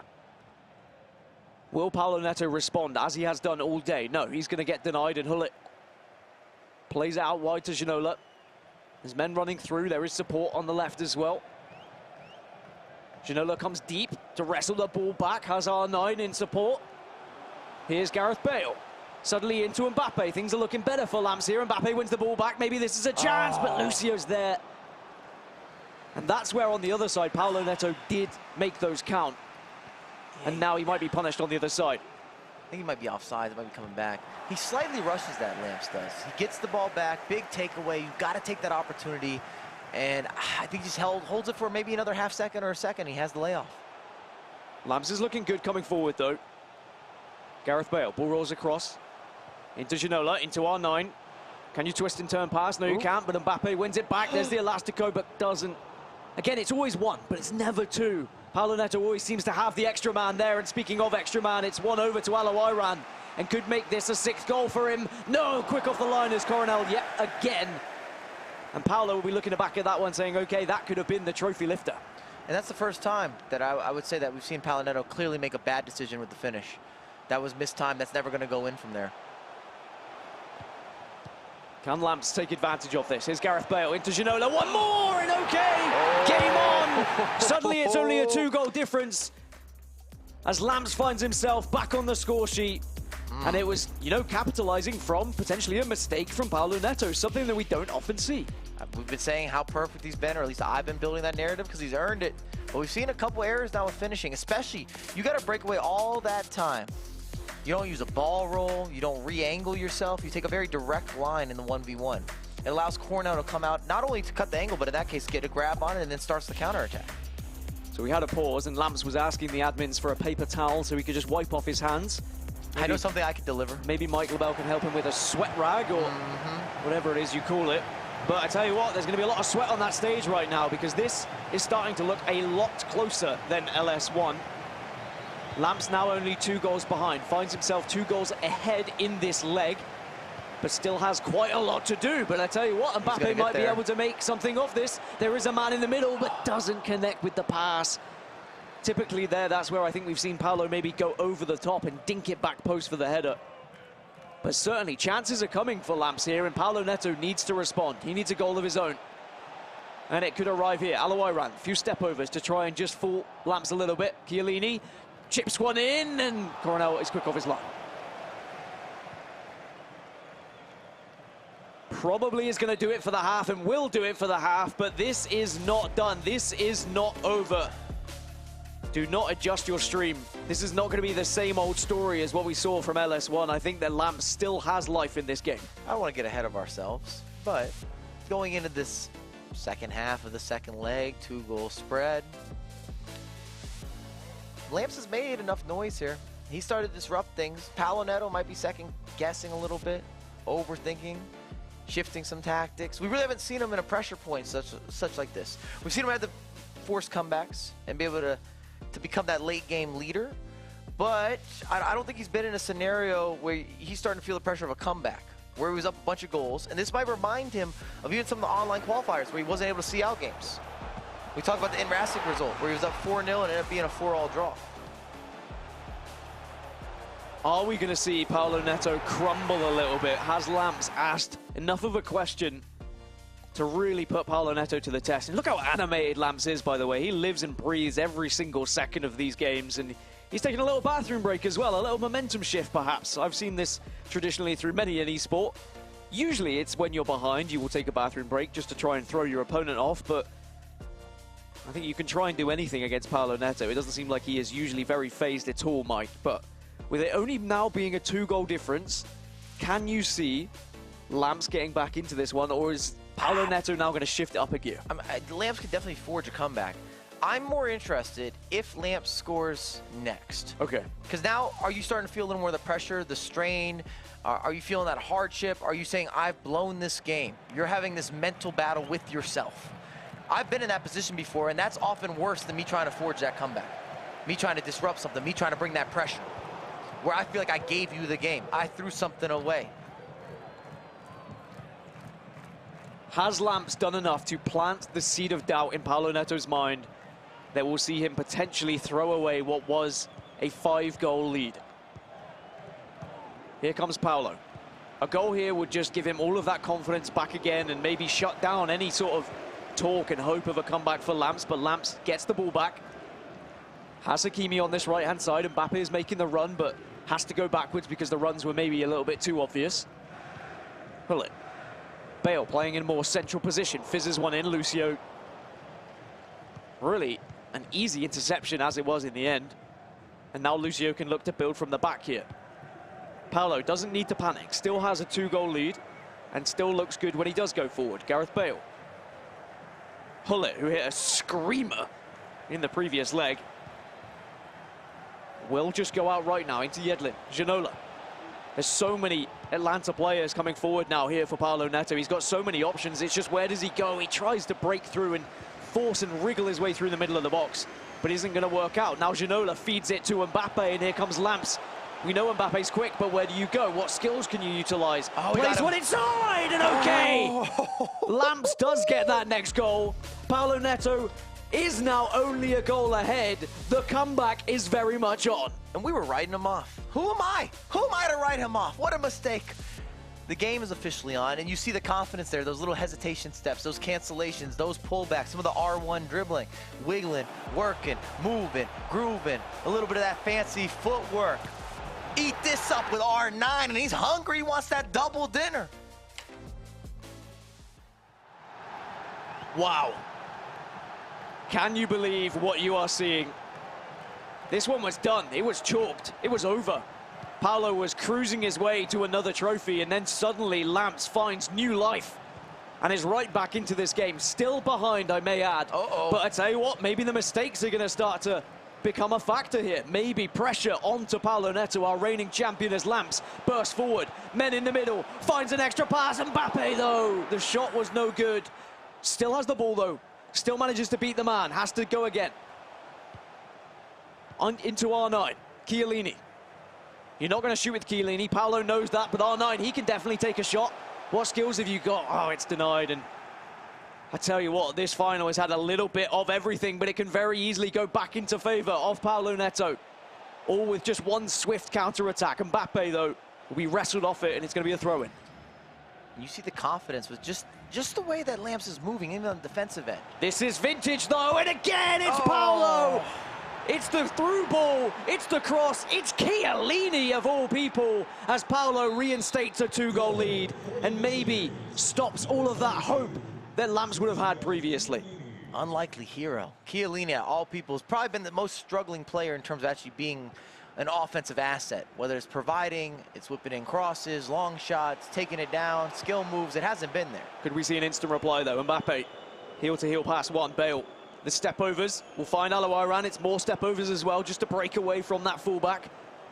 Need help from someone. Hullet can hit them from here. Not going to, though, is Lamps. He's not rushing this.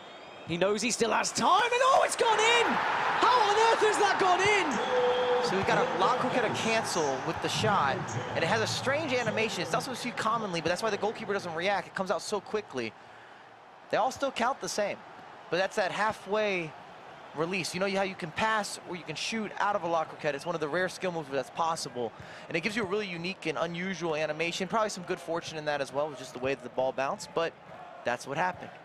Well, Lamps answers back yet again, but here comes Paulo.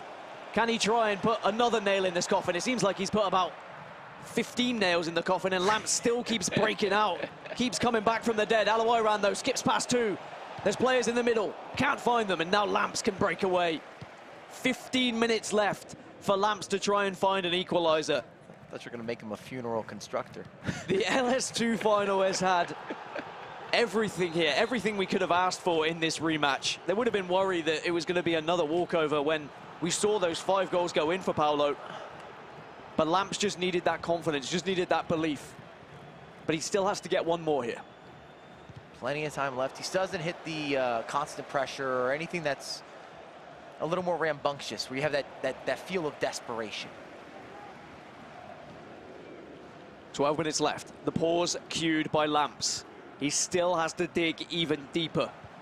He's digged so far, he's hit bedrock at this point, but you've got to keep going. Oh, here's Hakimi. Can't quite find that ball onto the right-hand side. And now every time that Paolo wins it back, he can just eat away at this clock. But look at the pressure that's coming in from Lamps. There's not many avenues that Paolo can take when he's trying to escape his back line here. And it will be into the tactics screen, Mike. And I mean, what would you be doing here? You looking at fresh legs? Fresh legs. Often we've seen Gareth Bale being moved into more of a central location. You get a fresh wing back or a winger, someone that can maybe be that outlet for you when needed if you send an overlapping run. Unfortunately, in scenarios like this, as we're revisiting this goal with Mbappe, yeah, I see what he was going for. It's just an odd animation. You don't see that often, but it's a La Croqueta. And in the midst of that La Croqueta, you're going for a shot or you're going for a pass. And it kind of fumbles into the back of the net. Well, back underway, and inevitably now Lamps is going to be pushing players forward. That is going to leave him exposed at the back, and maybe Paolo can take advantage of that. Chiellini, the unlikely hero, into R9. This could be the game right here, but Coronel, quick out of his box. Quick off the line, denies, and makes sure that Lamps stays alive. But Paolo Neto still has possession, beats the man. It's disgusting. There's the croqueta you were speaking of. Ronaldo, what am I seeing on my screen? But Lamps does just enough to stay alive. He has 5 minutes left. Maybe one last chance here for Lamps to get back into this game. Plenty of space on the left to work with. Here's Donovan. He's had goals already today, but will unfortunately lose that ball and give possession back to Paolo Neto. Mbappe, challenged by Lucio. Lucio wins the ball back. That's huge for Lamps here. Can't get the through ball though. And how massive could that interception be? There's space on the left, but no. Paolo just waits, he holds up, and he wins the free kick. This is all good for Lamps. No, sorry, that's a second yellow card. That's bad for Lamps. As it's going to be a red, and now for Paolo Neto, he just has to hold on to the ball.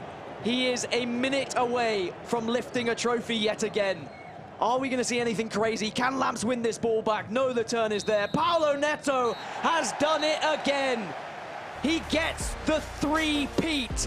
It is history in the making. The eMLS is his. I think he just told us it's his. Atlanta United are your champions yet again. 1, 2, 3. Count them up, Paolo. What a performance. He owns this league. Your 2023 eMLS League Series 2 champion, Paolo Neto. Incredible, Mike, that we have seen and we are witnessing history by this man. He's now seen the trifecta. Remember eMLS Cup, League Series 1, League Series 2. He's going to have the first chance. We might have a better name, but I'm thinking the foursome here, where he's got everything for this year, and he ended off last year as the champion as well. I mean, it's history enough to go back to back to back, but to then go eMLS Cup into eMLS Cup, that is his next task.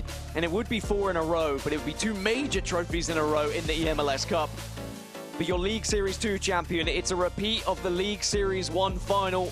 Paolo beat Lamps last time, but it was far closer this time. We have to give credit to Lamps. What an incredible display. What amazing fight back. Faisal, it just wasn't quite enough from Lamps today. It was close, though, and I think that's more than you could have said after that first leg, Mike LaBelle. We were writing it off. I wrote it off. And he didn't write back, man. He said, no, it's not over just yet, man. It's a good fight, and it sets up a great eMLS Cup. Maybe a trilogy in the making with these two meeting there. We'll see. But in the meantime and in between time, it's time to celebrate our champ once again. Let's head over to Jillian, standing by with the League Series 2 champion for our victory moment presented by Coca-Cola Zero Sugar. Paolo, a third straight trophy for you. How is this one special? This one is very special. It's the only trophy that I didn't won in MLS, because I won like now League Series 1, 2, and the Cup. And it was a very hard game. I won the first leg, was very good from my part. I just considered a goal in the end, and costed a lot this goal because he made like almost a comeback in the second game. But yeah, I managed it to take the win, and that's it. We get the trophy. The guys were commenting about how incredible your journey has been since you signed with Atlanta United in 2019. How would you describe your journey to this moment? Oh, the journey has been amazing. Yeah, Atlanta is part of my life, like a big part of my life, and I love the club and all the things that we achieved together, all the tournaments, the eMLS, and yeah, I hope that we can continue getting more trophies, and let's do that. The efficiency that you play with, Mike LaBelle said his nickname for you now is the Doctor. Do you like that one? Oh, I like that one, the doctor. Yeah, and the glasses, I think that they fit good with the nickname. Yes, absolutely. All right, finally, Austin is coming up. You have a chance to make eMLS history with 4 straight titles. How are you going to do it? Yeah, I just gonna work hard this month to get even better for eMLS Cup, and I hope that I can get the 4 in a row. Congratulations. Thank you. Basil? Yeah. A little bit more saucy this time around, Mike Lavelle, Dan Gaskin. Even after he won, pointing to the ground saying, I'm him. That's a lot of sauce. That's a lot of sauce. For Palo Neto, that's real sauce. That's a lot of sauce, man. Raised that trophy before he shook the hands as well. Let's go to highlights over 2 legs. It started with a chance for Lamps, of course, but we know leg 1 was all about Palo Neto, Mike. Well, shout out to Lamps, though. What a battle back. I'm super impressed with what we saw, and if we would have seen that in the first leg, we would have had a completely different game on our hands. It gave Palo Neto a lot of that leeway, but you talked to him, or we heard Jillian talk to him. He felt the stress. He definitely felt the stress going in that second leg. He's very happy to get out of there. Because as the game was going, if you added another 10 minutes of game time, I don't know if we're sitting here talking about Palo Neto winning League Series 2. Maybe that's a credit to him not taking his foot off the gas in that first leg, man. I think you know, guys, the quality of these players. We talk about it. Maybe there's a gap between everybody and Palo Neto, yes. The gap's not that big, and we talked about that as well. If you give people an opening, like he did to Lamps, they're going to find a way to try to rush through that door. And Lamps almost got it back, guys. But the credit, to both players in this occasion, of course, but we have to celebrate our winner, Mike. I'd love to know what he had to say. I know. It looks like you see these hands. These are gifted hands. He's coming back with the comeback. He's like, we need a pause just for these hands to rest real quick. The hands were working though, but this was funny to me, Dan, because maybe like 30 seconds earlier, you're talking about Chiellini not being the guy that you want in the situation to shoot from Lamps' side, but then it's Palo Neto scoring with him, the one that ultimately sealed the deal. I mean, on the occasion where you need a big man to bring it down and finish it, he was in the right place at the right time, and I guess that, maybe that man on your screen will be thankful that Chiellini did turn up when you wanted to, but look at that. Look at this, some swagger times. Now. I think I got my swagger back. He felt pushed. He felt pushed. He felt like he earned that final. When you win 9-fun, what 9-1? Now a 9-fun. It was 9-fun for him. It was 9-fun for him. Yeah, but when you win with such a big spread, you're saying, I wasn't even pushed. That game, I know that he felt the stress, but he still was able to accomplish what he came here to do. New York might be a second or third city. It was a little exhale at the end of that second leg because, man, any more time, Lamps might have not only equalized, but found a way to get a winner as well, guys. And, again, that's all you can ask for here, right? Again, we said, is this one on? Is this one done? And Lamps said, no, don't forget, guys, I still have this ability to play. It's not 9-1 anymore. It was a lot closer on this one as well. All right, we mentioned some goals, but there were a lot of great assists today. Let's take a look at the delivery of the day presented by DoorDash. Mike, we'll take a look at this one together and you can break it down. I'd love to. And you see this delivery here, as you're saying. Mbappe takes it down. I think the best part, I think it's the extra pass is really what makes it special. That pick out is so well weighted, but the way he sets this up like he's going to shoot and then throws the defender almost out of the penalty spot or the penalty box, and it's just gorgeous. And this is what we talk about with pros all the time. They create chances you can't miss. And more than that, it was the extra touch from R9 as well, not just shooting it instinctually, taking that extra touch, getting it on that strong right foot, and putting it in the back of the net. Just one of the many great moments. There were so many of them from today. Let's go inside the headset presented by JLab for all the sights and sounds from League Series 2. Come on!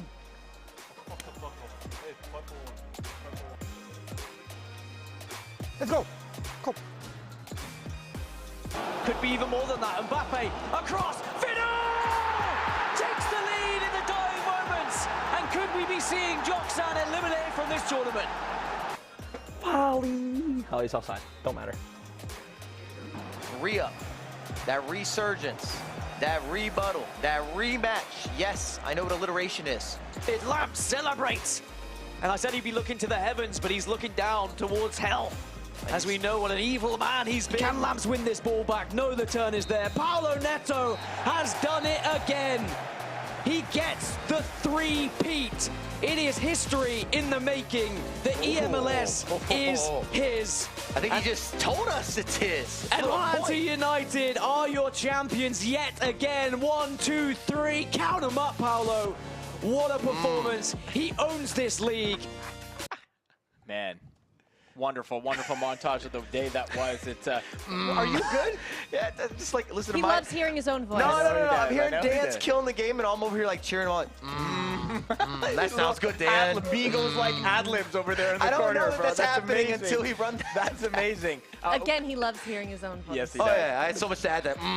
Let's put a bit of a bow on League Series 2, Dan. Felt like just watching it back with the trophy felt like a little deja vu from a couple weeks ago. It did feel like deja vu, but I think that Mike was completely right. I mean, Lamps, he showed up here today, Yeah. and this rivalry that's developing between the two, I don't think it's going to end here. I think that we are going to see more from both of them. But Paolo, I like that he's starting to find himself a little bit. You know, he's got some swagger. He's given us the 1, 2, 3. He's enjoying this moment, as he should, because he has owned this league. When he pointed to the floor, he's saying, this is mine, right? It's mine. I have dominated. I've beaten everyone in my path, and it doesn't seem to matter what you throw at him. He always seems to have an answer, and it is history in the making that we're witnessing right now. But we did see some moments of vulnerability from him as well, which does maybe bode well for the competition at Cup as well. And that's why I think we got the emotional response, and I hope for more of it, because I'm telling you, it's got to be said, League Series 1, he wasn't pushed. He was so good that nobody took him to the potential of extra time or losing the game, or at least he didn't feel that way here. That game, I know he felt the tension at the end of that. So I'm looking forward to eMLS Cup.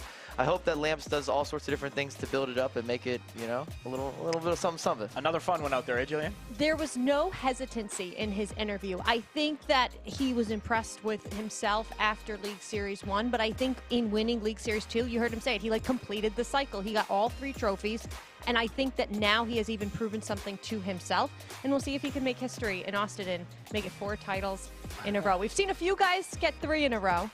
Can it be 4? We're seeing the players on the other side of the glass just all rallying around Paolo Neto and the trophy. The Dan. man brought his first trophy back just so he could pose with both of them. He checked in luggage. that He is checked in respect. luggage. He said, I'm going to get 2. You want to talk about some my swagger? God. He said, I'm here to double dip. Go, Yes. Paulo! Wow. Wait, guys, Dude. time out. He took the glasses off. Did you hear what he said? He's like, oh yeah, I am kind With of the a doctor with the glasses on, it kind of the works. Analyzes opportunities, everything on the pitch. the opportunities on social media for graphics now with Paulo Neto and glasses. Dude. and To wow. bring the trophy. brought it. You got to Wow. understand, that guy's on Babies. like a 10-hour flight. You have to check a bag in, and he said, I will check yes. this trophy in. He's like, it's worth it for the picture, for the Come photo on. op, for the photo op, Dan. Yo, how for many- the photo op, How many Dan. bags is he bringing to Austin, bro? He's got to bring 2 at least with both of those in them. That's insane.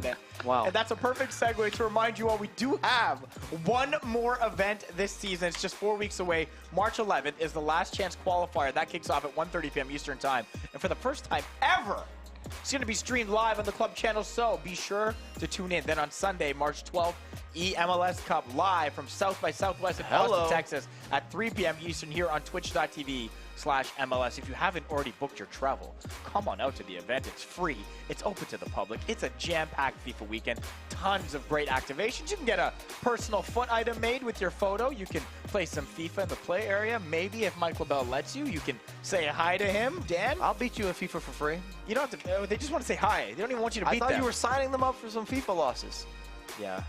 You can beat everyone, you think? I'll take on anyone that shows up to the event, yeah. Yo, hype last time, Dan. Let's make sure it's going to be hype again, right? It was insane, and actually just seeing that moment from Pablo. Pablo said that's one of the best moments of his career, where he was able to win that game, and he heard my voice around the arena. Yeah. He said he loved it, and honestly, Perfect voice for the occasion, by the way, Dan Gaskins. the crowd was amazing, and it can only get better, right? If you guys do come along, make sure you are loud, make sure you are proud. But are we going to see him lift another trophy? Is he going to bring both trophies what I'm saying. to eMLS Definitely. Cup? That's what Right? Does he The check 2 commitment to the bags? bid. That's Yes, what I said. he He's got does. to check 2. Got to check Or a and really one for big lucky. bag. Or Maybe just one one big really one. big One really big one. You know. Let's do a quick cup preview. Take a look at the overall standings to see who qualified. Of course, this is a culmination of the qualification process for League Series 1 and League Series 2. There's Lamps and Paolo Neto, no surprise.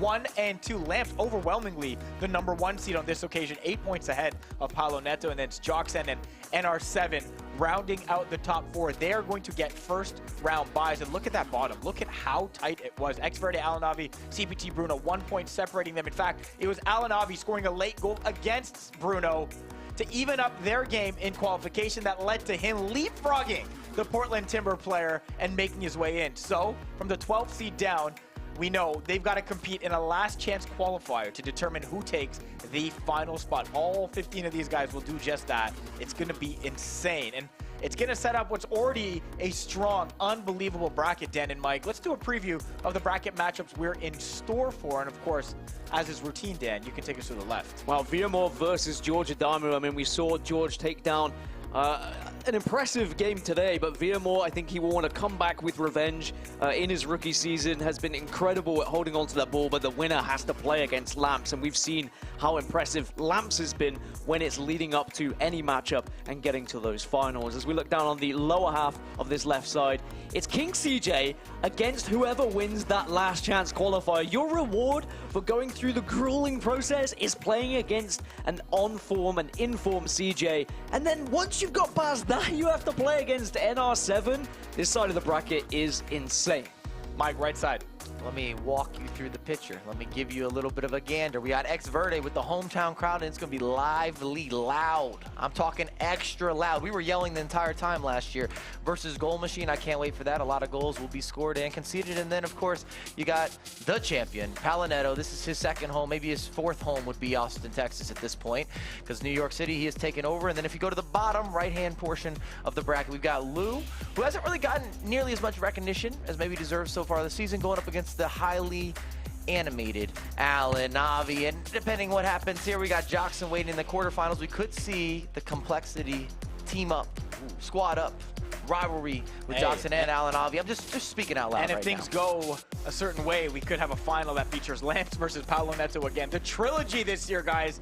I know we're far away from that, and all these players that are standing in the way will have something to say about that as well. But we have an unbelievable group of players that are looking to get it done, and somebody else trying to walk away with a trophy, guys. A wonderful day, another wonderful weekend, another wonderful event. That's going to do it for us today at eMLS League Series 2, presented by Coca-Cola Zero Sugar. We appreciate all of you out there watching. Congratulations to our League Series 2 champion, Paolo Neto, again. For Dan, for Mike, for Jillian, I'm Faisal Kamisa. We'll see you, and make sure we do, at eMLS Cup. Have a wicked night.